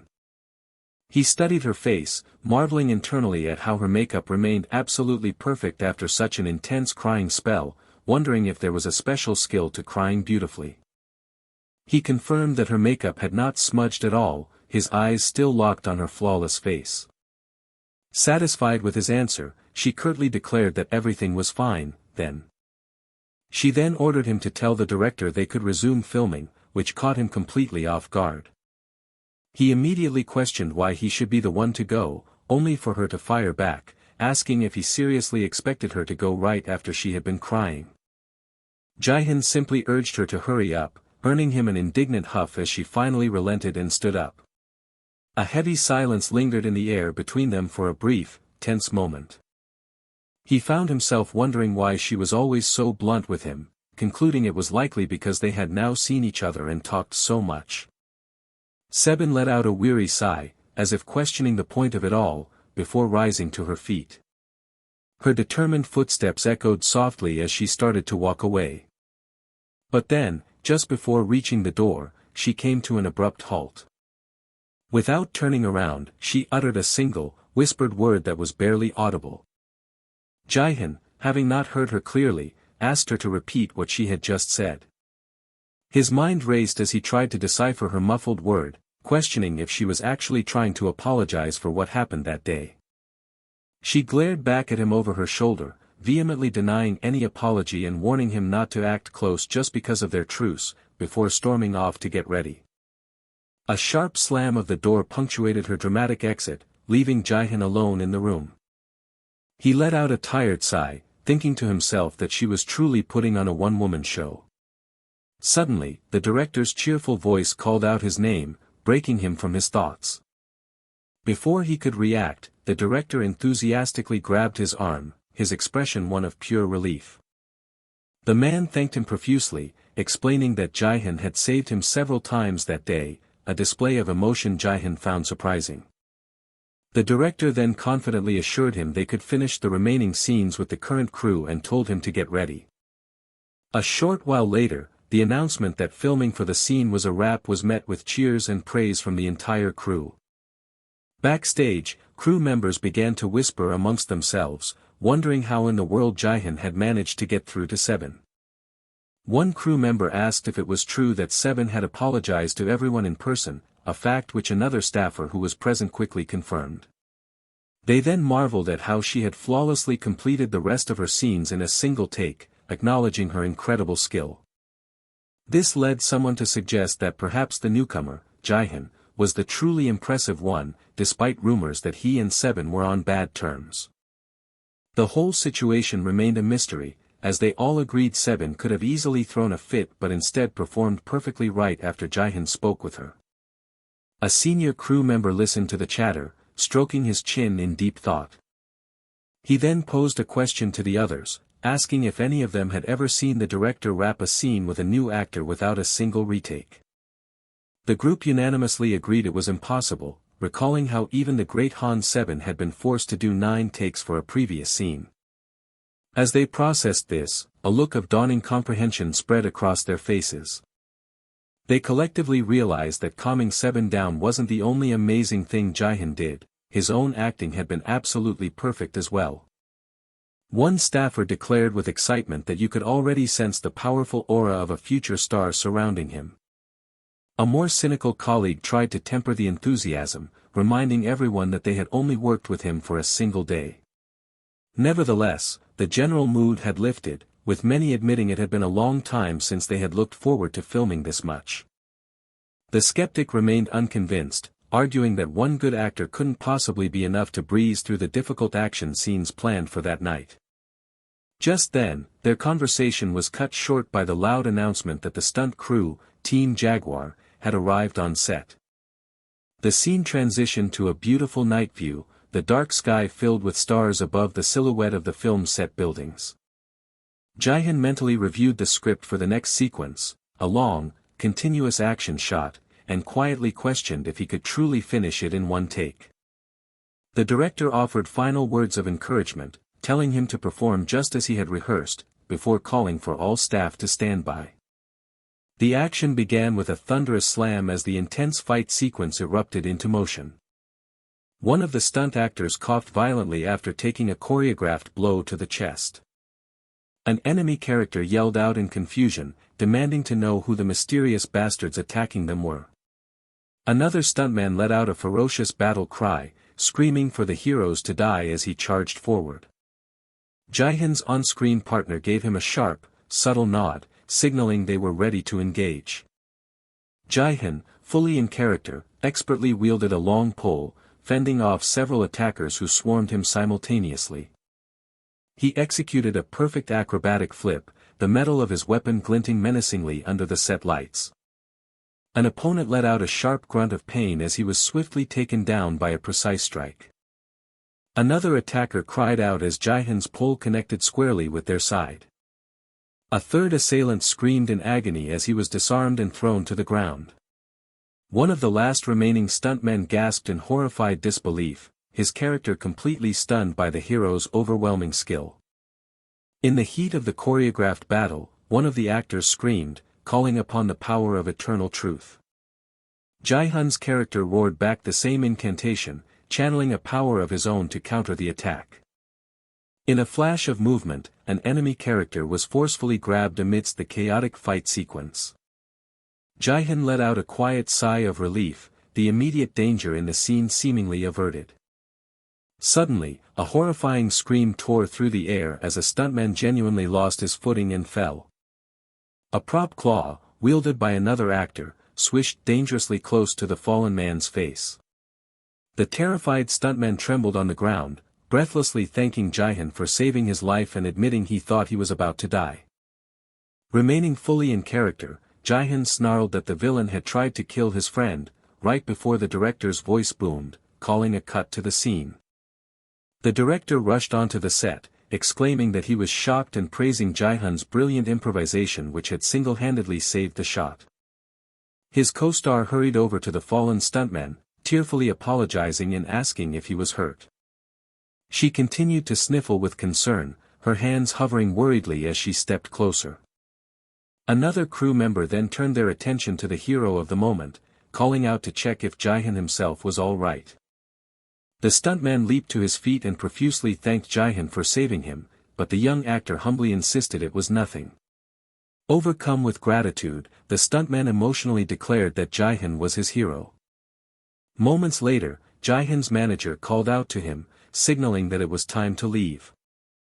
Jihoon bowed respectfully to the entire crew, wishing them well as he announced his departure for the day. A chorus of goodbyes followed him, the staff thanking him for his incredible work. An audible sense of wonder and amazement lingered on the set after he left. Two staff members began to discuss the incident, confirming that the fall was an unscripted accident that Jihoon had blended into the scene flawlessly. They marveled at his almost superhuman reflexes and his professional ability to instantly snap back into character. One of them posed a thoughtful question, wondering if they had just witnessed the birth of a major new star. After that day on set, word of Jihoon's incredible talent and quick thinking spread like wildfire. He earned the universal respect of the crew for his action skills and quickly became a favorite among the staff. His efficiency meant filming often concluded early on his shoot days, and even the other supporting actors began to acknowledge him. But Jihoon reflected that the most drastic change on set involved his co-star, just as the director called for another cut. The director announced a 5-minute break, allowing everyone to briefly relax. During the break, the lead actress, a woman with dark hair and a bow on her collar, shot a look in Jihoon's direction. She confronted him about his persistent gaze, to which he cryptically replied that she should know the reason why. He then gestured towards her, indicating that her appearance was the cause of his attention. With a deliberate tug, he made a small adjustment to her costume. She scoffed at the gesture, questioning if he had never seen an actor improvise before as she called for someone to bring her water. Jihoon explained that their characters were developing feelings for each other, and small details like his adjustment made their on-screen chemistry more convincing. He internally noted that while her outward demeanor remained as blunt as ever, he could sense a shift. As she took a sip of water, Jihoon perceived a wave of genuine kindness emanating from her, a feeling distinct from her usual ambition and passion. He analyzed this new sensation, wondering why his presence seemed to be drawing out this pure, white kindness that lingered after her other emotions faded. Glancing her way, he silently questioned if this could be a new, unforeseen side effect of his special ability. She interrupted his thoughts, telling him to let her know if he couldn't handle her ad-libbing, offering to stick to the script. Jihoon coolly replied that it was fine, encouraging her to do whatever she felt was right for the scene. She then turned the tables on him, suggesting that perhaps he should focus more on his own acting. She accused him of growing lazy and complacent now that everyone on set was constantly showering him with praise. She began to ask if he ever considered that his own extensive ad-libbing left no room for her to contribute, but she trailed off, leaving the thought unfinished. Jihoon processed her sharp critique with a neutral, unreadable expression. He then calmly issued a challenge, inviting her to take the lead and try something herself. He added a warning, stating that if he didn't like her performance, he would deliberately ruin the shot, so she had better impress him.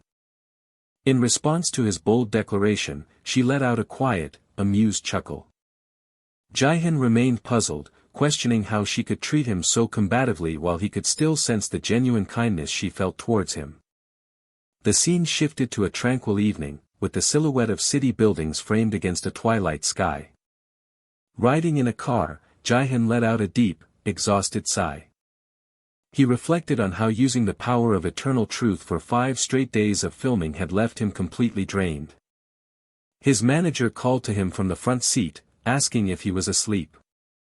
Jihoon mumbled that he was still awake, and his manager excitedly told him to open his eyes for a second. He tiredly lifted his head, a quizzical sound escaping his lips as he looked forward. Another person in the car leaned over and asked Jihoon why their manager seemed so thrilled. The manager then dropped an unexpected bombshell of a question, asking Jihoon how he would feel about being in a music video. Momentarily stunned, Jihoon's first response was to ask who the artist was. The other passenger noted that the manager had the look of someone who had just landed the chance of a lifetime, just before he revealed the artist was the famous Song Hae-il. Jihoon's eyes widened in utter disbelief upon hearing the renowned singer's name. The car was suddenly filled with exclamations of shock and excitement as the manager confirmed the incredible offer was real. Jihoon knew the name well. Song Hae-il was a musical prodigy, an 18-year-old singer-songwriter famous for her miraculously emotive vocals. He immediately understood that starring in the new music video for an artist of her caliber would undoubtedly cause a massive stir. The next day, they found themselves in a meeting room at Number Records, the agency representing the young star. A manager from the label, Yoo Byung-suk, introduced himself and complimented Jihoon on being even more handsome in person than he was on screen. Jihoon's own manager eagerly began to build him up, subtly boasting about his current project with a famous director and his extensive action training. He concluded by assuring the label manager that Jihoon was perfectly poised and ready to take on a new project right away. Mr. Yoo listened with a sharp, focused expression, his profile unmoving as he carefully assessed the young actor. Jihoon discreetly scanned the meeting room, noting that the famous singer Song Hae-il was not actually present. Mr. Yoo then made a highly unusual request, asking if Jihoon would be willing to demonstrate his swordsmanship skills for him, right there and then. While Jihoon was taken aback by the impromptu audition, his manager jumped in without hesitation, confidently accepting on his behalf. Turning to Jihoon, his manager asked if he was ready, a question that felt much more like a direct order. The camera tilted up, showing a lit ceiling fan and an air conditioner, setting a mundane office stage for an extraordinary display. Jihoon's manager instructed everyone to step back, proudly remarking that the training was well worth it as his client slid into a perfect stance. Just before beginning his demonstration, Jihoon called out to ensure he had Mr. Yoo's undivided attention. The sharp, clean sound of a blade being unsheathed sliced through the quiet tension in the room. The small audience of record label employees let out a collective, audible gasp. One of them was completely captivated by the simple, yet powerful, act of Jihoon drawing his sword. In that single, breathtaking moment, he no longer looked like an actor but transformed into a true, battle-hardened warrior. The scene opened on a vanity table, cluttered with the tools of transformation, makeup, brushes, and a softly glowing candle. A faint, mischievous chuckle echoed from just beyond the camera's view. The delicate sound of a makeup brush swished gently across skin. A final, artful swipe and dab completed the meticulous process. The makeup artist declared her work finished, telling Jihoon he could finally open his eyes. Jihoon obliged, his eyelids fluttering open as he adjusted to the bright lights of the room. With a theatrical flourish, she revealed her creation, exclaiming how pretty he now looked. A crew member's voice cut through the air, announcing they were starting in 10 minutes and calling for Mr. Ko. Jihoon's manager let out an audible gasp as he took in his client's striking new appearance. The artist proudly asked for his opinion on how cool Jihoon looked, but the manager could only mutter that he seemed powerful, silently questioning the feminine aesthetic. The camera then panned to the vast, empty stage, set with large panels and illuminated by a grid of bright overhead lights. As Jihoon made his way onto the set, whispers spread through the crew, some wondering aloud if the beautiful figure was really a man. Another staffer scoffed at their ignorance, pointing to his broad shoulders, while Jihoon felt a pang of embarrassment, realizing his heavy makeup and long wig were causing the confusion. A bright, energetic voice suddenly cut through the murmurs, asking if he was Jihoon. Jihoon formally introduced himself as the director approached, who remarked with surprise that he had an impressive presence even from across the large studio. The director then inquired if Jihoon had reviewed the concept for the music video, to which Jihoon confirmed he had studied all the provided materials. He was then instructed to take his position on the set and prepare to draw his sword for an upcoming scene with Song Hae-il. As Jihoon moved into place, a song began to play, and he immediately identified its flashy tempo and heavy synth as Hae-il's new track. Despite its chaotic sound, he was drawn to the strangely sad melody beneath, all layered with Song Hae-il's pure voice, finding it surprisingly good. Just as he was appreciating the music, a voice next to him affirmed his thoughts, commenting on how nice the song was. He turned to see his makeup artist, who called out to him with a friendly and familiar tone. Handing him his prop sword, she sought his approval on the makeup, prompting Jihoon to jokingly ask if she had always wanted to dress him in drag, an accusation she laughingly confirmed. Their light-hearted exchange was interrupted by a sudden stir on set, signaling the much-anticipated arrival of Song Hae-il herself. Jihoon's gaze was instantly captured by the young singer, and his first thought was that she looked like a living doll. The director greeted Hae-il with great enthusiasm, complimenting her beauty and asking about her choice to wear a modern-style hanbok. She simply explained that she felt the outfit matched the song's mood and, more importantly, that she thought it was pretty. A female staff member with her hair tied up looked on, her expression one of clear surprise. Nearby, a man with long brown hair watched the interaction with a detached, serious expression. Song Hae-il then turned her attention to Jihoon, her face breaking into a warm and welcoming smile. She walked right up to him and said she was looking forward to working together, a sentiment he politely returned. As she stood before him, an almost tangible sparkle seemed to emanate from the young star.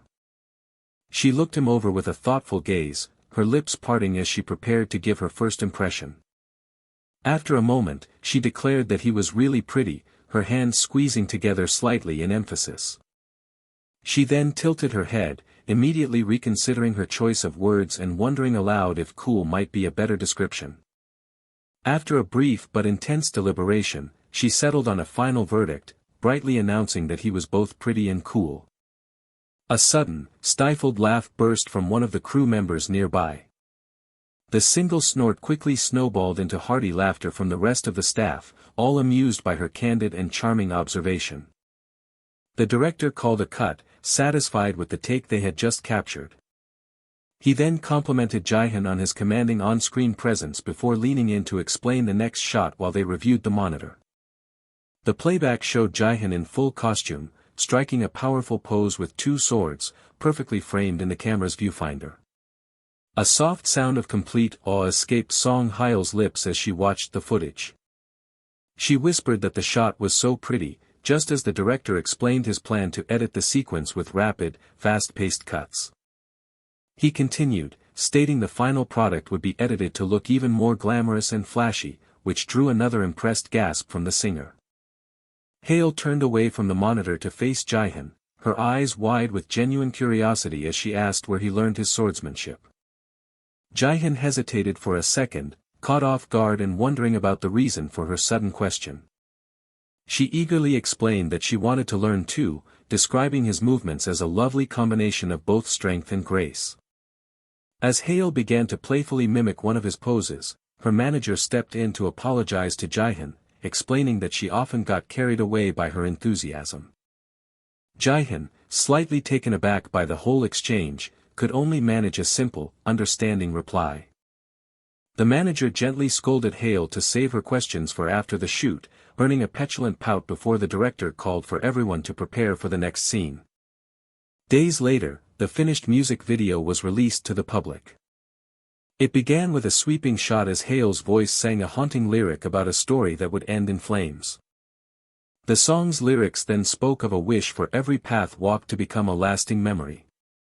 The verse continued, comparing the growing pains of a small dream to the turmoil of a raging storm. A visual showed a woman in traditional robes, clutching a pink tassel as she looked up in sudden, wide-eyed surprise. Hale's voice sang of the storm eventually passing, bringing a refreshing and cleansing rain. The lyrics built with a message of hope, describing one small step turning into two, and then many more. The music swelled toward its climax, the words painting a picture of a moment when the entire world would finally see her. A gentle invitation followed, asking someone to reach out their hand. The song's chorus soared with a powerful memory of a time when she shone brighter than all the stars in the sky. The tone shifted dramatically, as the lyrics described something small falling down from above. The object was revealed as a single, tiny ember, descending with purpose. Brilliant white streaks of light erupted from the center of the screen, cutting through the darkness like lightning. The final, triumphant lyric declared the ember's mission was to reignite a dead and lifeless morning. The song, and the video, ended on a breathtaking and emotional plea to be allowed to breathe once more.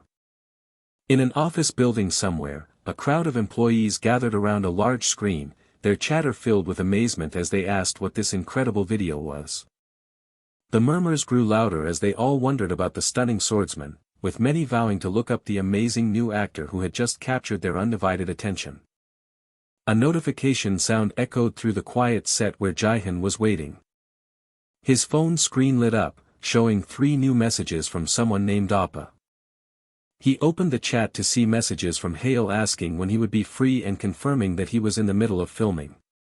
She explained her wish to learn from him before her song promotion started, sweetly offering to treat him to delicious food as payment, which drew a small, amused smile from him. The scene then flashed back to the day of the music video shoot, which had just concluded to the sound of celebratory applause for a job well done. A bright and cheerful voice called out to Jihoon from across the set. His manager drily observed that it seemed someone was looking for him. Jihoon turned to see Hale excitedly hopping over, immediately asking for his phone number. He was completely taken aback, finding it so unbelievable that the famous song Hale wanted his number that he jokingly asked if she was some kind of criminal. She affirmed her request, explaining that she genuinely wanted to learn sword fighting after hearing that he was entirely self-taught. With a hopeful expression, she earnestly pleaded for him to become her teacher. Jihoon paused for a moment, clearly caught off guard by her sincere and unexpected proposition.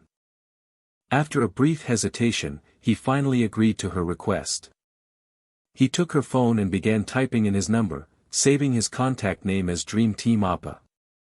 Handing the phone back, Hale teased that she would be sure to call him the next time she was in need of her dream team. She leaned in slightly as she finished tapping on her screen, a playful moment passing between them. Suddenly, a cold, cutting voice asked if he was having fun playing with his new little friend. Jihoon was visibly startled by the sudden and hostile interruption. He turned to see Sebin, who sneered with disgust at all men being the same before demanding to know why he was there. Jihoon calmly explained they were about to start shooting and were just missing a supporting actor, adding that she didn't need to come find him personally. She shot back for him not to speak to her, prompting him to point out she started it, before she demanded to know if he had forgotten the scene they were about to film. He assured her he knew exactly what scene it was, the one where their characters' conflicted feelings for each other finally erupt into a passionate fight. Sebin then ordered him to hurry to the set, spinning around and declaring that she, for one, was already perfectly in character. With that, she began striding purposefully toward the filming area. Watching her leave, Jihoon quietly wondered if she was having a bad day, as she seemed exceptionally cold. The scene then transitioned to an exterior view of a sleek, modern building made of brick and glass. Inside, Sebin let out a short, frustrated huff as she walked. She continued down a grand hallway, its checkered floors and marble walls reflecting her stern expression. Sinking onto a nearby couch, she sighed heavily, admitting to herself how tired she was and how much she just wanted to nap. She even found herself half joking that maybe the set would collapse just to give her a break. Still, she conceded that this indoor shoot was far easier than filming on location, appreciating the comfort of the sofa she was on. Her brief moment of levity faded as she fell into a quiet, contemplative silence.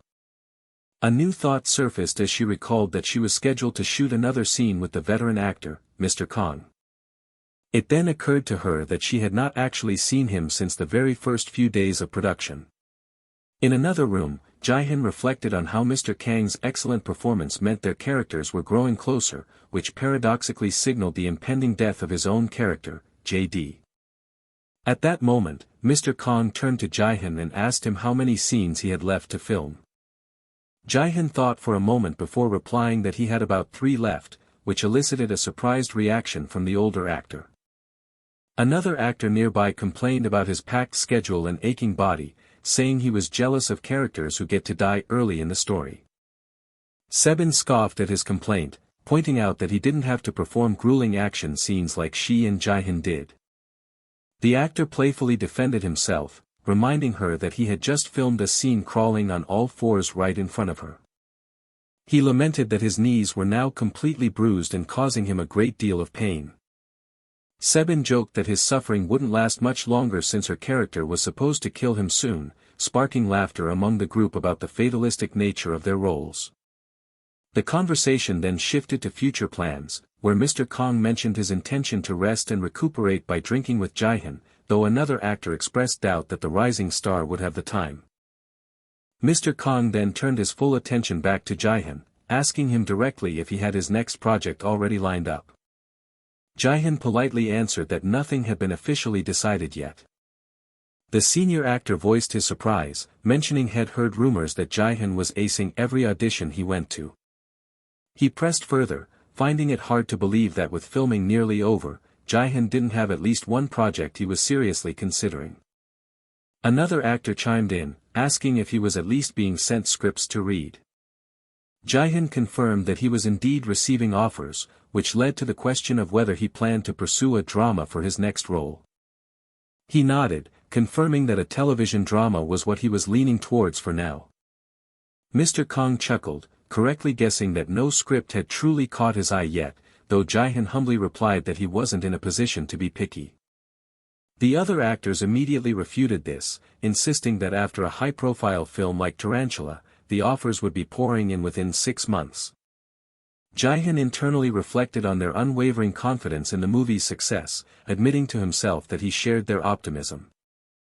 Mr. Kong then began to offer some hard-earned advice, warning Jihoon about projects that sound great in theory but have scripts that ultimately betray that promise.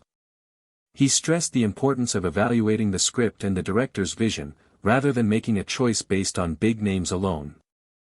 He further elaborated on the danger of being typecast as an actor of failed films, a difficult reputation to shake, and strongly advised Jihoon not to rush into any decisions. Sebin listened to this exchange from the side, her expression one of clear disinterest. Despite his own cautionary words, Mr. Kong concluded with a laugh, admitting that for some reason, he had no worries about Jihoon's future. The others readily agreed, remarking that while most actors his age are reckless, they felt they were wasting their breath giving him advice. Mr. Kong added that he felt like a nagging old man, certain that Jihoon was more than capable of managing his own career.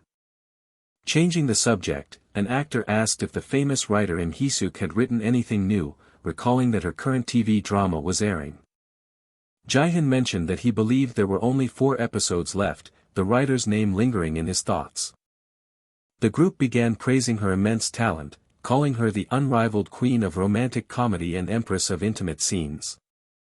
One of them sighed wistfully, sharing that he had once auditioned for one of her projects and still dreamed of working with her someday. Their conversation was abruptly interrupted by a sharp knock at the door. A staff member entered the room, explaining that they needed to borrow Jihoon for just a moment. Jihoon turned to the staffer, inquiring what the matter was. The staff member first confirmed that Jihoon knew of the writer Im Hee-suk, a fact Jihoon quickly affirmed. Then, the staff member delivered the stunning news: a call had come from Im Hee-suk's office, and the writer herself wanted to meet with him. Jihoon was left completely speechless, his mind struggling to comprehend that he was being summoned by the most celebrated writer in the country.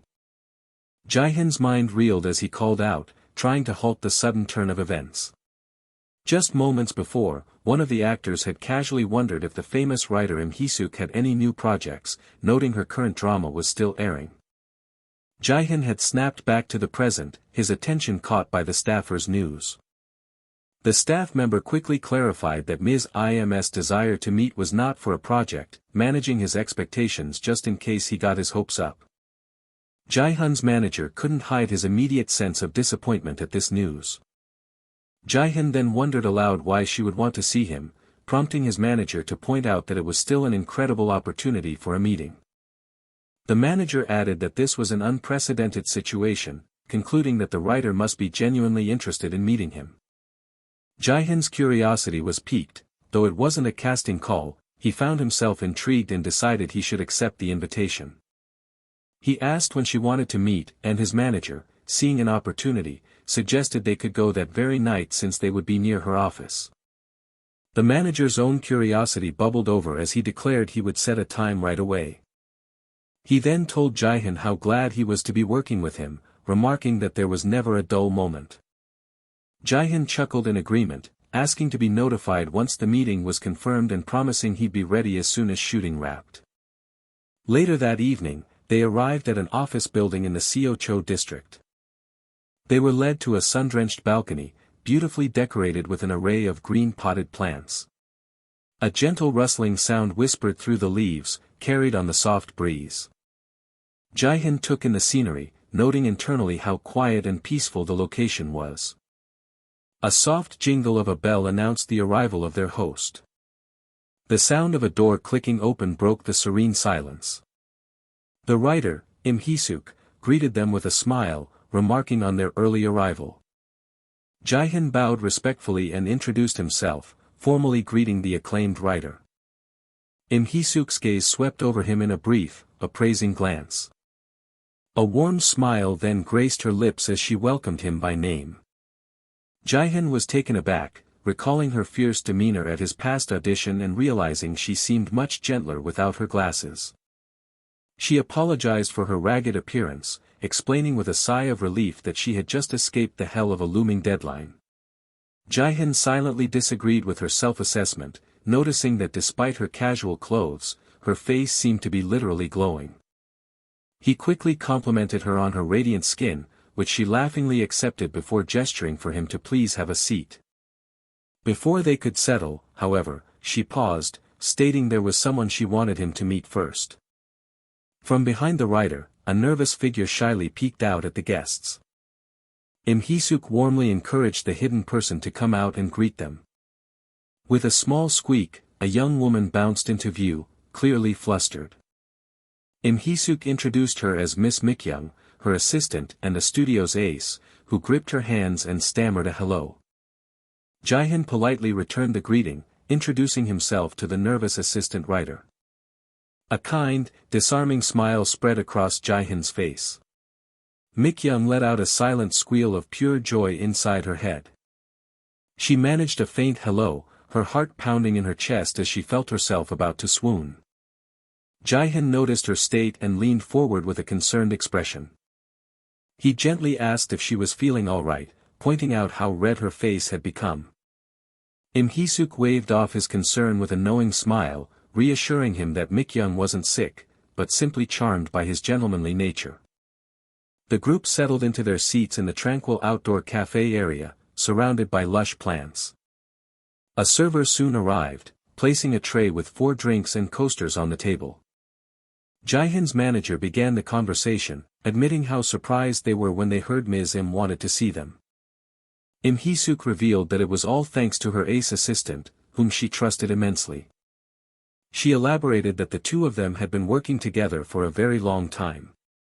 The famous writer then explained that Mik-young, whom she personally vouched for, was about to make her official debut as a writer. With a fond look at her blushing assistant, she shared that Mik-young was a fan and had happened to mention Jihoon. Jihoon was surprised to learn he was the subject of their discussion, and Mik-young shyly confirmed she had seen his viral money box video. He graciously thanked Miss Jean, feeling a surge of pride at the thought of having such a fan. Mik-young waved her hands dismissively, insisting that she was nothing special. Im Hee-suk immediately interjected, praising her assistant's immense talent and revealing just how much of her own scripts were written by her. She confessed that Mik-young's talent was so great that she should have debuted long ago, but that she had selfishly held her back. Jihoon's manager voiced his agreement, remarking that he too thought she seemed far too talented to be just an assistant. Im Hee-suk continued, explaining that all the preparations for the new project were complete, with a director, producer, and a finished script already in place. The manager offered his sincere congratulations to Mik-young for her upcoming debut. Mik-young stammered out her thanks, but trailed off as if wanting to say more. Im Hee-suk finished the thought with a shocking proposal, suggesting that she would rather Jihoon receive that congratulations alongside her assistant. She then turned to Jihoon, a hopeful look in her eyes, and asked if he was currently committed to any other projects. Jihoon simply confirmed that he was not. With a delighted laugh, Im Hee-suk declared the timing perfect and officially invited him to join the new project. Jihoon's mind raced. It was true that he didn't have a new project lined up yet. However, he had been determined to choose his next role carefully and was hesitant to accept a project from a new writer who had yet to prove herself. His manager voiced this concern, questioning if they were taking Jihoon seriously despite his talent, given that he was still a new actor. Im Hee-suk immediately countered, asking why his status as a newcomer should matter at all. In fact, she argued that his newness would be a refreshing quality for the drama. The manager slumped, instantly regretting that he had ever brought it up. Jihoon internally conceded the point, realizing that in the writer-driven world of TV dramas, someone with Im Hee-suk's influence could cast a complete unknown without any issue. Decisively, Jihoon thanked Ms. Im for the wonderful opportunity but stated that he would give his answer after he had a chance to see the script. Im Hee-suk seemed impressed by his cautious nature, remarking that it made her like him even more and agreeing that the screenplay was the most important thing. She then presented him with the finished draft of the first episode's script, offering the second as well if he needed it. When Jihoon asked if she expected him to read it right then, she nodded, assuring him they were happy to wait as they were taking a break anyway. Jihoon sighed, suspecting they had worked through the night, and decided to have a look. He resolved that while it couldn't hurt to read it, he would refuse the offer without hesitation if the script wasn't good. With that firm decision made, he opened the binder and flipped to the first page. He continued to turn the pages, his eyes scanning the dialogue and scenes. As he flipped further, he made a silent, unimpressed judgment, thinking the writing felt somewhat childish.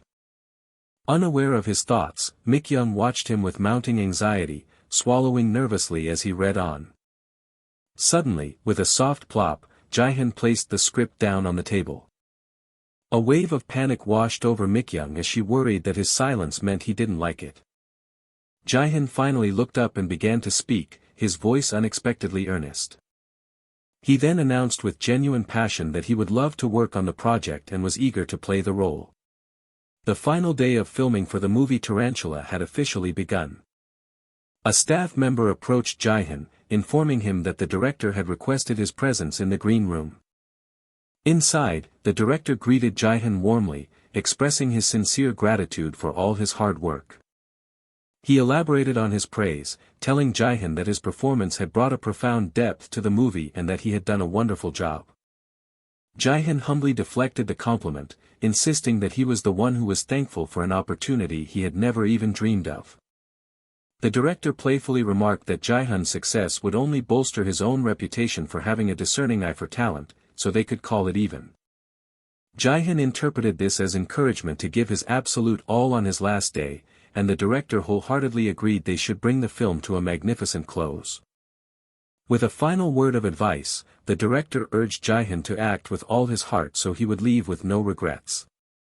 Jihoon joked back, asking if the director's words meant he was about to die, then promised he wouldn't hold anything back. The director responded with a look of great satisfaction. Their conversation concluded, Jihoon announced he was heading to the set and exchanged farewells with the director. He swiftly turned and made his way out of the room. As Jihoon walked down the hall, he let out a heavy sigh, the weight of his final day settling upon him. He reflected on how this role felt different. While he had been glad to finish playing Noah Gold, he now felt a deep disappointment that his time as JD was ending, wondering if he had grown too attached. His co-star, Han Sebin, suddenly appeared, cutting through his thoughts by asking about his gloomy expression. Startled, Jihoon looked up and questioned why she was out there by herself. She explained that it had been too noisy inside and she had needed to clear her head. He gave a curt reply for her to enjoy herself, but she spun around, refusing to let him go until he explained why he looked so mopey. Jihoon stopped in his tracks and begrudgingly admitted he was sad because it was his last day and the project was over. Sebin let out a short, dismissive laugh, teasing him for being more sensitive than she had thought. Annoyed, Jihoon shot back a remark about her own mid-production music video shoot before clarifying that his sadness was for his character, JD, who was about to die. She shrugged nonchalantly, dismissing his concern by stating that JD was just a character and it didn't matter. He then urged her to think about their character's tragic storyline and how their journey together was fated to end. Sebin paused, glancing away as she seemed to seriously consider his words. A small, knowing laugh escaped her as she recalled that her character was the one who delivered the final blow, finally conceding that she could see why he felt that way. In a surprising shift, she sympathized with him over their characters wanting to stay together but being unable to, a moment of empathy that caught Jihoon completely off guard. Vindicated, Jihoon agreed, stating that he was simply sad about having to portray such a tragic death. Sebin then asked if he had any specific ideas for their final scene, to which he replied that he would let his instincts as JD take over in the moment. After a brief, thoughtful silence, she came to a decision regarding his last day. She shockingly suggested that he should act on impulse and even have his character ask hers to spend the night with him. Seeing his utter confusion, she clarified with a hint of exasperation that he should do whatever he felt was right to leave with no regrets, assuring him that she would play along. She casually dismissed any potential issues, saying a reshoot or two was no big deal, leaving Jihoon completely dumbfounded. He could only stare at her, and when she questioned his look, he admitted that it was just very strange to hear her talking like that. She quickly justified her bold suggestion by claiming she was simply thinking it would make for a compelling shot in what she considered to be her movie. Jihoon acknowledged her status as the star with a hint of displeasure, which she met with a proud declaration of her top billing. Despite the oddness of the conversation, he conceded that her offer wasn't a bad one and agreed to her terms, thanking her for the suggestion. A silent, charged moment passed between the two actors. Sebin turned away with a huff, instructing him to simply do his part properly. The story then cut away to an establishing shot of a public notice about a renovation vote. Back on set, an actor dashed across the screen as an action sequence began. The sharp sound of a blade sliced through the air with deadly speed. The weapon found its mark, followed by a pained grunt from its victim. In the middle of the fight, Jihoon's character, JD, who was dressed in a suit, narrowly avoided an attack from a man wielding a weapon. A brutal, sickening thwack echoed as a blow landed heavily. JD cried out in agony as the hit sent him reeling. Watching from the side, Seben's character screamed out his name in terror. JD struggled against his captors, demanding they let him go as she desperately called out to him once more. He was violently shoved forward, collapsing onto his knees. The villain then tapped JD's head in a condescending gesture. Leaning in close, the antagonist sneered that a hunting dog who couldn't hunt was of no use to him. This was followed by a vicious kick that connected with the side of JD's already bruised and bleeding head. Seben's character cried out in horror, begging them to stop the brutal assault. The camera focused on a hand gripping the handle of a combat knife with firm resolve. The villain thrust the knife into her hands, commanding her to be the one to kill JD. He leaned into her neck, whispering his cruel order as she stood frozen in shock. She stammered, her voice trembling as she questioned why he would force her to do such a thing. In a stunning and unexpected twist, the wounded JD reached up, held her face, and pulled her into a deep kiss. At that exact moment, the director's voice boomed across the set, yelling "Cut." A wave of hushed whispers spread through the crew as they questioned whether the kiss had been improvised. They worried amongst themselves that because the kiss was never agreed upon, the atmosphere on set was about to become incredibly tense. Seben's manager immediately stormed forward, furiously demanding to know what Jihoon thought he was doing. He continued his angry tirade, expressing his utter disbelief at what he had just witnessed on the monitor. The manager then declared that he had never been informed of any such action for that day, especially not a kissing scene. Jihoon offered a half-hearted apology, claiming he got lost in character, then audaciously asked if the take was at least good. As Seben's manager was about to explode, Jihoon's manager intervened, challenging the man for accosting his actor. The enraged manager retorted that Jihoon had just kissed his actress without any consent, labeling the move as pure bullying. Jihoon's manager calmly tried to de-escalate, suggesting they should hear from the actors first before making assumptions. He then started to argue that the director had the final say, but was promptly cut off by the director himself calling for order. The director then called Jihoon over to him, his expression unreadable. A heavy silence fell upon the set as everyone held their breath, waiting for the director's judgment. To everyone's astonishment, the director's stern face broke into a massive grin as he declared the unscripted moment had been absolutely fantastic. A collective gasp of surprise came from the crew and Seben's manager, who couldn't believe the positive reaction. The director excitedly announced his decision to officially add a kiss scene to the script. He then turned to Seben to ask for her opinion, explaining that he felt the kiss truly emphasized the tenderness between their two characters. After a brief moment of contemplation, Seben tapped her chin and quietly admitted that the improvised kiss wasn't exactly bad. The scene opened on a man and woman locked in a passionate kiss within the shadows of a dark alley. A closer look revealed the man was bleeding, adding a layer of raw intensity to their intimate moment. As the woman trembled in his arms, the director's sharp command suddenly cut through the silence, ending the take. Jihoon immediately retreated, playfully questioning how Seben could still be shy after such a powerful scene. Internally, Seben mused that he was the real amateur for being so visibly embarrassed, and she let out a silent chuckle. Sometime later, the director approached Jihoon, warmly congratulating him on his excellent work that day. He admitted he hadn't expected another great shot at the end, prompting an awkward Jihoon to thank him for the chance.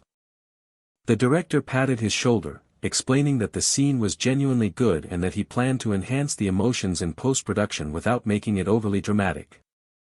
Jihoon smirked with full confidence, stating he wasn't worried at all since it was one of Mr. Choi's films.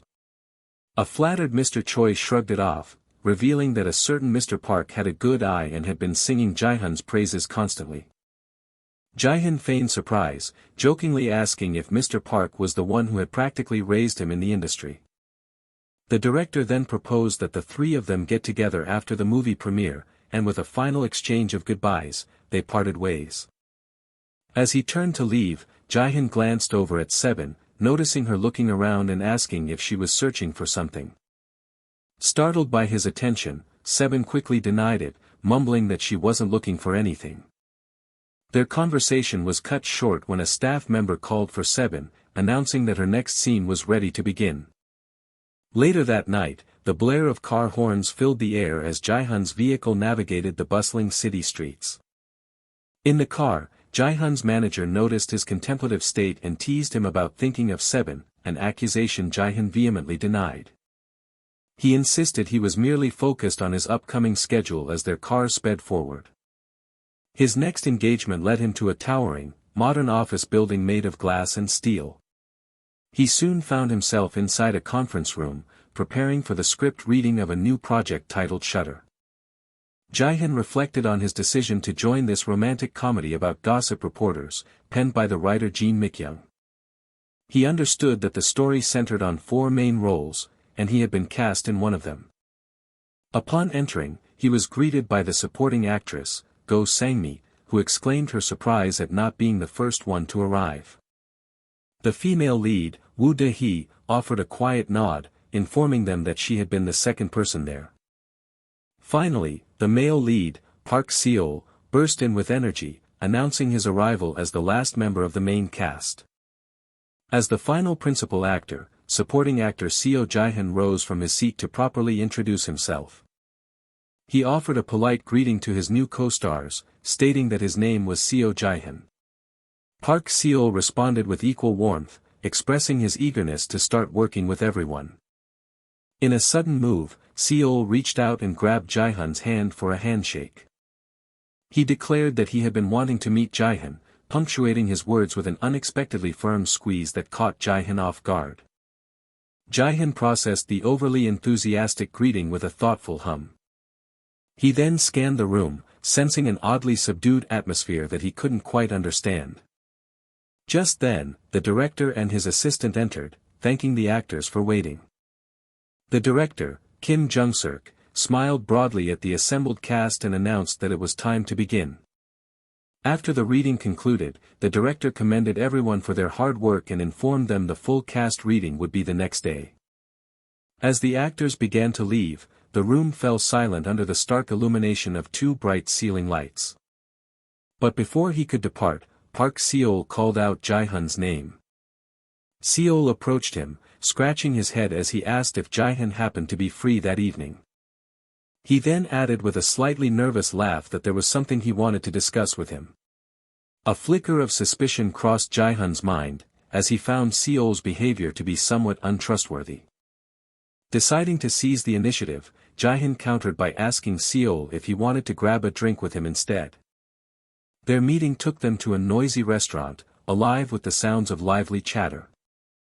Over the sizzle of grilling meat, Seo launched into a story, laughing about a regrettable decision to have drinks with a writer. He groaned as he recalled waking up the next day to find the story had already been splashed across all the papers. While pouring a drink, Jihoon commented that he was honestly surprised about something, prompting Seo to ask what he meant. Seo admitted he was surprised that Jihoon had invited him out, acknowledging how out of the blue the offer had been. He then circled back to his earlier point, explaining that his reputation had taken a big hit, making him desperate for their new project to succeed. Jihoon set his glass down on the table with a deliberate clack, absorbing the information. Seo continued, lamenting that they were unlucky to be up against fierce competition, which led Jihoon to ask exactly how they were unlucky. Tilting his head in disbelief, Seo asked if Jihoon hadn't been reading the news lately. Jihoon sheepishly admitted he'd been busy, prompting Seo to bring up the famous writer, Kim Youngju. Taking a drag from a cigarette, Jihoon confirmed he knew of her, recognizing her as a famous writer with several hit shows to her name. With a weary sigh, Seo dropped the bombshell that their drama would be in direct competition with one of her new projects. He then added that, to make matters worse, another star writer, Lee Jane, also had a drama coming out, and Jihoon finally understood the gloomy atmosphere from the reading. Upon returning from the restroom, Seo saw Jihoon's grave expression and asked him why he looked so serious. Jihoon explained his theory that casting must have been difficult, but he had accepted the role anyway because he genuinely thought the script was good. Seo remained pessimistic, insisting they had no chance in the viewership ratings and that any publicity would be buried by their competitors. The gravity of their situation was echoed in whispers from a nearby table, as others discussed Shutter going up against two powerhouse writers. With a sigh, Seo stated that their only chance of winning was through word of mouth, revealing this was why Head wanted to talk. Jihoon came to a sudden understanding, wondering if Seo was just looking for a comrade in misery. He was jolted from his thoughts when Seo admitted his curiosity had led him to do some research on Jihoon. Seo pointed out that Jihoon was becoming quite famous, especially after his recent movie with the acclaimed director Choi Gun-wook. He also brought up Jihoon's super newbie moniker, a title Jihoon conceded he had been called before. However, Jihoon humbly laughed it off, dismissing the title as nothing more than an exaggerated rumor. Seo strongly disagreed, complimenting Jihoon's skillful performance earlier and insisting he acted nothing like a rookie. A thoughtful look then came over Seol's face as an idea began to form.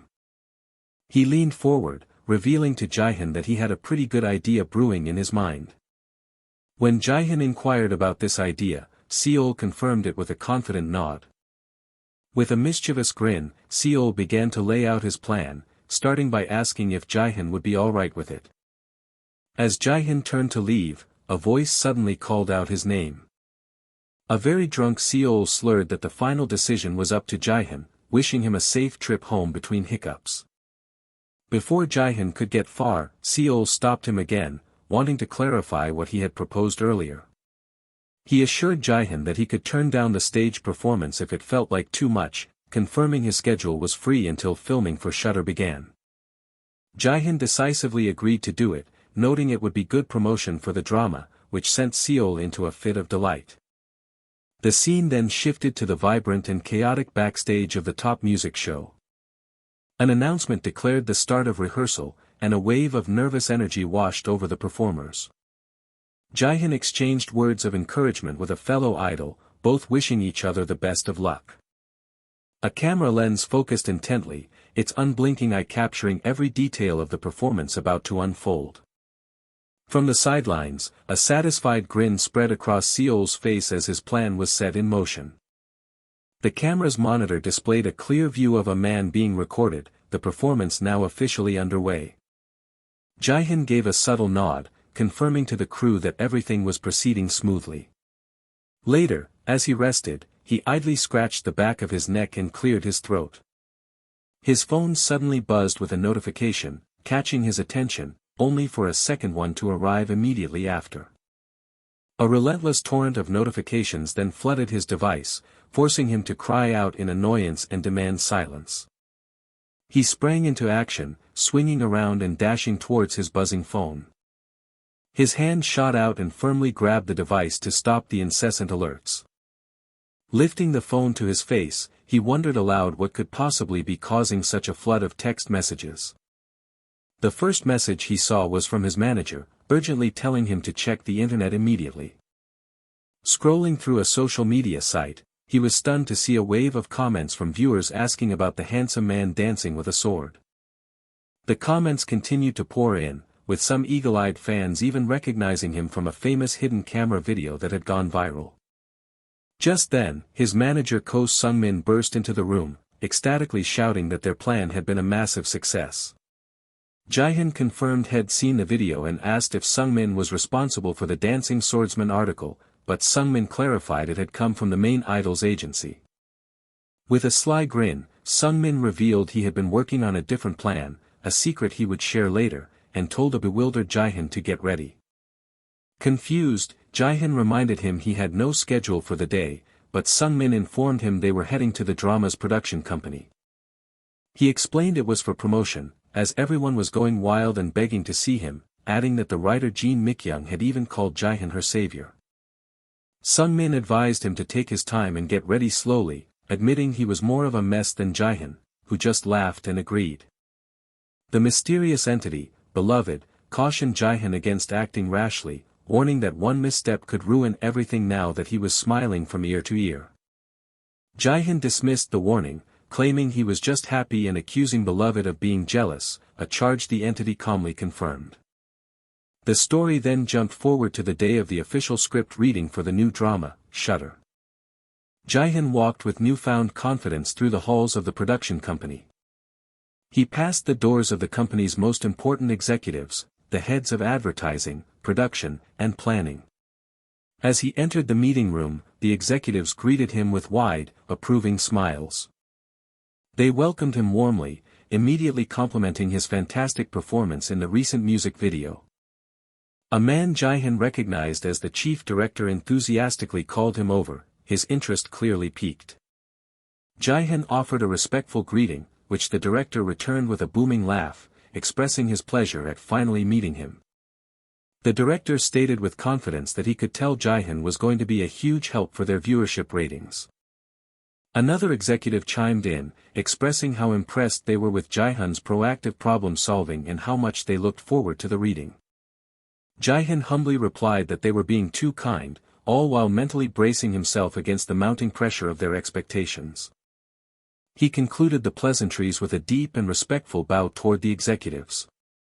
Just then, Park Seo made his entrance, waving cheerfully to the room. Seol's face was lit up with a genuinely happy smile as he settled in.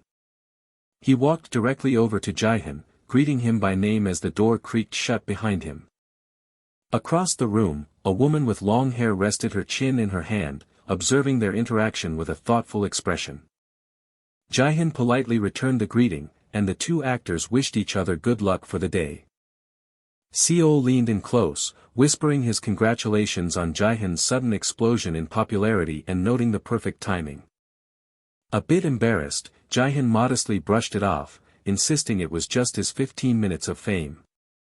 Seo strongly disagreed, telling Jihoon he had a good feeling this was more than a fleeting moment and encouraged him to do his best. The script reading began, introducing the main character, a reporter named Woo Dae-hee who finds herself interviewing at a tabloid after being fired. There, she unexpectedly ran into Park Seol's character, her despised neighbor who was vying for the very same position. The scene intensified as the supporting male lead appeared as the interviewer, kicking off a bitter competition between the two rivals. In a surprising twist, the reading revealed that both characters were ultimately chosen to be interns. However, the real conflict was established when they were told that after 1 year, only one of them would be hired as a full-time employee. Getting into character, Jihoon delivered his line, nonchalantly asking Seol's character where he was going. Seol's character immediately bristled, demanding to know who gave him the right to call him bro. Jihoon's character playfully retorted against the long list of demands, teasing that he wouldn't be able to survive if he couldn't breathe. After Seol's character demanded to be called Sir, Jihoon's character cheekily combined the terms, calling him Sir Bro. Visibly annoyed, Seol's character growled, asking if he was actively trying to get himself fired. Jihoon's character then astutely pointed out that he could tell he wasn't liked, prompting a short and tense stare down. The scene concluded with Jihoon's character grabbing a protesting Seo and dragging him along, right before the director called cut. The entire room erupted in hearty laughter at the surprisingly potent comedic chemistry between the two actors. Seo gave Jihoon a friendly whack on the back, admitting his performance was not bad at all for a rascal. Jihoon humbly laughed it off, insisting that Seol's own excellent acting was what made the scene work so well. Observing from the side, the executives nodded in approval, noting that the actors' chemistry was far better than they had anticipated. One of the writers then changed the subject, asking a colleague if she had found someone for a cameo in episode 6 and suggesting Jihoon might be able to help. The other writer reacted with genuine surprise, questioning why she thought Jihoon could assist with casting. The first writer clarified that she was hoping to cast the famous actress Han Sebin, as she had heard from a friend that Jihoon and Sebin got along well on a previous set. Realizing she had put him in an awkward position, the writer quickly apologized, saying she was being selfish and didn't mean to pressure him. Jihoon hesitated, admitting they weren't actually that close and voiced his fear that she might not even answer a call from him. Despite his deep misgivings, his phone began to vibrate as he hesitantly placed the call. In that exact moment, a figure suddenly stepped directly into his path, startling him completely. He looked up in shock to see Han Seben herself, who tapped him on the shoulder and wryly asked why it took him so long to call. Han Seben began with a firm and unequivocal rejection. She mockingly questioned Jihoon's sanity for even asking such a favor, insisting she was only there because she happened to be passing by. With an indignant flip of her hair, she reminded him of her celebrity status, pointing out the massive scheduling upheaval her company would face if she agreed. She coolly added that they weren't even friends before glancing away and telling him to forget the whole thing. Desperate, Jihoon tried to salvage the request by suggesting a scene where her character could beat him up. He began to apologize for even bringing it up, but paused when he saw her unexpected reaction to his new proposal. To his complete astonishment, Han Seben eagerly agreed to the cameo, specifically because it involved her getting to assault him. The scene then shifted to the cold, concrete expanse of a multi-story parking garage where filming was underway. In the middle of a take, Seol's character grabbed Jihoon's, angrily accusing him of trying to get them both fired. Just as Seo lost his footing, the director's voice boomed out, calling cut and ending the scene. Dropping character, Seo quickly checked if he had been too rough, but Jihoon laughed it off as perfect for realism right as a staff member rushed toward them with urgent news. The staffer, panting for breath, was immediately asked to explain what the big news was. The update was a bombshell. A massive scandal had erupted around the famous actor Yeo Changmin, threatening his current drama A Queen Disgraced with a casting crisis. The crew murmured in shock, processing the fact that a major scandal was unfolding. Elsewhere, the story was being discussed in a bright, modern plaza under a distant mountain range. Two industry professionals were seen catching up on the developing situation. One of them asked for the other's prediction on what would happen to the drama A Queen Disgraced. His colleague speculated that the production would have no choice but to replace the lead actor, a blow that even a top writer would struggle to recover from. Despite the lack of definitive proof, they agreed that the actor's image was already ruined by the confirmed fact that he had visited a disreputable nightclub. At that moment, a hand clamped down firmly on Jihoon's shoulder from behind. It was Seo, offering a friendly but serious warning about protecting one's image in their industry, which Jihoon acknowledged he understood. Back on set, one of the writers expressed that she would feel bad for Yeo Changmin if he was innocent, but her colleague stated she felt no sympathy whatsoever. The second writer elaborated, calling him a bastard with a rotten personality and recounting how he had treated his own manager like a slave on a previous project. She added that he was consistently late and unpredictably volatile, leading the first writer to declare that he got what he deserved. Soon after, a news update confirmed Yeo Changmin had officially left the show, a development that brought a satisfied smile to the writer's face. The television landscape was laid out, showing the network dramas currently competing in the ratings. It was a classic example of the old saying that one person's misfortune often becomes another stroke of good luck. While Yeo Changmin's departure threw a queen disgraced into chaos, the atmosphere on the set of Jihoon's drama, Shutter, became livelier than ever. During their next scene, Seol's character leaped in front of Jihoon, dramatically pleading not to be abandoned. Jihoon's character playfully spun away, pointing out their different roles and cheekily asking if he wanted to trade jobs. Seething with comedic rage, Seol's character trembled as he muttered about the lack of respect from his younger counterpart. He then spotted a prop nearby and decisively grabbed it. With a furious shout, he launched the object straight at Jihoon's character. A bright flash momentarily illuminated the set as the projectile flew through the air. In a stunning display of agility, Jihoon's character jumped up and caught the item perfectly in his mouth. He landed gracefully back on his feet with a quiet thud. Jihoon himself was shocked, realizing his own instincts took over when he could have simply dodged it. The director yelled cut and began clapping, amazed by Jihoon's incredible reflexes and immediately asking if he could do it again. Jihoon stood there for a moment, momentarily stunned by the unexpected request. He then broke into a confident grin, assuring the director he could perform the stunt as many times as they needed. The production continued late into the night, filming under a mesmerizing, starry purple sky. During a brief break before the early morning shoot, Jihoon let out an exhausted sigh. Suddenly, a flicker of movement in the shadows caught his attention. He gasped in surprise as someone unexpectedly tapped him on the shoulder. It was his manager, who flicked her lighter and wryly asked why he was lurking in a dark corner. She teased that he looked like he was plotting a murder, then turned her attention to Song-hee, asking why she had such a strange look on her face. Song-hee became defensive, but the manager insisted she looked suspicious and demanded to know what was wrong. Despite her claim that it was nothing, it was obvious she was hiding something as she turned hesitantly to speak to Jihoon. She began to bring up what people were saying about him online, prompting him to ask her to continue. Song-hee burst out that online commenters were annoyingly claiming he couldn't act and was getting by on his looks alone. Jihoon calmly identified the commenters as trolls, which seemed to surprise Song-hee. He casually dismissed their words as an inevitable part of being a new actor, but she insisted the hate was escalating and, against her wishes, he asked her to show him the comments. As he scrolled through the vitriol, he found an unfinished, threatening comment from Song-hee and playfully asked her what she had been about to say. Flustered, she quickly changed the subject and asked if reading such things truly didn't bother him. He stated firmly that it didn't bother him at all and instructed her to stop reading them, a command she quietly accepted. Later, Jihoon stood anxiously in a recording studio, stressed about having to sing for the drama's soundtrack when his co-stars had already recorded their parts days ago. He remembered that even his friend Song Hae had contributed as a favor.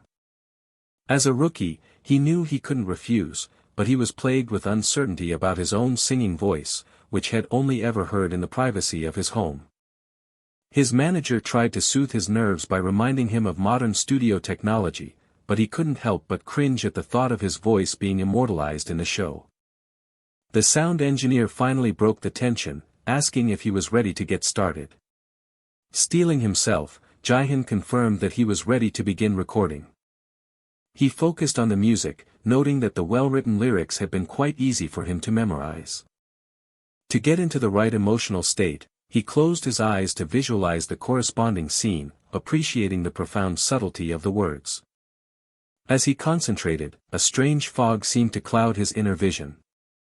His eyes flew open in alarm as he made a shocking discovery: his own body had begun to emit a faint, ethereal glow. Jihoon wondered if the strange power had already taken effect. The subtitle being congratulated him, announcing that his upper chakra had opened, which prompted Jihoon to ask what that power actually did. He worried if others could see him glowing, but the entity assured him the light was only visible to Jihoon, who then questioned why the sound engineer was staring at him so intensely. The sound engineer nervously adjusted his glasses, a look of profound shock on his face. Jihoon was left completely bewildered by the man's strange reaction. His manager, equally perplexed, wondered aloud if Jihoon's singing had been that terrible, but the engineer quickly interrupted him. The engineer then requested that Jihoon try singing a different song for him. This unexpected request caught Jihoon completely off guard. The subtitle being explained that, for now, Jihoon's only ability was to infuse raw emotion into his voice. It further elaborated that as his upper chakra was now open, people would gradually be drawn into his emotions, granting him the power to stir their feelings. Jihoon processed this, understanding that the chakra was the source of his new emotional influence, yet he sensed something was still amiss. The entity pointed out that it was highly unusual for his upper chakra to open before his middle one, noting that he did not follow the normal pattern of awakening. Jihoon then asked which chakra was supposed to open first, and the entity identified it as the lower chakra, located just below the navel. As the subtitle being physically demonstrated the normal bottom-to-top progression by poking Jihoon's abdomen, he realized just how different his path was from previous users of the power. Later, his manager, Mr. Ko, pulled him aside to explain his reasoning for telling the studio not to use the second song Jihoon had recorded. Jihoon was stunned when his manager bluntly stated that it wasn't worth wasting his unique voice on a simple, one-off soundtrack album. Mr. Ko thought to himself that with proper training, Jihoon possessed the latent potential to become a truly great singer. He passionately told Jihoon that he could genuinely succeed as a singer, admitting his surprise at this hidden talent and expressing his desire to showcase it properly to a wider audience. The manager revealed this was the reason he had asked the producers to use the first recording instead. He acknowledged that his decision was perhaps selfish, as the chosen song didn't highlight Jihoon's impressive vocal abilities. Mr. Ko quickly apologized in case he had upset him, but Jihoon reassured the man that everything was fine. The manager confessed that if it were his choice, they would start producing an album immediately, believing it might be a better career path. However, as he began to explain his reluctance to overburden Jihoon during the drama filming, Jihoon interrupted him to firmly state that he was an actor, not a singer. He reminded Mr. Ko of his role as his manager and instructed him to proceed with whatever plan he thought was best. Voicing his complete trust, Jihoon told his manager that no apology was needed, and a relieved Mr. Ko gratefully agreed. The unexpected idea of becoming a singer continued to occupy Jihoon's thoughts. The subtitle being advised him to stay the course, cautioning that it wasn't the right time to embark on a new journey. Jihoon internally agreed, knowing that his priority had to be establishing himself as a successful actor first. Sometime later, after filming wrapped for the day, the cast and crew gathered at a bustling barbecue house to watch the premiere of their drama, Shutter. Song-hee suddenly shouted in excitement, announcing that the show's viewership had already surpassed 5%. The entire restaurant erupted in a joyous celebration as everyone raised their drinks for a triumphant toast. The premiere episode had achieved a stunning 7.6% rating, ranking it number 1 among all dramas on its network and sparking a frenzy in online entertainment columns. News articles about Shutter quickly dominated the media landscape, with headlines praising the incredible on-screen chemistry between Park Seo and Jihoon. As the second episode's ratings climbed even higher to 8.3%, the internet was flooded with positive comments praising Jihoon's top-tier acting and the drama's delightful bromance. The show's popularity continued to explode, with viewership ratings steadily climbing and nearing an incredible 20%. Back on the set of Shutter, filming carried on inside a stylish boutique set piece. Jihoon suddenly let out a groan as a wave of stiffness washed over his body. A concerned staff member approached him, asking if he was feeling unwell that day. He explained that he didn't feel sick, but rather strange, complaining of a stiff body and an aching neck that had been bothering him all morning. As Jihoon dismissed it as just a bad feeling, the subtitle being warned him not to take these hunches lightly, reminding him that his open chakra had heightened his senses. Suddenly, Jihoon gasped in alarm at a sight before him. A sleek car pulled up to the set, confirming his ominous feeling as a woman emerged with the dramatic flair of a red carpet arrival. Jihoon's eyes narrowed, watching her approach with suspicion. He immediately noticed her hands were covered in an excessive and intimidating number of sparkling rings. The actress, Seven, cheerfully called out to him as if they were old friends. She commented on how long it had been, momentarily confusing Jihoon, who wondered if she was even speaking to him. Realizing she was merely putting on a performance for the cameras nearby, he silently branded her a sly fox. Sebin complimented his appearance and mentioned that filming was nearly complete, forcing Jihoon to play along with a strained smile. She then sighed dramatically about how dull the set had been without him, a comment Jihoon inwardly scoffed at, knowing she only missed having a target for her bullying. Continuing the act, she gushed about their amazing on-screen chemistry and suggested they give it their all for the day's scene. She then leaned in close, whispering for him to help her make it look realistic. Jihoon's expression darkened as the true meaning of her words dawned on him. He understood her plan was to use the scene as an excuse to genuinely assault him, with the rings on her hands serving as makeshift weapons. An oblivious crew member marveled at how close the two actors seemed, assuming their friendship was the reason Seven had agreed to the cameo. The staff member continued to express his delight at the apparent camaraderie. He remarked on how rare it was to see a top star and a rookie getting along so well, to which Seven credited Jihoon's kind personality. She then delivered a backhanded compliment about him being unapologetically himself before the director called for everyone to prepare for filming. The scene was set within a chic women's shoe store, with pairs of heels elegantly displayed on shelves. Jihoon mentally reviewed his role as an obsessive reporter relentlessly covering Sebin, who was playing a fictionalized version of herself. The scene revolved around him publishing a scandalous article about her, a dynamic he felt perfectly mirrored their hostile real-life relationship. He grimly thought that their mutual animosity would make getting into character easy, just as his on-screen partner approached to begin the scene. Jihoon let out a sigh of pure exasperation. He berated his fellow actor, calling him an amateur for not understanding just how clever their adversary was. After dismissing his partner as an idiot and ordering him to hide, the director called cut, and the crew was instructed to move to the next set. In the subsequent scene, Jihoon, fully in character, sarcastically greeted Sebin, who icily asked how many years it had been. She caustically recalled it had been 2 years since she last hunted him down over a malicious article, forcing him to deflect and demand she hand something over. When she demanded his camera, he protested that it was his personal property and that he was simply fulfilling the public's right to know. Sebin scoffed at his excuse, questioning who could possibly care about her shopping habits as she lunged for the camera. She breathlessly challenged him for any last words. He warned that hitting him would mean a police report, but she smugly retorted that she had more than enough money to pay the fine. After a brief, scripted struggle, a winded Sebin broke character to angrily complain that he was avoiding all her swings, which she claimed was not part of their deal. Jihoon innocently retorted that the script only specified that she would try to hit him while he was meant to avoid the blows. A close-up on his eye revealed a sudden, profound shock. He was left utterly speechless, unable to believe what was happening. In a desperate shout, Jihoon suddenly yelled a warning for Sebin to look out behind her. The subtitle being urged him to immediately activate his power of eternal truth. A shadowy figure in a jacket was seen charging forward at an incredible speed. In a flash, a man in a brown coat lunged forward, grabbing Sebin and pulling her into a tight, protective embrace.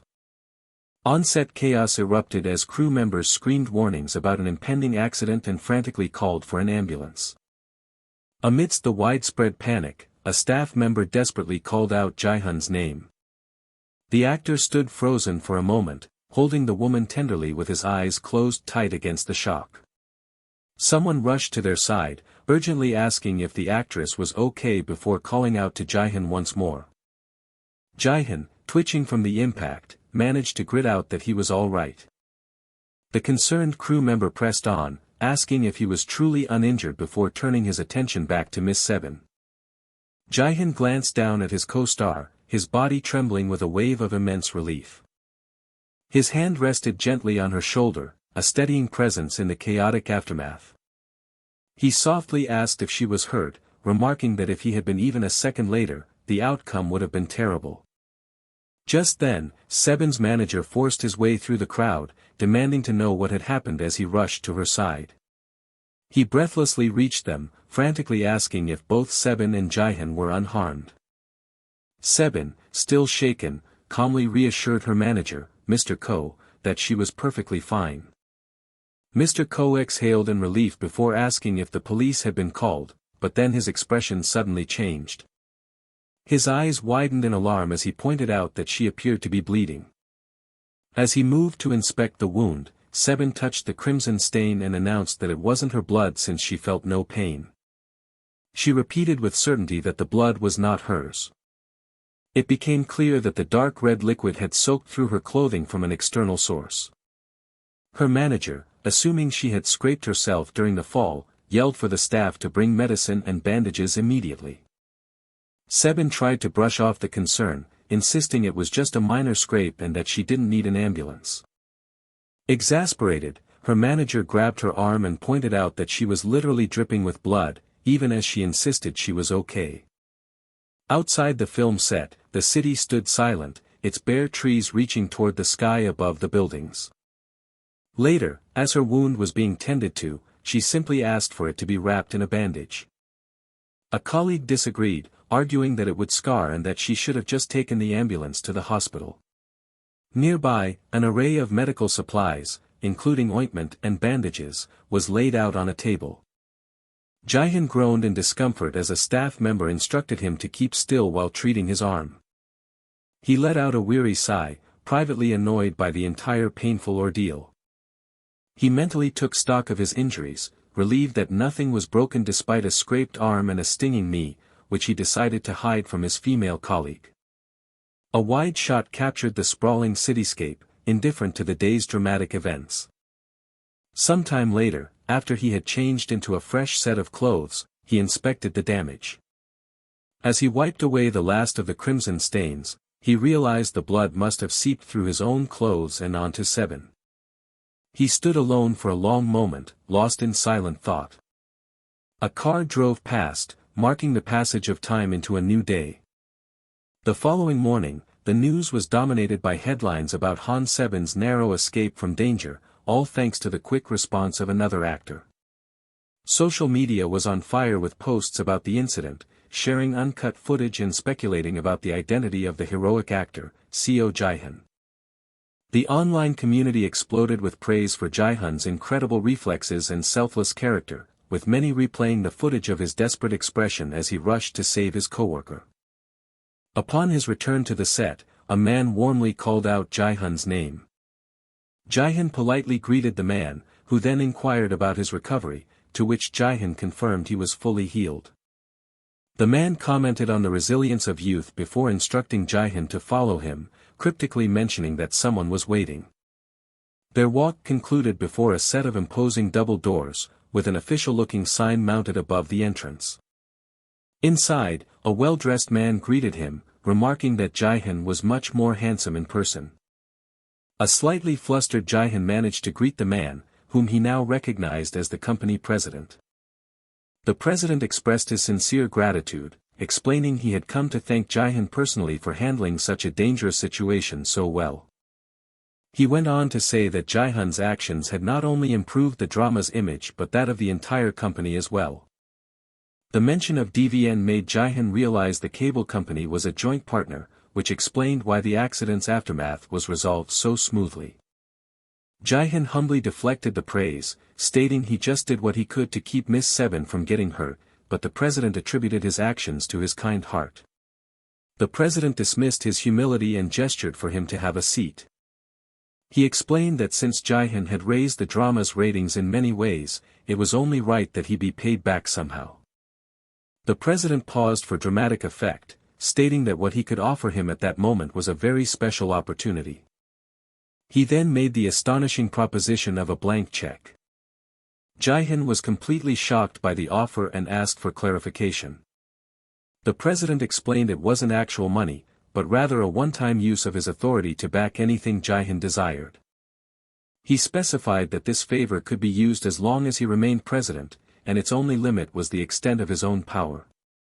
With a knowing smile, the president asked if this would be a satisfactory reward. Overwhelmed by the gesture, Jihoon expressed his sincere thanks. Though the president offered him the chance to use it immediately, Jihoon wisely decided to save it for when he truly needed it, a thoughtful decision that impressed his benefactor. The president then addressed the gathered staff, thanking them for their hard work in making DVN a leading company. The employees listened with expressions of deep respect and admiration. His tone then turned severe as he issued a strict warning, clarifying that while Jihoon had prevented a disaster this time, any future accidents would be handled according to procedure. The staff members bowed their heads in silent acknowledgement of his firm command. Left to his own devices, Jihoon began to contemplate the endless possibilities of how to best use this powerful blank check. The scene then shifted to the high-tech interior of Manhwa studio. The quiet hum of the room was broken by the soft tap of a finger on the console. A man listened intently to a music track, his eyes sparkling with professional curiosity. This was Tak Kong-hyun, a top-tier music producer, who hummed in thought as he analyzed the song. Turning to his subordinate, he asked for the identity of the singer on the recording. The assistant leaned in close and whispered that the vocalist was none other than Seo Jihoon. Tak Kang-hyun's expression turned to one of utter disbelief as he questioned if it was truly that Seo Jihoon. The air around Jihoon's apartment seemed to hum with the cheerful melody of his recent successes. His spectral companion, Bob, materialized with a pout, openly expressing his dissatisfaction with Jihoon's apparent happiness. Jihoon cheerfully asked why he wasn't happy for him, but Bob admitted that watching things go so smoothly for his charge was far from pleasing. The ghostly figure confessed he found Jihoon's past struggles more entertaining, prompting the actor to remind him of the near-fatal incident he had just survived. Bob arrogantly dismissed the event as trivial, boasting that he could have saved the day without receiving so much as a scratch. Jihoon scoffed, stating that such a feat was impossible even with his enhanced physique, a declaration that made Bob laugh heartily. Changing the subject, Jihoon mentioned that his upper chakra felt completely open, a sensation Bob identified as the sixth sense, a vital tool for any warrior. Bob explained that the ability to perceive danger could mean the difference between life and death, and when Jihoon argued he was an actor, Bob pointed out that this very sense had already made him a beloved hero. The spectral master offered a final piece of advice, urging Jihoon to always assume there was more to any situation than what was immediately apparent. Jihoon nodded in understanding, respectfully promising to keep his master's words in mind. The scene's focus tightened like a camera's shutter, signaling the beginning of the next chapter in his story. As Jihoon picked up a script, Bob floated closer, questioning why he was going to read it yet again. Jihoon explained he was reviewing some of the minor characters for the upcoming episode, which suddenly reminded him of the recent auditions and made him wonder if his Nuna had secured a role. Deciding it had been too long since he'd seen her, he spontaneously resolved to drop by for a visit, earning a dry comment from Bob about his inability to stay still. The scene dissolved, transitioning from his apartment to the warm, inviting interior of a local cafe. Inside, two patrons animatedly discussed the drama, with one shipping Jihoon and Daehee while the other preferred the Jihoon and Seo dynamic. The entire cafe buzzed with the lively chatter and cheerful laughter of its customers.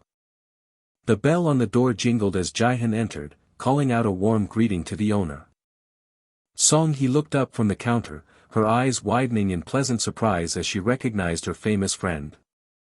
She waved him over to a seat, offering to bring him some coffee. Jihoon opted to lean against the counter instead, casually asking if business was still going well while taking in the bustling atmosphere. His casual glance around the room suddenly stopped as his eyes landed on the walls, a look of surprise washing over his face. He realized the cafe was decorated with dozens of high-quality photos, all of them featuring him, and all credited to Song-hee. A wide grin spread across his face as he joked that her establishment felt more like a fan cafe dedicated to him. He then steered the conversation to the audition, and she proudly confirmed that she had indeed attended. With an air of supreme confidence, she declared that she had absolutely nailed her performance. Jihoon beamed, realizing this meant they would see each other on set the following week, a possibility she confirmed was highly likely. Song-hee confessed to feeling a bit nervous, admitting it had been a long time since she'd been on a TV set, and then revealed she had 3 whole lines, a number that impressed Jihoon. She proudly stated she earned the part entirely on her own merit without ever mentioning his name, then playfully asked if he expected her to pretend she didn't know him. He laughed, assuring her he'd be grateful if she told everyone, allowing her to brag about her connection to a famous actor. The two friends shared a hearty laugh, their easygoing chemistry on full display. Song-hee observed that he was becoming quite the hot topic lately, a fact he humbly tried to downplay, but she insisted that any publicity was good publicity. She then gestured toward the rest of the cafe, adding that his fame was also drawing a lot of positive attention to her shop. A look of confusion crossed Jihoon's face as he turned to see what she was referring to. A subtle glint in the air signaled the exact moment the profound realization dawned on him. His eyes sparkling with disbelief, he quietly asked if all these people were here because they recognized him. When she confirmed they did, a wave of discomfort hit him as he was jarringly reminded of his new status as the star of a top-ranked drama. His thoughts were interrupted by the distinct scraping sound of a chair being pushed back nearby. The chair was dragged clear of a table as a customer began to move through the crowded cafe. The soft patter of determined footsteps grew steadily closer to where he stood. Slipping effortlessly into his public persona, Jihoon turned with a charming smile and offered to sign something for the approaching fan. The starstruck fan let out a small, ecstatic gasp and enthusiastically accepted his offer. Later, the camera panned across a skyline of towering modern skyscrapers under a blanket of clouds. An exhausted Jihoon slumped in the passenger seat of his manager's car as it navigated the city streets. His manager gently chided him, warning that he needed to be more careful in public now that he was no longer an unknown actor. Jihoon readily agreed to be more cautious, but he couldn't help but admit that being recognized had felt surprisingly good. He elaborated, explaining that it was the very first time he had witnessed tangible proof that the public actually liked him. His manager smiled, confessing that he had honestly felt a surge of pride in that moment as well. The manager then brought up the director's viewership pledge idea, prompting Jihoon to ponder what kind of promise he should make to the fans if they hit 10%. The scene shifted to the brightly lit and busy set of the drama Shutter. A large banner proudly announced that viewership had officially exceeded the 10% goal, as a crew member wished Jihoon good luck. Jihoon desperately tried to convince his co-star Seo to perform the pledge with him, but Seo flatly refused, asking if Jihoon thought he was insane. Patting him on the shoulder, Seo wished him luck one last time before walking away, leaving Jihoon standing alone in dismay. Nearby, a staff member commented with glee that the audience was about to see some incredible fan service. An off-screen announcer began listing the pledges, starting with a free hug event by one of the actors. The next pledge was revealed to be a live acoustic guitar set from another cast member. Finally, the announcer turned the spotlight on Jihoon, declaring that he would be performing a K-pop cover dance. The director cheered, saying he couldn't wait and that Jihoon already looked the part, causing the actor to silently wish he could go back in time and undo his rash promise.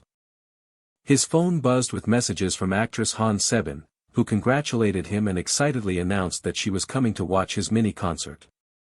Jihoon let out a silent scream of panic, wishing she wouldn't come as he felt the small event escalating into something much bigger. The day of the performance arrived, with the setting established as the grand and imposing Arts Center concert hall. The lobby was filled with the excited murmurings of fans speculating on which song Jihoon would cover and which other celebrities might make an appearance. A wave of clamorous chatter and anticipation washed over the auditorium as the audience found their seats. Backstage, a nervous Jihoon peeked through the heavy curtain to survey the enormous crowd that had gathered. His gaze was immediately drawn to a large, supportive banner bearing his name, held high by a group of dedicated fans. The house lights dimmed as an announcer's voice filled the hall, thanking everyone for their patience and declaring that the show was about to begin. Jihoon took one last deep breath and strode confidently onto the stage, where he was met with a deafening roar of applause. From a shadowy spot in the wings, a single, derisive snort could be heard over the crowd's cheers. In the audience, a woman watched his entrance, her expression etched with a deep and unmistakable concern. Jihoon struck a dramatic pose, revealing a surprise as fellow actress Song Hae-il appeared right beside him, much to the crowd's delight. Hae-il playfully asked what happened to his solo performance, and a relieved Jihoon confessed he had been too nervous and begged her to help him. Together, they hyped up the audience, asking if they were ready, and were answered with a thunderous wave of affirmative cheers. The music swelled and the duo launched into a bright and cheerful performance. Watching from the side of the stage, Seo gnawed on his fingernail, a confusing and unfamiliar surge of anger beginning to bubble up inside him. The entire concert hall erupted with the thunderous chants of the audience, screaming for both Seo Jihoon and his manager, Mr. Kang. A cacophony of adoring cheers echoed through the venue as fans shrieked their idol's name, their excitement reaching a fever pitch. In the crowd, actress Han Sebin remarked that Jihoon had truly made it, while her companion grumbled that he found the whole situation incredibly annoying. Nearby, a small group of rival fans whispered their displeasure, feeling it was unfair for Jihoon to get the final performance and agreeing to boycott his stage with silence. A hush fell over the audience as the stage lights softened, with murmurs of speculation that he would perform the ballad version of Catch Me. The crowd roared with delight as they recognized his co-star, Song Hae-il, was also performing. On stage, Jihoon poured his heart into the song, singing with raw passion into the microphone. The audience was captivated by his performance, marveling at how relaxed he appeared despite having claimed to be so nervous. The two actors created a perfect harmony as they performed their duet together on the grand stage. A closer view captured the pair, Hale in her stylish beret and Jihoon in a sharp suit, singing together into their microphones. The spotlight focused solely on Jihoon for a moment, his striking choker accentuating his powerful stage presence. Watching from the wings, Seo let out a sharp, frustrated sigh, unable to bear the sight. Deciding he couldn't stand to watch another second, he turned on his heel and walked away. At that exact moment, a collective gasp of shock rippled through the entire audience. Murmurs of confusion filled the hall as the stage lights abruptly went out, plunging the venue into darkness. A tense, silent moment hung in the air as everyone wondered what was happening. Suddenly, a single, brilliant spotlight cut through the blackness, illuminating the stage with dramatic flair. An intense beat dropped, signaling a surprise dance break that sent a fresh wave of electrified cheers through the crowd. Jihoon moved across the stage with a powerful grace, his every motion eliciting screams of excitement from his fans. Inwardly, Jihoon felt a surprising revelation, realizing that despite his earlier anxiety, he felt completely at home on the stage. He acknowledged that his nervousness had completely vanished, replaced by an exhilarating sense of pure fun. Jihoon felt the power of eternal truth flowing through him, guiding his movements as an overwhelming sense of peace and unity washed over him. He could feel the raw emotions of the crowd rushing towards him like waves, creating a profound and unbreakable connection. Even the fans who had vowed to remain silent were swept up in the moment, unable to contain their cheers for his incredible performance. Unseen by the enraptured audience, the grand lobby of the Arts Center stood wide and completely empty. The sound of Seo's solitary footsteps echoed through the deserted hall as he continued to walk away. He let out a heavy sigh, wrestling with the confusing and intense anger that was boiling up inside him. Later, backstage, Hale showered Jihoon with praise, telling him his performance was genuinely amazing. She asked in awe when he could have possibly found the time to practice, stating that he was just like a professional singer. Jihoon cheekily replied that he must have practiced between filming takes, prompting Hale to laugh and declare him a natural before asking how he felt. He took a moment to reflect, wondering if this was the incredible sensation of singing in front of people. A wide, satisfied smile spread across his face as he basked in the thrilling afterglow of his success. The story then transitioned to the events of the following day. An ecstatic Hale discovered that their drama's theme song had climbed into the top 10 on the music charts and immediately dashed off to share the news with Jihoon. She enthusiastically waved her phone as she approached him, urging him to look at what she had found. He turned his attention toward her, asking what it was, and she excitedly explained it was an article that featured him. She scrolled through a list of rising actors, which included names like Yeo Chang-min, Cho Woo-ri, Ham Ki-jun, and Park Seo. Her finger swiped down the screen, revealing Seo Jihoon's name prominently displayed among the others. Jihoon feigned surprise at his own inclusion and wryly commented that Yeo Chang-min was probably only on the list because of his recent scandal. Hale leaned in closer, asking him which of the actors on the list stood out to him the most, besides the two of them. Jihoon's answer of Ham Ki-jun surprised her, as he then explained his choice was because they belonged to the same entertainment agency. Hale expressed her shock at this revelation, remarking that their CEO must be thrilled to manage both of them. The scene then shifted to the modern interior of Unha Entertainment's main office building. Inside, Jihoon asked his manager if any new scripts had arrived, and Mr. Ko replied that they were at the office and he would bring them the next day. Eager to get started, Jihoon suggested he accompany his manager to the office right away, dismissing the notion that it was too early to think about his next role. He explained he just wanted to skim through them for any interesting projects, and Mr. Ko agreed as they strode down the hallway. Their way was suddenly blocked by a blond man with a serious and intensely focused expression. Jihoon looked on in confusion, wondering about the identity of the unfamiliar man before him. An older gentleman beside the blonde man greeted Jihoon warmly, introducing himself as Mr. Kim. Mr. Kim explained that he and Mr. Ko were old friends before gesturing to his companion. He then formally introduced the blonde man as Han Ki-jun, the actor he managed, who offered a simple hello. Ki-jun's eyes seemed to sparkle as he told Jihoon that he had been very much looking forward to meeting him.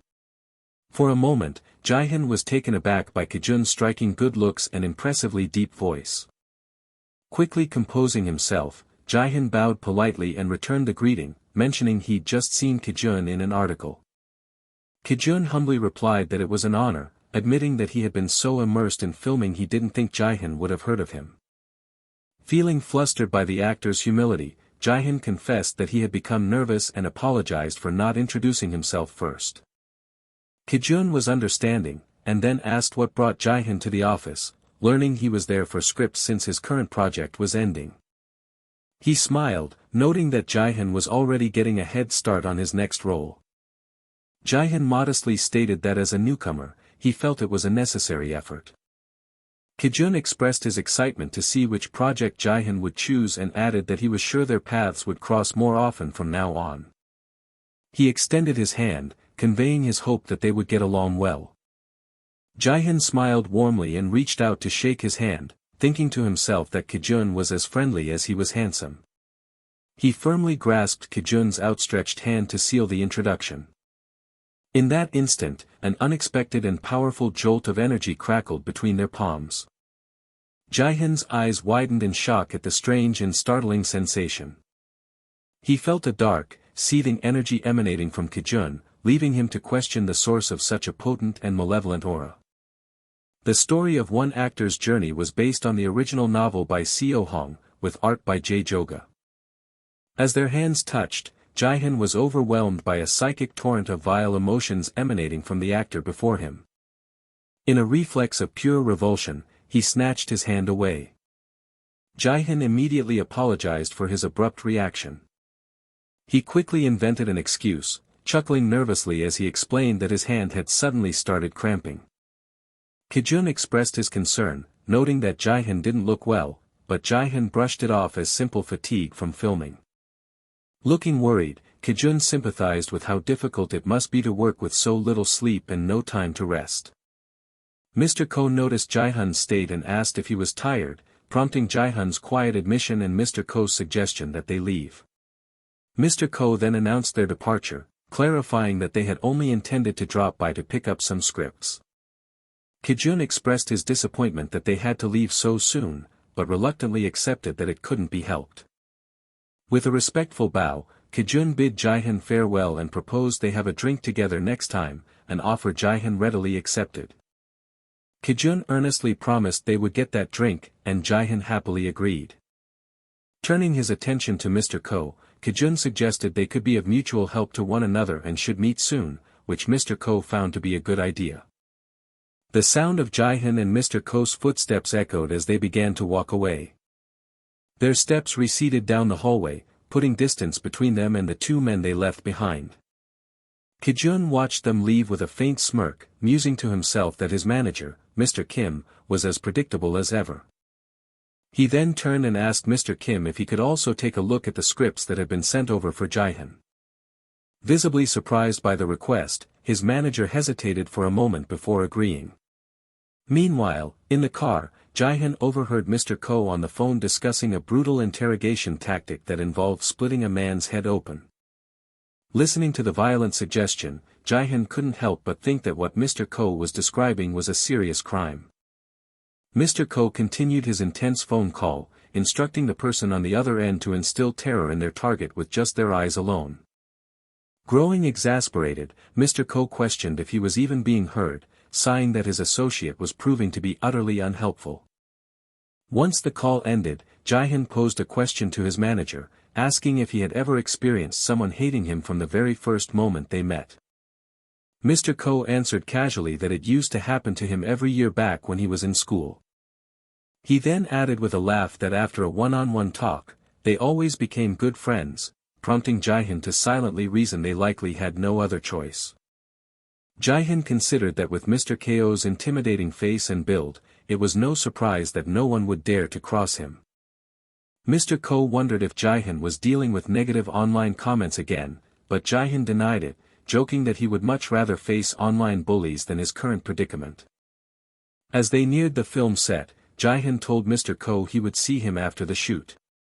Mr. Ko agreed but made Jihoon promise not to hide any problems and to tell him if anything was wrong, a promise Jihoon readily gave.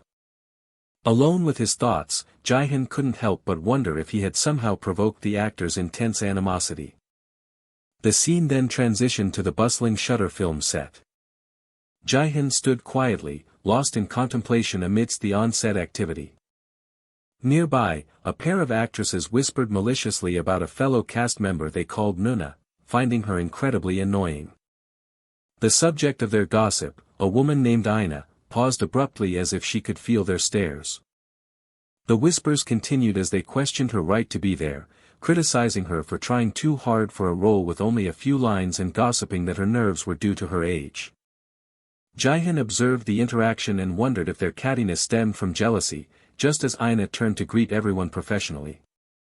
His arrival, however, immediately captivated the other actresses, who swooned over how gorgeous Seo Jihoon was in person. Ina's eyes widened in surprise as she saw Jihoon, who greeted his old acquaintance warmly. Jihoon playfully chided her for not letting him know she was on set, but she explained she hadn't wanted to bother him during his busy schedule. He insisted that wasn't fair, especially since he was so happy to finally have the chance to work with her again. The other actresses murmured in confusion, prompting Ina to clarify that she and Jihoon had been in a play together, where he had helped her immensely, a claim Jihoon humbly deflected. Jihoon then invited Ina to have coffee with him, also offering to introduce her to the director. Ina attempted to politely decline, feeling it was too much of an imposition. Undeterred, Jihoon insisted, grabbing her arm to playfully pull her along. He reminded her they were acting together that day and suggested they rehearse their lines, an idea to which she finally relented. Jihoon then politely excused them both as they headed off together. The remaining actresses were left utterly bewildered, questioning the nature of Jihoon and Ina's obviously close relationship. As they walked, Jihoon asked Ina why the atmosphere on set had seemed so tense earlier. Ina brushed it off as nothing, surmising that the others were simply jealous because she had more lines than them. She explained that such envy was common among actors and that, honestly, she found their petty behavior rather cute. She confidently stated their jealousy was harmless, but Jihoon grew thoughtful before changing the subject. He asked her if she could think of any reason, besides jealousy, why someone might hate him upon their first meeting. She posited that it was probably due to greed. Her expression immediately hardened with concern as she asked if someone was harassing him. She fiercely offered to go and beat the person to a pulp, an offer Jihoon quickly declined, assuring her the situation wasn't that serious.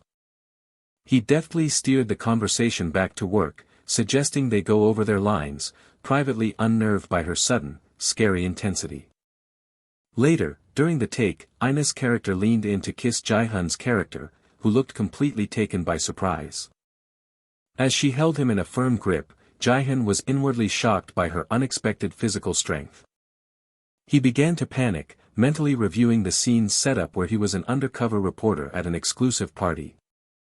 His character was only pretending to be Ina's boyfriend for his cover, but her acting was so intense he feared she was about to kiss him for real.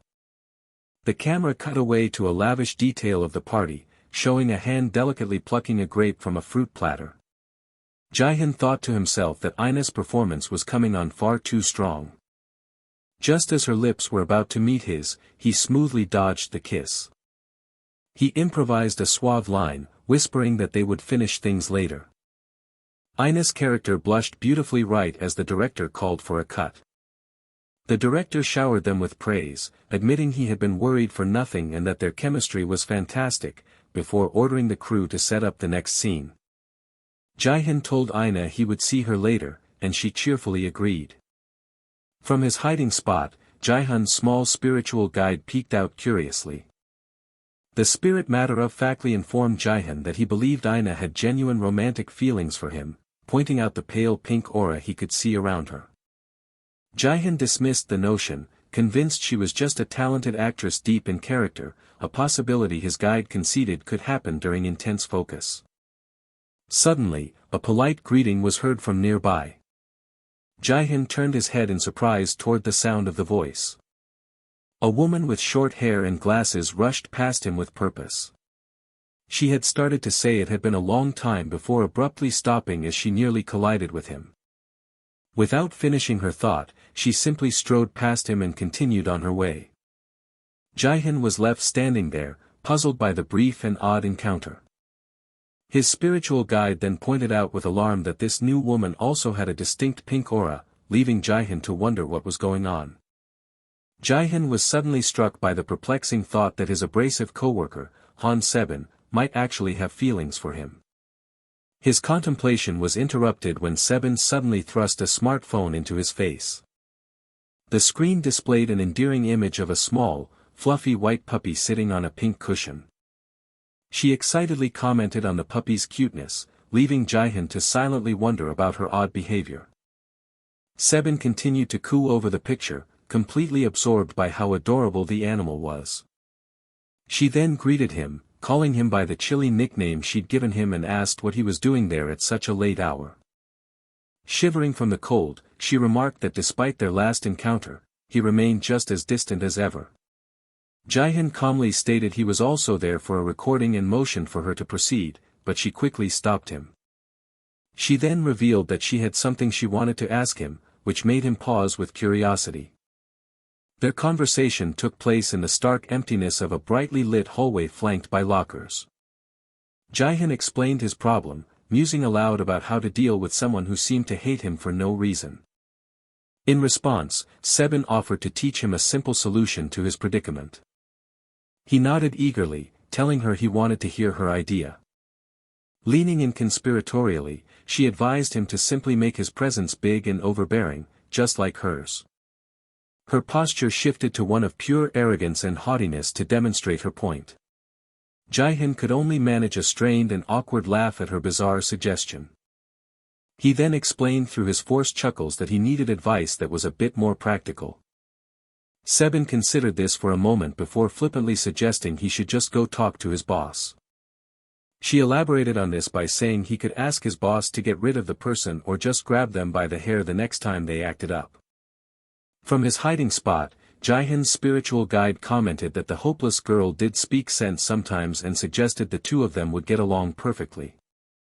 Jihoon dismissed that kind of direct action, noting that some people were just masters of deception, acting nice to one's face while being monsters behind their back. His guide cheekily pointed out that the description fit Jihoon himself, as Jihoon continued that such people often never get found out. He warned that leaving such individuals alone was dangerous, as it only gave them the chance to eventually come after you. Sebin's gaze shifted slightly to the side, her expression turning serious as she took in his words. She then asked if he wanted to learn her method for destroying people like that, an offer he accepted with 2 quick nods. She began to explain that while there were several ways, a specific approach would be best for his situation. She advised him not to go for an immediate takedown, because people like that thrive on seeing their target get upset. When he looked confused, she clarified that the only real solution was to force them into a position where they reveal their own true character. She grew annoyed at his incomprehension and snapped at him, prompting him to meekly request that she try to be a little nicer while helping him. Sebin retorted by asking if he was a baby and insisted he could figure out that much on his own. With that, she slid open a nearby door, her business with him apparently concluded. Before leaving, she declared that he now owed her one for the advice. Jihoon was stunned, questioning if she was seriously charging him for their brief conversation. She coolly reminded him that nothing in the world is free, a point he had to begrudgingly accept. She then told him they would be seeing each other again soon and would settle the debt then, closing the door with a final click. Her parting words were a cryptic warning, telling him that she hoped he was ready. Jihoon called out for her to wait just as the door slammed shut in his face.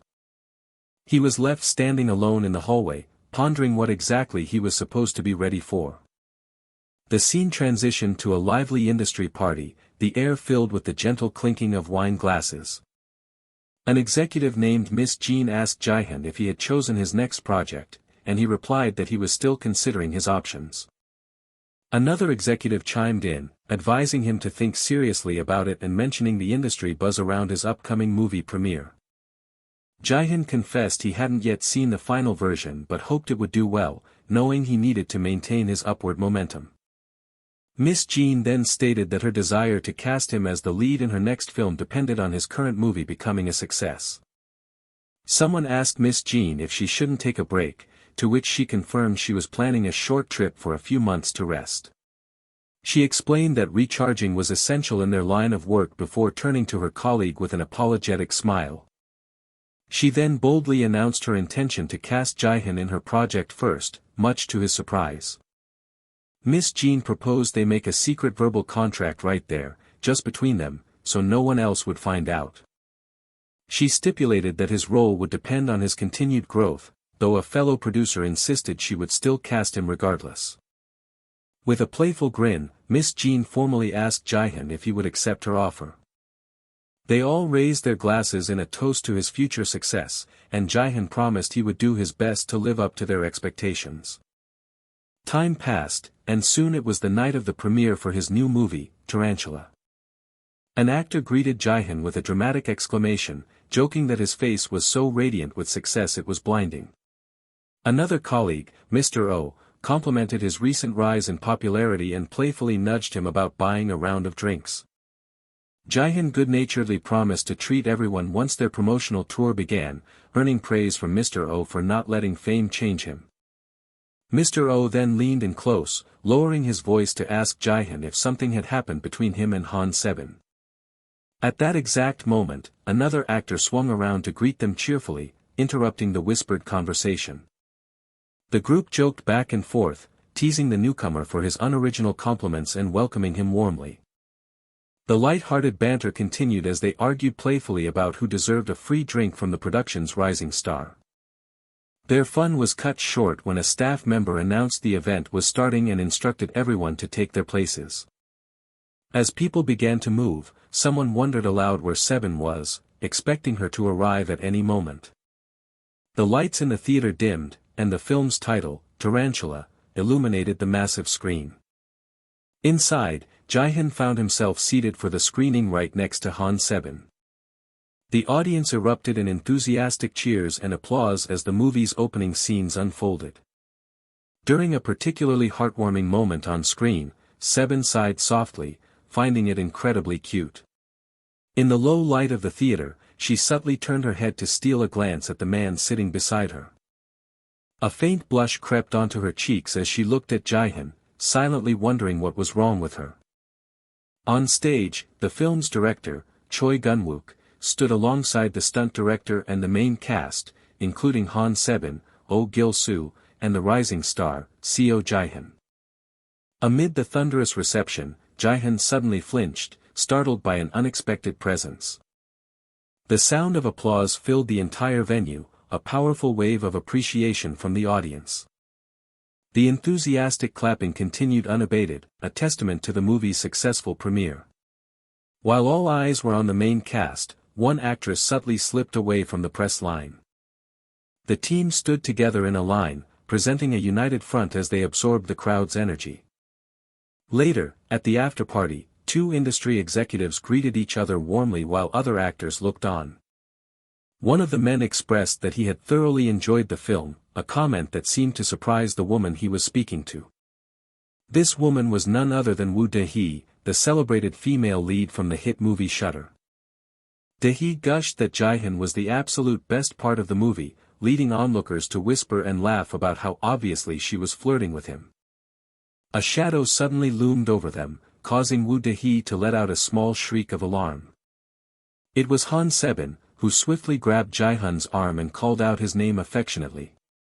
Woo Dae-hee confessed that she had been scared, but Sebin playfully dismissed her fright and simply asked if she had enjoyed the movie. Looking completely flustered, Woo Dae-hee stammered that she would see them later and quickly made her exit. Feeling a surge of triumph, Sebin silently declared victory and darted away. Jihoon shot a questioning glance at his companion, who simply wore a satisfied smile and feigned ignorance. He asked what she was so pleased about, and she coyly revealed that it was clear Han Seben was very interested in him. Deciding it was time for them to leave, his companion started to pull him away, pointing out how Seben's face had turned bright red. Jihoon repeated her words in disbelief, asking if she was really blushing, which only made his companion laugh. He then wondered aloud if Seben actually liked him, prompting his companion to tease him for being so slow on the uptake. Their conversation was interrupted when another woman approached, warmly greeting Ms. Seo before calling out to Seben and Jihoon. The woman told Seben her acting was fantastic, to which Seben playfully asked if it was only her acting that she liked, forcing the woman to praise the entire film. She then turned to Jihoon to congratulate him on his excellent work, and he thanked her graciously. For a moment, a palpable tension hung in the air between them. Breaking the silence, Seben squeezed Jihoon's arm and complimented his acting skills, leaving him utterly confused about her intentions. From across the room, another actor watched them, seething with jealousy and vowing to crush the man who was so close to Han Seben. A distinguished-looking man then stepped toward their group, exclaiming that he had finally found them. The crowd gasped as they recognized him as Cha Jung-mak, a legendary director and a true giant of the film industry. Director Cha declared his enjoyment of the film, and Jihoon responded with a deep, respectful bow. The director then focused on Jihoon, praising his performance and expressing a desire to work with him, an offer that made Jihoon feel like he was dreaming as he eagerly accepted. Nearby, Han Seben glanced over, silently wondering if the man was truly as famous as everyone's reaction suggested. She quickly turned away with an indifferent sniff, seemingly unimpressed. Director Cha apologized for taking up their time on such a big night, but Jihoon insisted it was no trouble at all. Before leaving, the director promised to set up a meeting with Jihoon soon, who respectfully bid him farewell. Jihoon knew Mr. Cha was a man of his word and felt a renewed determination to work even harder and choose his next project with care. The distinct roar of a car engine signaled the passage of time. Soon, glowing headlines celebrated Jihoon as a major new discovery and hailed Tarantula as a hard-boiled masterpiece. Jihoon's agent found him reading the articles again, admitting that he also found it heartwarming to see such positive reviews. The scene then cut to the sleek, modern offices of MJ Pictures. Inside a conference room, four executives in expensive suits were seated around a polished table, deep in discussion. One of the men remarked that he hadn't expected to hear from them so soon, while Jihoon was discreetly nudged to sit up straighter. The executive explained that he recognized Jihoon's potential and had decided to invest, earning a heartfelt thank you from Jihoon's side. He then revealed, however, that there were other investors who were also interested in the new film project. Unfortunately, it seemed that these other investors had attached a few conditions to their financial backing. The primary condition was their preference for a more famous actor in the lead, which had led to discussions about recasting Jihoon's role. Jihoon's agent was floored, unable to believe they would consider changing the lead actor. He sought clarification, and the executive confirmed that if the lead role didn't change, they would lose the investment. Jihoon turned to the film's director, Mr. Choi, and asked if he too felt he wasn't right for the part, but the director assured him he would do well, though he trailed off, unable to offer a strong justification. Jihoon stated with unwavering conviction that he was unwilling to give up on the film or his role. He looked at the investors and earnestly asked if there was any way they could grant him a little more time. His representative quickly added that with Tarantula opening to rave reviews, they were confident Jihoon's box office results would be phenomenal. The main investor paused, stroking his chin as he thoughtfully considered their proposal. He countered that practical men like them didn't like uncertainty, and with their money on the line, it would be difficult to agree. Jihoon's companion asked him why the role was so important, and his mind flashed back to Han Ki-jun stealing his previous role, fueling his resolve to prevent it from ever happening again. His companion suddenly noticed a change in an assistant's expression, urging Jihoon to look as it seemed something was developing. The assistant brought incredible news. Tarantula had already captured an astonishing 34.2% of the box office sales, causing a wave of relief to wash over Jihoon's team. They immediately used the news as leverage, asking if this didn't prove Jihoon's potential and speculating on the film's chances of holding first place. Jihoon's representative confidently assured them that with their upcoming promotional events, they could easily maintain the top spot. The investor finally made a decision, agreeing to buy them more time on the condition that Tarantula remained number one, highlighting the importance of the opening night numbers. Elated by this victory, Jihoon and his representative shared a triumphant high five. Later that night, the scene shifted to the serene balcony of a high-rise apartment. Jihoon was collapsed on his couch, letting out a deep sigh of utter exhaustion and profound relief. His companion remarked that he seemed much more at peace now, and he agreed, explaining that he felt more at ease even though his body was spent. She then asked about the audience numbers, but Jihoon replied that he was still waiting to hear the final count from Mr. Ko. Just then, the doorbell chimed, and Jihoon mused that it must be him, a classic case of speaking of the devil. Mr. Ko entered holding a container of fried chicken and asked if Jihoon had managed to get any rest. While they ate, Jihoon voiced his hopes for good opening day numbers, and Mr. Ko agreed that they could only be optimistic. Suddenly, Mr. Ko's phone buzzed, and he excitedly announced that the final report was in. He quickly answered, identifying himself and asking if the official tally had been calculated. As he listened to the voice on the line, a piece of chicken slipped from his chopsticks, clattering onto the table unheard. His face contorted in sheer shock as he shouted into the phone, questioning how such an insanely high number was even possible. A staff member burst into the green room, excitedly shouting that the box office numbers had just hit an incredible 2.8 million. The room immediately erupted into a cacophony of cheerful noise, though one actor questioned what there was to be so happy about. A man named Han Seben pointed out their meteoric rise from 520,000 to 2.8 million in just a week, stating that he expected the project to do well. He confidently projected that at their current pace, they were on track to reach 7 million viewers very soon.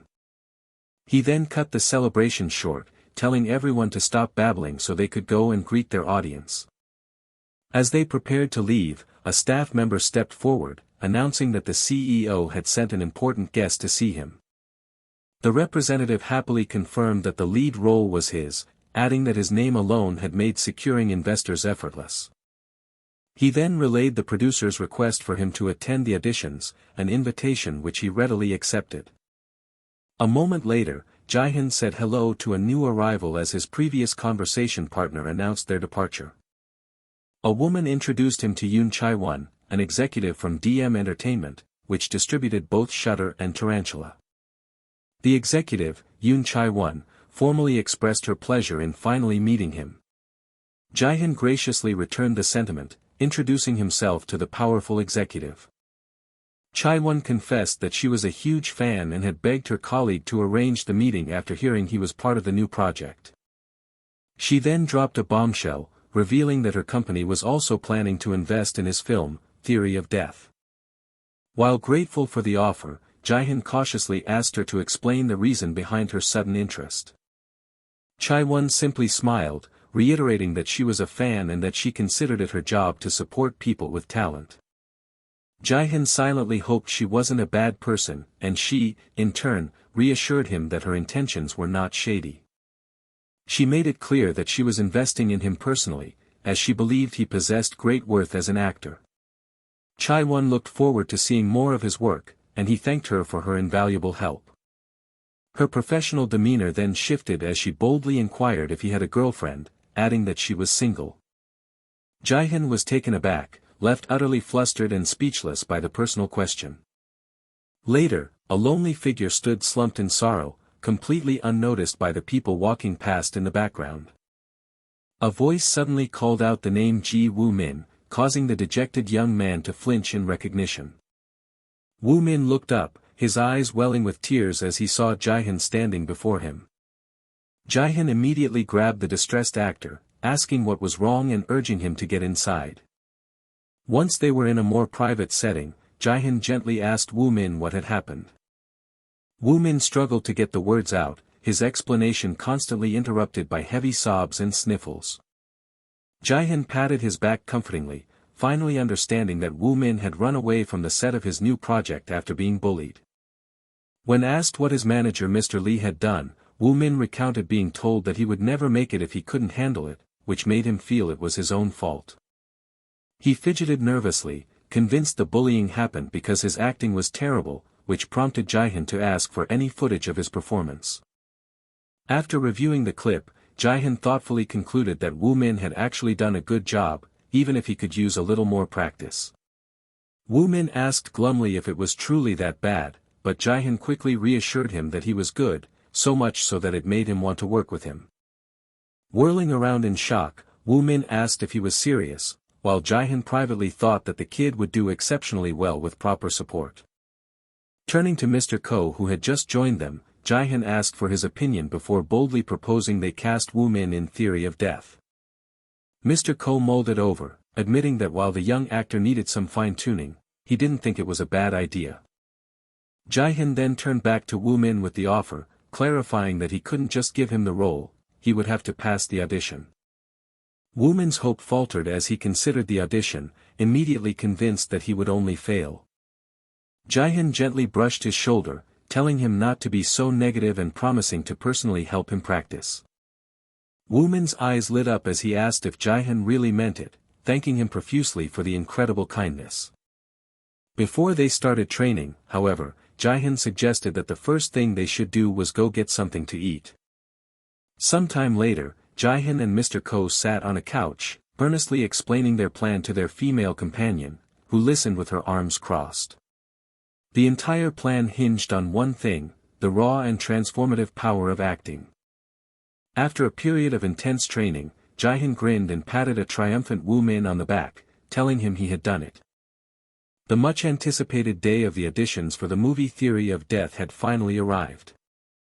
A staff member slid over to Jihoon and whispered, asking if it was truly okay for Woo Min to audition, to which Jihoon confidently affirmed that it would be fine. The staffer seemed confused, but Jihoon explained his faith in Woo Min, stating it was crucial for him to get the part based on his own skill. He then added with a confident smile that Woo Min was actually quite good. Just then, a staff member called for auditioners number 3 and 4 to please come inside.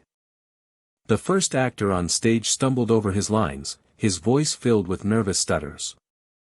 The next auditioner let out an audible gasp, completely losing focus in the middle of her performance. Jihoon's companion leaned over, quietly warning him that his intense stare was affecting the actress on stage. The woman was in the middle of an enthusiastic and passionate presentation when she faltered. She suddenly squeaked, her words catching in her throat as she struggled to remember her lines. Her shoulders drooped in defeat as she apologized profusely to the casting directors for her mistake. Jihoon stopped her before she could leave, commenting on how well she was doing and asking what had caused her to break character.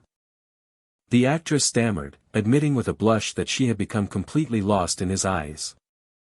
She then apologized one last time before fleeing the room in embarrassment, the door creaking shut behind her.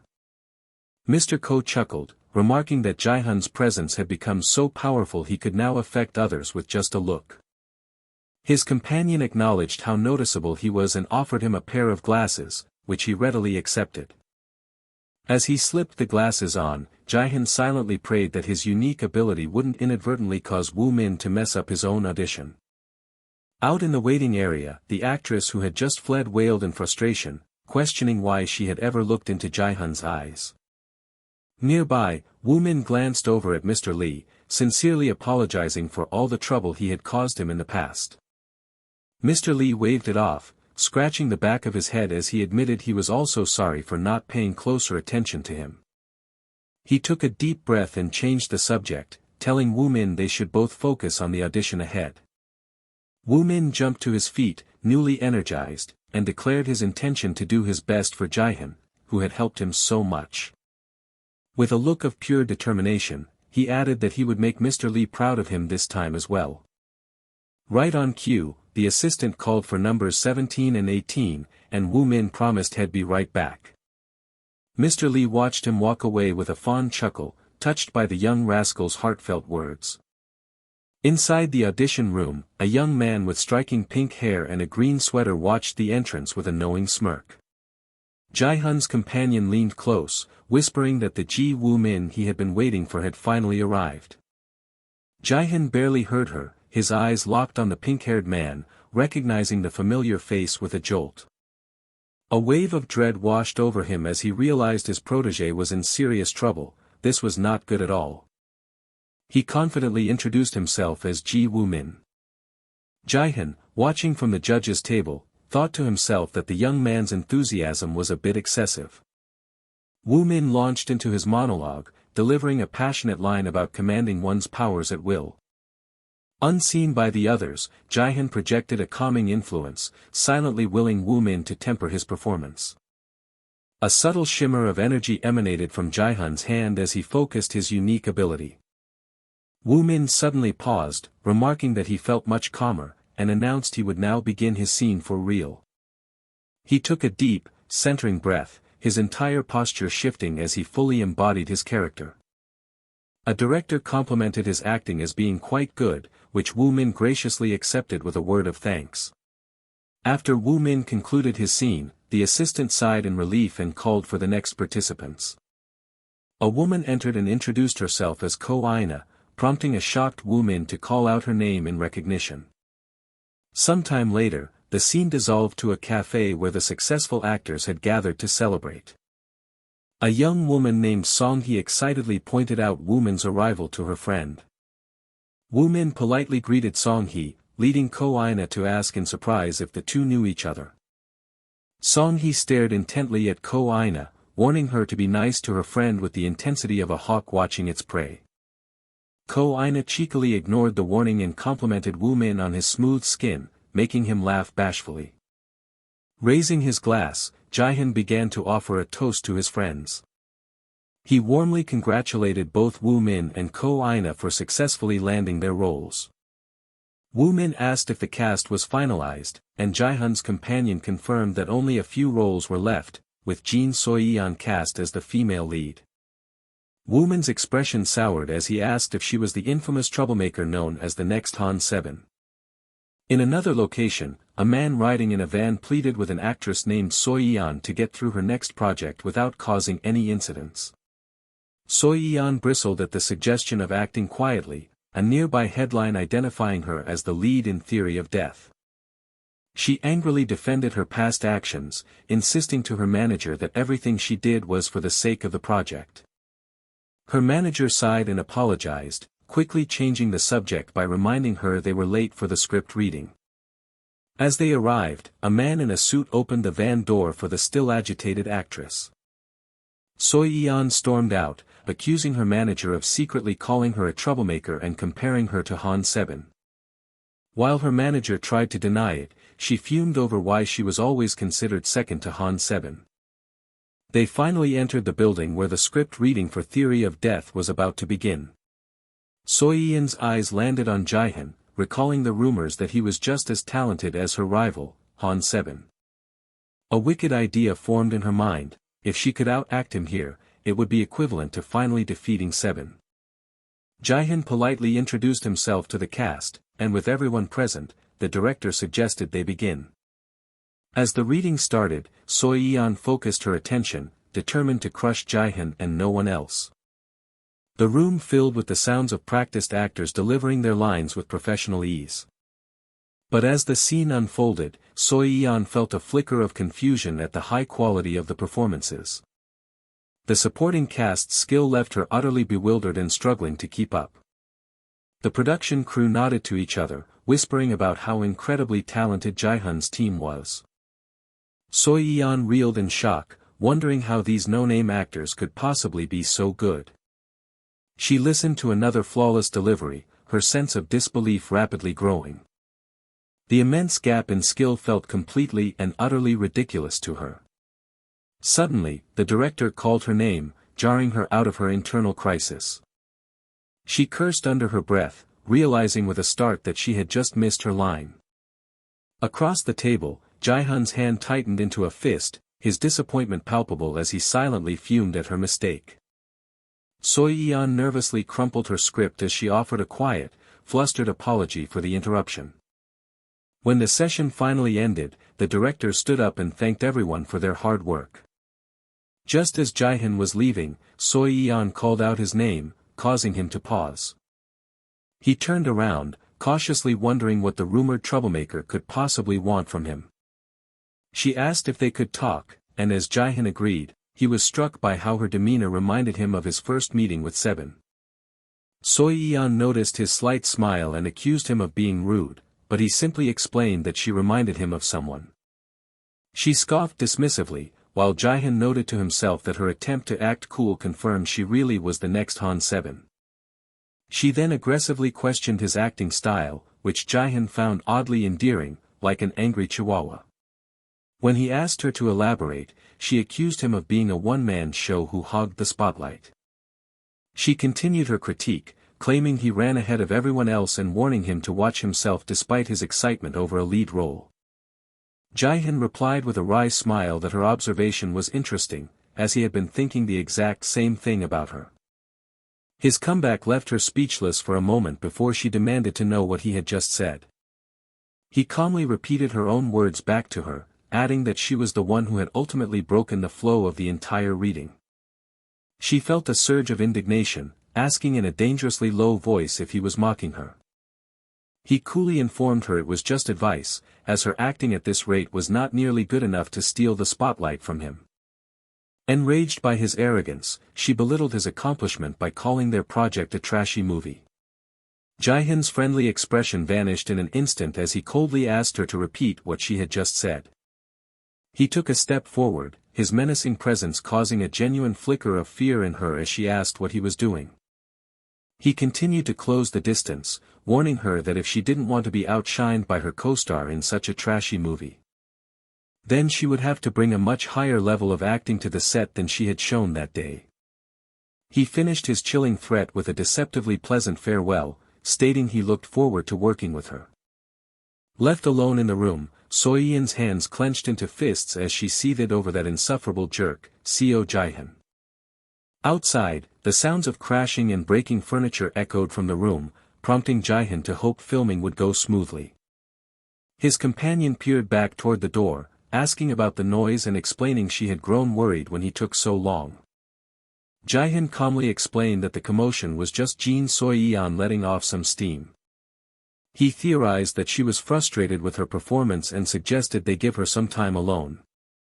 Seo Yeon's manager, who had been waiting outside, sighed and agreed, noting that this wasn't the first time Head had to pay for damages. Inside the now disheveled room, Seo Yeon gasped for air, still unable to process Jihoon's audacity in giving her advice. She couldn't believe he had dared to treat her, a top actress, in such a demeaning way. Her phone rang, and she answered a call from her manager asking if the script reading was finally over. Gritting her teeth, Seo Yeon ended the call with a silent, burning promise that Jihoon would soon regret underestimating her. The crew gathered on the bustling set of the new film, Theory of Death. Director Pyo Young-min motioned for Jihoon, calling him over to a specific spot. Jihoon obediently complied, moving to stand exactly where the director indicated. A low murmur of conversation rippled through the staff as they prepared for the day. One crew member confided in another, expressing their fervent hope that the project would go smoothly, as it was their first time working as a lead. Jihoon remained silent, his expression unreadable as he observed the scene. Nearby, two staff members whispered about Seo Yeon's lack of courtesy, worrying her attitude might persist once filming began. A fiery glint of determination shone in Seo Yeon's eyes, a silent testament to her passion. One of the gossiping crew members noted with surprise that she seemed unexpectedly motivated. Jihoon, overhearing them, smiled knowingly and assured them she would perform well when the cameras were on, leaving his companion puzzled by his confidence. The story of Jihoon's journey continued in the next chapter of Road to Stardom. It was now the official first day of filming for Theory of Death. In the middle of a scene, Jihoon's character desperately warned someone to stay back. The watching crew looked on with satisfaction, impressed that Jihoon truly lived up to his stellar reputation. A staff member quietly voiced their hope that Jihoon Seo would also deliver a strong performance. On camera, Seo delivered her lines with intensity, reminding her co-star that she was the one who had awakened him and was now the only person he could trust. She finished her plea, begging him to trust her in return, just as the director called to cut the scene. The moment the camera stopped rolling, Seo scoffed and snatched a prop away, prompting a crew member to remark on her off-screen rudeness versus her on-screen professionalism.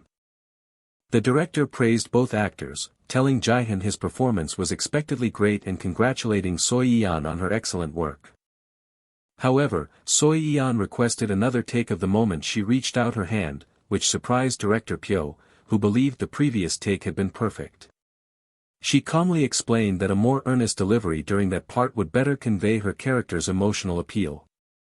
Convinced by her reasoning, the director agreed to reshoot just the final part of the scene.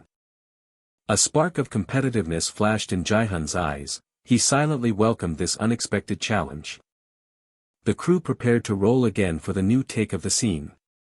Far from the studio, a solitary boat sailed across the vast expanse of the water. Aboard the vessel, one of Jihoon's companions groaned, complaining about the rocking motion making him nauseous and the biting wind. Jihoon asked if he was cold, but his friend brushed it off, explaining he had just felt cooped up inside and wasn't bothered by the temperature. Jihoon quietly wondered if his resilience was another effect of the power of eternal truth, musing that he was slowly becoming like a superhero.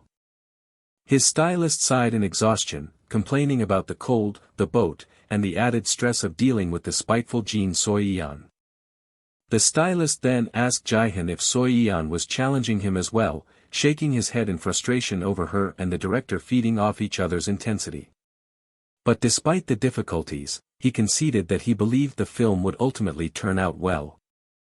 As he stood up, he expressed a final, anxious hope that no other incidents would occur during the shoot. Jihoon's manager delivered bad news, informing them that their ride back was cancelled for the night because the waves were expected to get rough. Back on the main set, the director's voice boomed cut, signaling the successful completion of another scene. The director apologized to a female staff member for the demanding work, but she replied cheerfully that it was no problem since it was what she was paid for. He then surprised her by casually suggesting she should just join their agency. The staff member, Ina, laughed it off, saying she appreciated the thought. Her boss clarified that he was making an official scouting offer, even if the setting wasn't the most professional. He elaborated on his plans to build a new team around the actor Jihoon, which included Woo Min, eliciting a shocked and excited reaction from another colleague. The manager formally extended the invitation to Ina, prompting her friend to congratulate her on the incredible opportunity.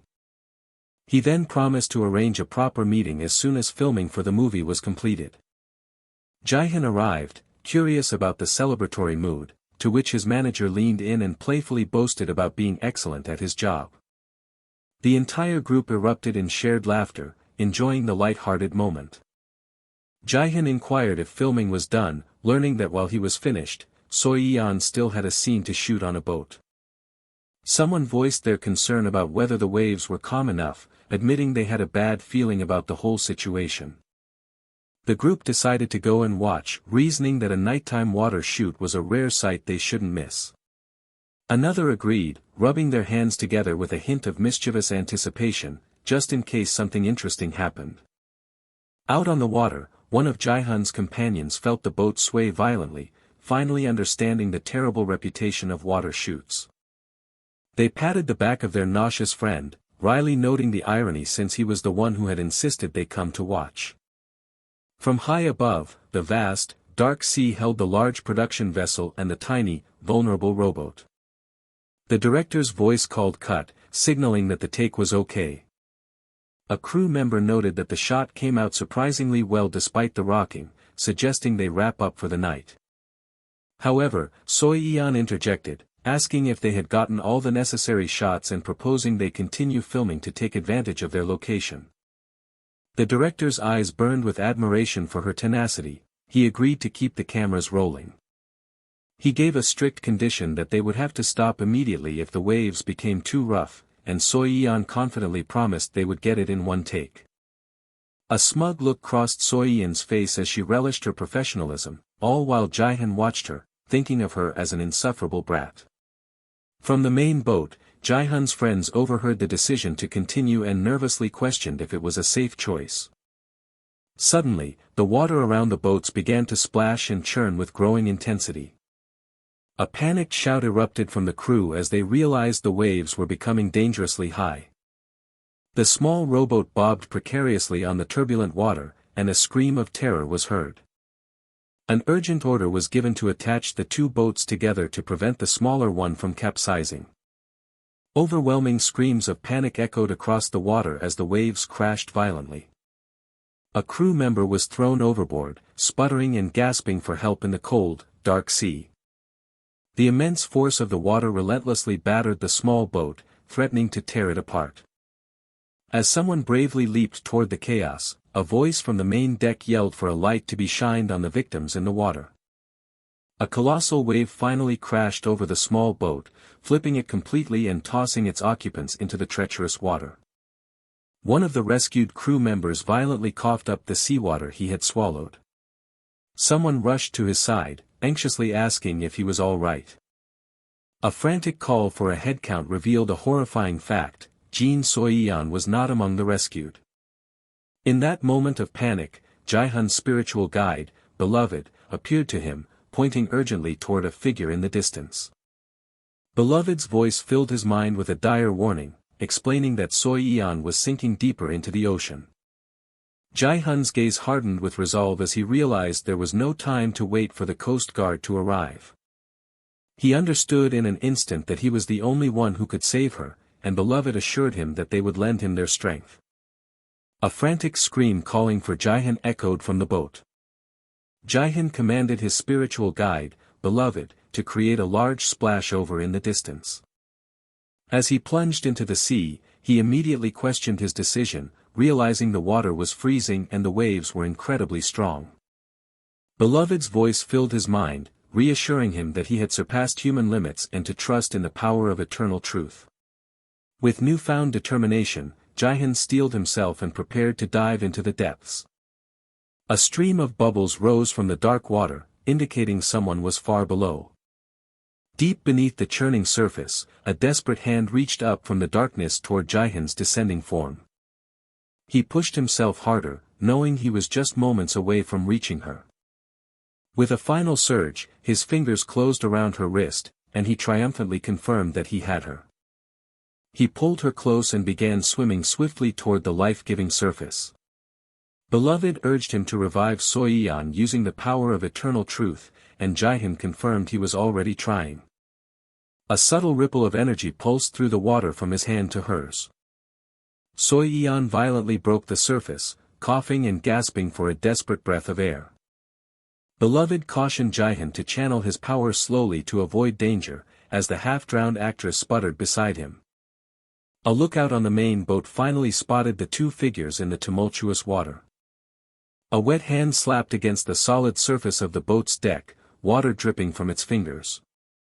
Jihoon collapsed onto the floor, completely drained and panting from the immense effort. He let out a long, shuddering sigh, the immediate danger now behind them. Beloved materialized with a theatrical groan, cackling as it took full credit for the rescue. Nearby, Jihoon's friend Woongmin was overcome with emotion, sniffling back tears of relief. Woongmin then rushed forward and embraced Jihoon, apologizing while admitting how terribly worried he had been. Sometime later, the warm light of the setting sun peeked over the edge of a tent on the shore. The sound of someone dashing toward Jihoon's location broke the relative quiet. His manager, Mr. Ko, burst into the tent, anxiously calling out his name. Mr. Ko immediately asked if he was hurt, but Jihoon assured him that he was all right. The manager then chided him for jumping in when the Coast Guard was on its way, prompting Jihoon to explain they couldn't find her. Mr. Ko finished his lecture by making Jihoon promise to never do something so reckless again. Jihoon obediently agreed that he wouldn't, hoping to ease his manager's fears. The manager's tone shifted completely, telling Jihoon what a great thing he had done and that everyone was talking about how incredible he was. He added that all the staff and other actors were equally in awe, before his attention was suddenly drawn to his phone. Mr. Ko swiped through his notifications, realizing the news had already broken and the press was blowing up his phone. Jihoon worriedly considered what would happen if people found out about an accident so early in the filming process. He asked if there was any chance to keep them from publishing the story, but Mr. Ko stated that it was impossible and not even necessary. His manager argued that despite the accident, it was handled quickly, and Jihoon had heroically saved Seo-yeon. He began to explain his strategy to shift the narrative's focus, only to be interrupted by new information from a crew member. A breathless staff member ran up to them with the news that Jihoon Seo was awake. Mr. Ko placed a supportive hand on Jihoon's shoulder and began to lead him out of the tent. Just then, the film's director sprinted toward them, calling out for Jihoon. The director began to apologize but quickly corrected himself, bowing deeply to express his gratitude for the rescue of his lead actress. He bowed once more, confessing that Jihoon had saved not only Seo-yeon, but his own life and career as well. Jihoon kindly dismissed his concerns as an unfortunate accident, prompting the director to marvel at his character before he asked how Seo-yeon was doing. The director confirmed she was fine and then asked if Jihoon would be willing to go in and see her. He explained that Seo-yeon had specifically asked to see him the moment she awoke. Jihoon then stepped towards the medical tent where she was resting. Inside, Seo-yeon fidgeted nervously as she opened the conversation, acknowledging she had heard he rescued her. She asked him if the whole ordeal had been terribly embarrassing, and Jihoon gently agreed that it had been. Seo-yeon let out a groan, burying her face in her hands with shame. Looking up, she timidly asked if she had spat up water, and Jihoon gave a simple confirmation. She cringed at the humiliating thought before changing the subject, asking if this quiet version of him was his real personality. She confessed that she wasn't normally so open with people and found it weird how comfortable she felt around him. Jihoon cheekily suggested it was because he saved her life, which made her accuse him of trying to act cool. He playfully offered to lean into the cool persona, but she quickly told him that wasn't necessary. Her tone turned serious as she offered a heartfelt thank you, and he replied that he was just glad she was safe. Jihoon decided to take his leave, telling her to get some much-needed rest. As he pushed open the tent flap, he looked back and remarked that he preferred this genuine version of her over her usual arrogant self. Left alone in the tent, a flustered Seo-yeon couldn't help but let out a small, amused sound. Later, the sound of clinking bowls and slurping noodles filled a small room where Jihoon ate with his manager. Mr. Ko commented that what he was reading on his phone was impressive, and Jihoon asked what he was referring to.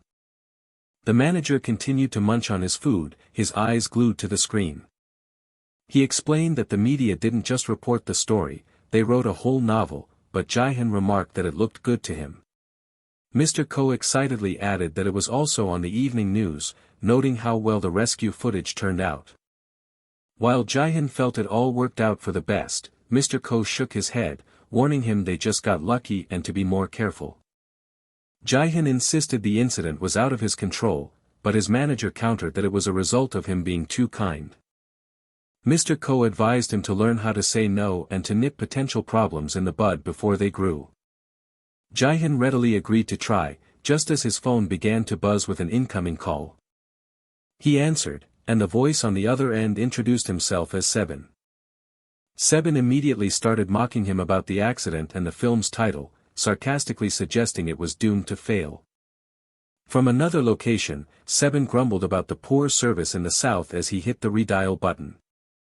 Jihoon answered a second time, and Sebin tried to pick up his taunt where he left off, only to be abruptly disconnected again.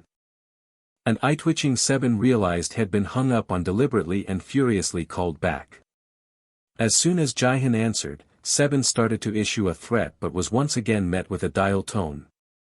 Sebin trembled with rage as his phone buzzed again, but the call was quickly ended for a final time.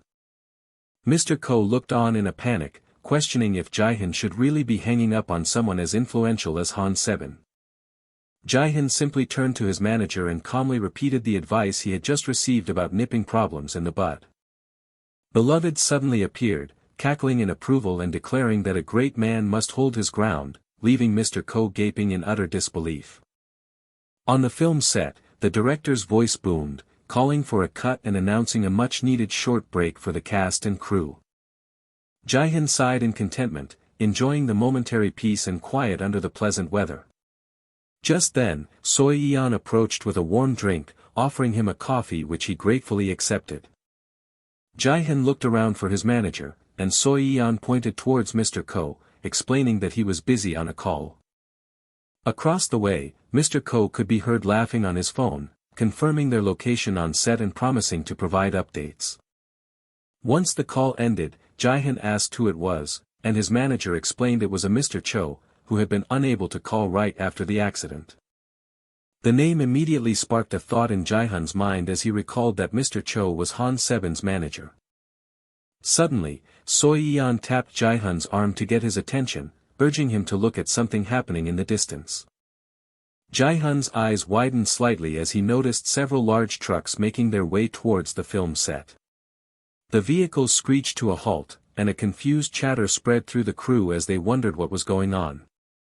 With a loud creak, the back doors of one of the trucks swung open, revealing its contents. A team of 3 men began to work in perfect coordination, carefully unloading a large, heavy box from the truck. Stepping forward for a better look, Jihoon wondered aloud what on earth the delivery could be. The crew began to speculate, with one person suggesting a food truck, only for another to scoff at the ridiculous idea. The area erupted into a bustle of activity as a banner was unfurled, boldly declaring that freshness was key. A moment later, the powerful roar of another engine announced the arrival of a different vehicle. A sleek car screeched to a stop, prompting whispers among the crew who wondered if another celebrity had arrived. The car door slid open with a soft, expensive-sounding click, building the anticipation. A single, sparkling designer shoe emerged from the vehicle, its gleam hinting at the glamorous individual within. Han Seben gracefully stepped out of the car, offering a polite greeting to everyone on the stunt set. With a wide grin, she announced that she had come to share a meal with all of them. Her declaration was met with a wave of shocked and nervous laughter from the bewildered crew members. The Road to Stardom title card briefly flashed, marking a pivotal turn in the day's events. As Seben strode confidently through the set, murmurs rippled through the crowd, confirming it really was her and questioning her sudden appearance. Jihoon grimaced, realizing her dramatic entrance was undoubtedly a response to his bold actions the previous night, and this was far from a joke. Seo gasped in disbelief, unable to hide her shock at seeing the famous actress approaching Jihoon. Jihoon managed an awkward greeting, while Seben playfully presented herself and asked if he was surprised by her grand arrival. Leaning in close, she inspected his face and commented that he looked fine, despite her thinking he might have hit his head in the accident, leaving him baffled. A chilling realization washed over Jihoon as he wondered if her entire visit was retaliation for him hanging up on her calls. Elsewhere, crew members gossiped that Seben and Jihoon must be incredibly close for her to make such a grand gesture. Seben then turned her attention to the director, directly asking if he was the one in charge, to which he nervously confirmed his role. The starstruck director stammered that it was nice to meet her, assuming she was there out of worry, and quickly insisted that he himself was all right. Seben graciously offered the food she'd brought, reassuring the director it wouldn't disrupt filming, while an onlooker noted a new director would be easily impressed. Turning her focus back to Jihoon, she suggested they grab some coffee and catch up since it had been so long. Meanwhile, Seben's manager quietly informed Mr. Ko that this elaborate and very public visit had been entirely Seben's idea. He further revealed that they had leveraged the situation, turning the surprise visit into an official publicity event. When Mr. Ko questioned this, Seben's manager explained that simply being photographed with Jihoon was excellent for Seben's public image. The two managers quickly agreed to step aside, recognizing the need to capture a good shot of the two stars together. Mr. Ko nudged Jihoon forward, telling him to talk to Seben, prompting her to sarcastically ask if her company was really that terrible. Leaning in with a mischievous grin, Seben purred that they were finally alone. A chill ran down Jihoon's spine as he bluntly asked why she was there, causing her to pout and deny that she had come because she was worried. She sighed dramatically, complaining that he hung up when she called out of concern and treated her coldly when she visited in person. Her tone shifted as she added that his behavior made her want to inspect the set, though her inner thoughts revealed a darker desire to destroy everything. Jihoon forced a nervous laugh, suddenly remembering her dangerously unpredictable nature was like a walking time bomb. Just then, Seo-yeon stepped forward, capturing their attention as she called out Han Seben's name. Seo-yeon calmly greeted the actress, noting it had been a long time, while Jihoon internally panicked over her unexpected intervention. Seben looked Seo-yeon up and down before feigning ignorance and asking who she was. Waving a dismissive hand, Seben then laughed it off as a joke, addressing the visibly trembling Seo-yeon with a condescending uni. She then commented on how rested Seo-yeon looked, cattily suggesting it was due to her long break, which made Seo-yeon clench her fist and stammer a defense. Watching the tense exchange unfold, Jihoon felt a deep sense of anxiety, masking it with the sarcastic thought that this was all very exciting. Seben then asked if Seo-yeon was watching her wait for the role, before insisting she try the food prepared by the expensive chefs she had hired. Seo-yeon, trembling slightly, managed to utter a few words of thanks for the food. With a flippant goodbye, Seben turned and walked away, leaving Seo-yeon tightening her grip in silent fury. Nearby crew members commented that Seben was on another level entirely, expressing pity for Seo-yeon before heading off to eat. Jihoon approached Seben with a strained smile, asking if she was planning to hang around and disrupt the set all day. She met his gaze with a challenging grin, replying that her decision to stay or leave depended entirely on him. The director's voice then cut through the tension, calling for everyone to get ready for the next scene. A staff member called for Jin Seo-yeon to take her place on set, all while Seben sat nearby, loudly crunching on her food. An intense, silent battle waged between the two actresses as Seben smiled smugly while Seo-yeon glared back just before the scene began. Thrown off, Seo-yeon fumbled her lines, and Jihoon, watching Seben's provocative eating, had a very bad feeling about the situation. The director immediately shouted cut, bringing the disastrous take to an abrupt end. Seo-yeon clenched her fists in frustration and quietly apologized for her mistake. Jihoon approached her gently, observing that she seemed to be having a difficult time focusing. With a sigh, she admitted it was hard for some reason, and he correctly surmised that Seben's presence was getting to her. He then held out his hand and asked for hers, a request that left her momentarily confused. Jihoon instructed her to close her eyes, causing Seo-yeon to silently question what he was trying to do. He urged her to trust him, explaining it was a relaxation technique he'd used on a previous film, and she hesitantly complied. As Seo-yeon closed her eyes, her heart began to race, and she wondered why she suddenly felt so nervous. Jihoon gently took her hand in his, telling her to take deep breaths and calm her nerves. A sudden jolt of surprise ran through Seo-yeon as she felt the immediate effect of his simple action. In a flash of insight, she realized it had actually worked and was amazed at how quickly a sense of calm washed over her. He then released her hand, offering a final word of encouragement that she would be great if she just acted naturally. As Seo-yeon thanked him, her heart pounded in her chest while she looked at him in a completely new light.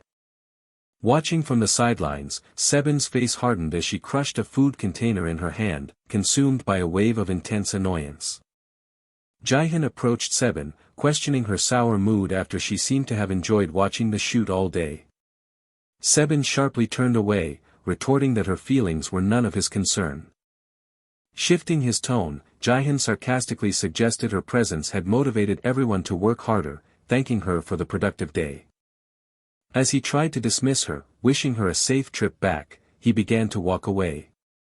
But Seben quickly grabbed his arm, abruptly changing the subject to the upcoming Blue Dragon Awards and her choice of a date.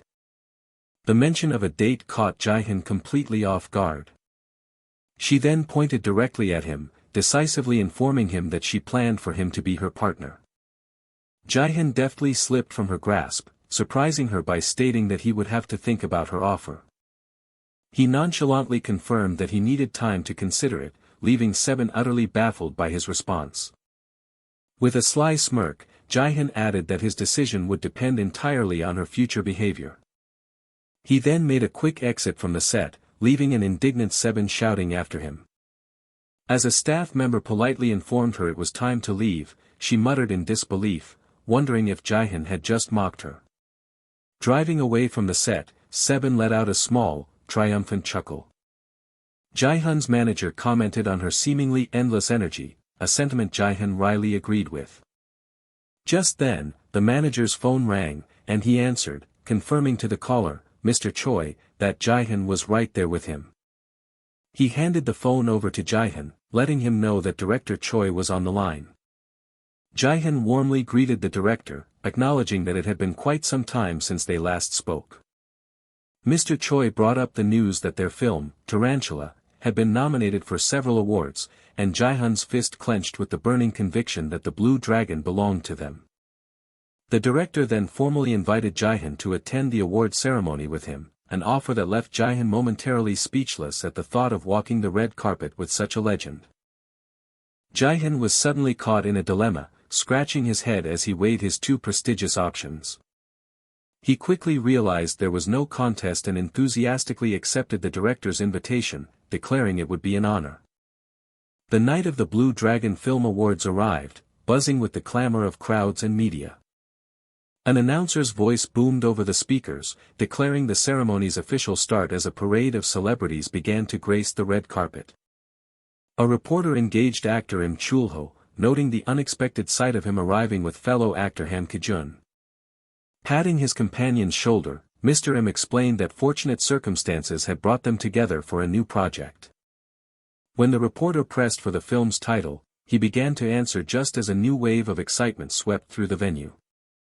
A deafening roar erupted from the fans as another major star made their grand entrance.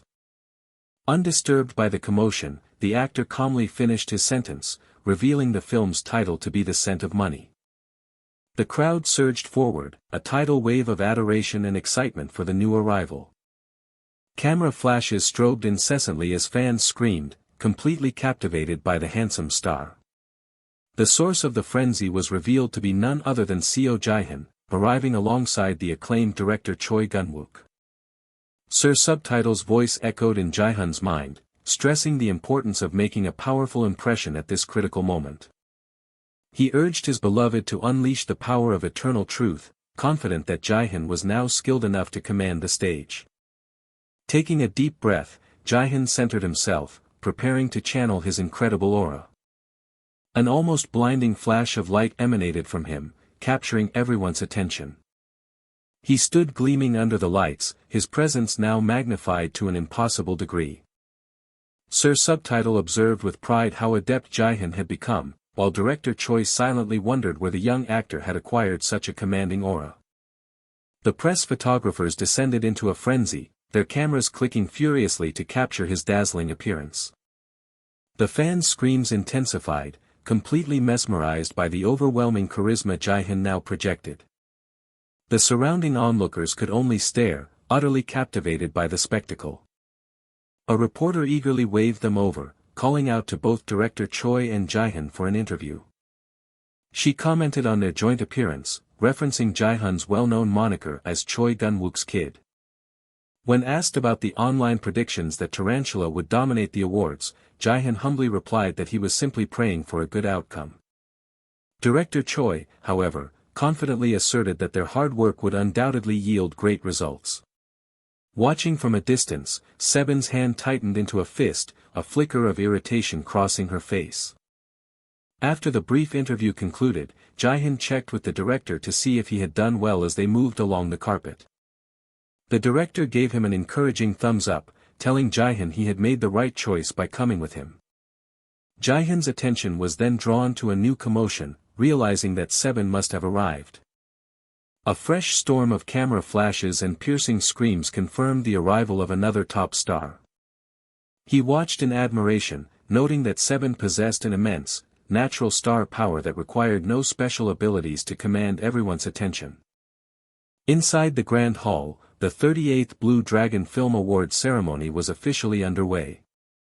Sebin leaned over and cheekily asked if he was happy taking her spot next to the director, to which Jihoon earnestly nodded yes. She playfully muttered a hope that he would fall out of his chair, prompting a quiet chuckle from him. On stage, the host began the presentation for one of the night's most anticipated categories, Best New Actor. As the first nominees were announced, Jihoon felt a knot of anticipation tighten in his stomach. His heart leaped as his own name was called as the final nominee for his role in Tarantula, and the hall filled with applause. Sebin glanced at him with a knowing look, teasingly asking if he was getting nervous. The presenter skillfully built the tension, reminding the audience that among the many talented nominees, there could only be one winner. Then, the name was announced, Seo Jihoon from Tarantula, sending a jolt of disbelief and pure joy through him. Director Choi gave him a gentle push, urging him to snap out of his shock and go accept his award. Jihoon ascended the steps to the stage, the sound of the audience's thunderous applause echoing in his ears. He gratefully accepted the heavy trophy, thanking the presenter with a respectful bow. Facing the microphone, he began his acceptance speech, humbly admitting that he would have been satisfied with just the nomination. He looked out from the brightly lit stage upon the vast, shadowed audience before him. With a voice thick with emotion, he declared that he had finally arrived at this moment. He recounted the devastating accident of his youth, a time when he believed his acting dreams were forever lost. He then gave his heartfelt thanks to Sir Subtitle, who he credited with giving him a second chance at life and a path back to his passion. Behind him, unseen by all, his loyal system celebrated the poignant, public acknowledgement. Jihoon reflected on the incredible series of events that had transpired since his return. He recalled the memory of reintroducing himself to the world, a humble start to a new chapter. He confessed that an opportunity like this was the one thing he had desperately wished for his entire life. He concluded by thanking everyone who had made it possible, earning a silent, shimmering approval from his proud patron, Sir Subtitle. The entire auditorium rose to their feet, filling the hall with a resounding ovation. In the audience, his agency's president and his manager cheered wildly for his victory. The president expressed her high expectations for his future, which the manager confidently promised he would meet. Even Sebin found herself watching him on the monitor, grudgingly admitting to herself that he looked quite cool in that moment. Jihoon made a final, sincere promise to the audience to become an actor who would never forget the gratitude he felt that night. The applause swelled once more as he finished his emotional speech and exited the stage. Returning to his seat, he was met with a warm pat on the shoulder from Director Choi, who offered his sincere congratulations. Jihoon clutched his award tightly, the reality of his achievement finally beginning to sink in as he walked. The director asked if he managed not to cry, and Jihoon sheepishly admitted it had been a very close call. To his surprise, Sebin turned to him and offered a simple, genuine congratulations, acknowledging he had earned it. Jihoon did a double take, momentarily questioning if he had actually heard her correctly. Overcome with gratitude, he impulsively reached out and grabbed her hand, offering his thanks. A sudden blush crept up Sebin's face as she stared at their joined hands, demanding to know what he was doing. Flustered, she quickly pulled her hand away, telling him to sit down and reminding him he wasn't the only winner of the night. She coolly instructed him to be ready to return the favor and congratulate her, asserting that the ceremony was far from over. Jihoon readily agreed, realizing she was right. This was merely the beginning of his career, a thought that made the room feel suddenly very warm. He sat back with his trophy, reflecting that this incredible achievement was only the very first step on his long journey ahead.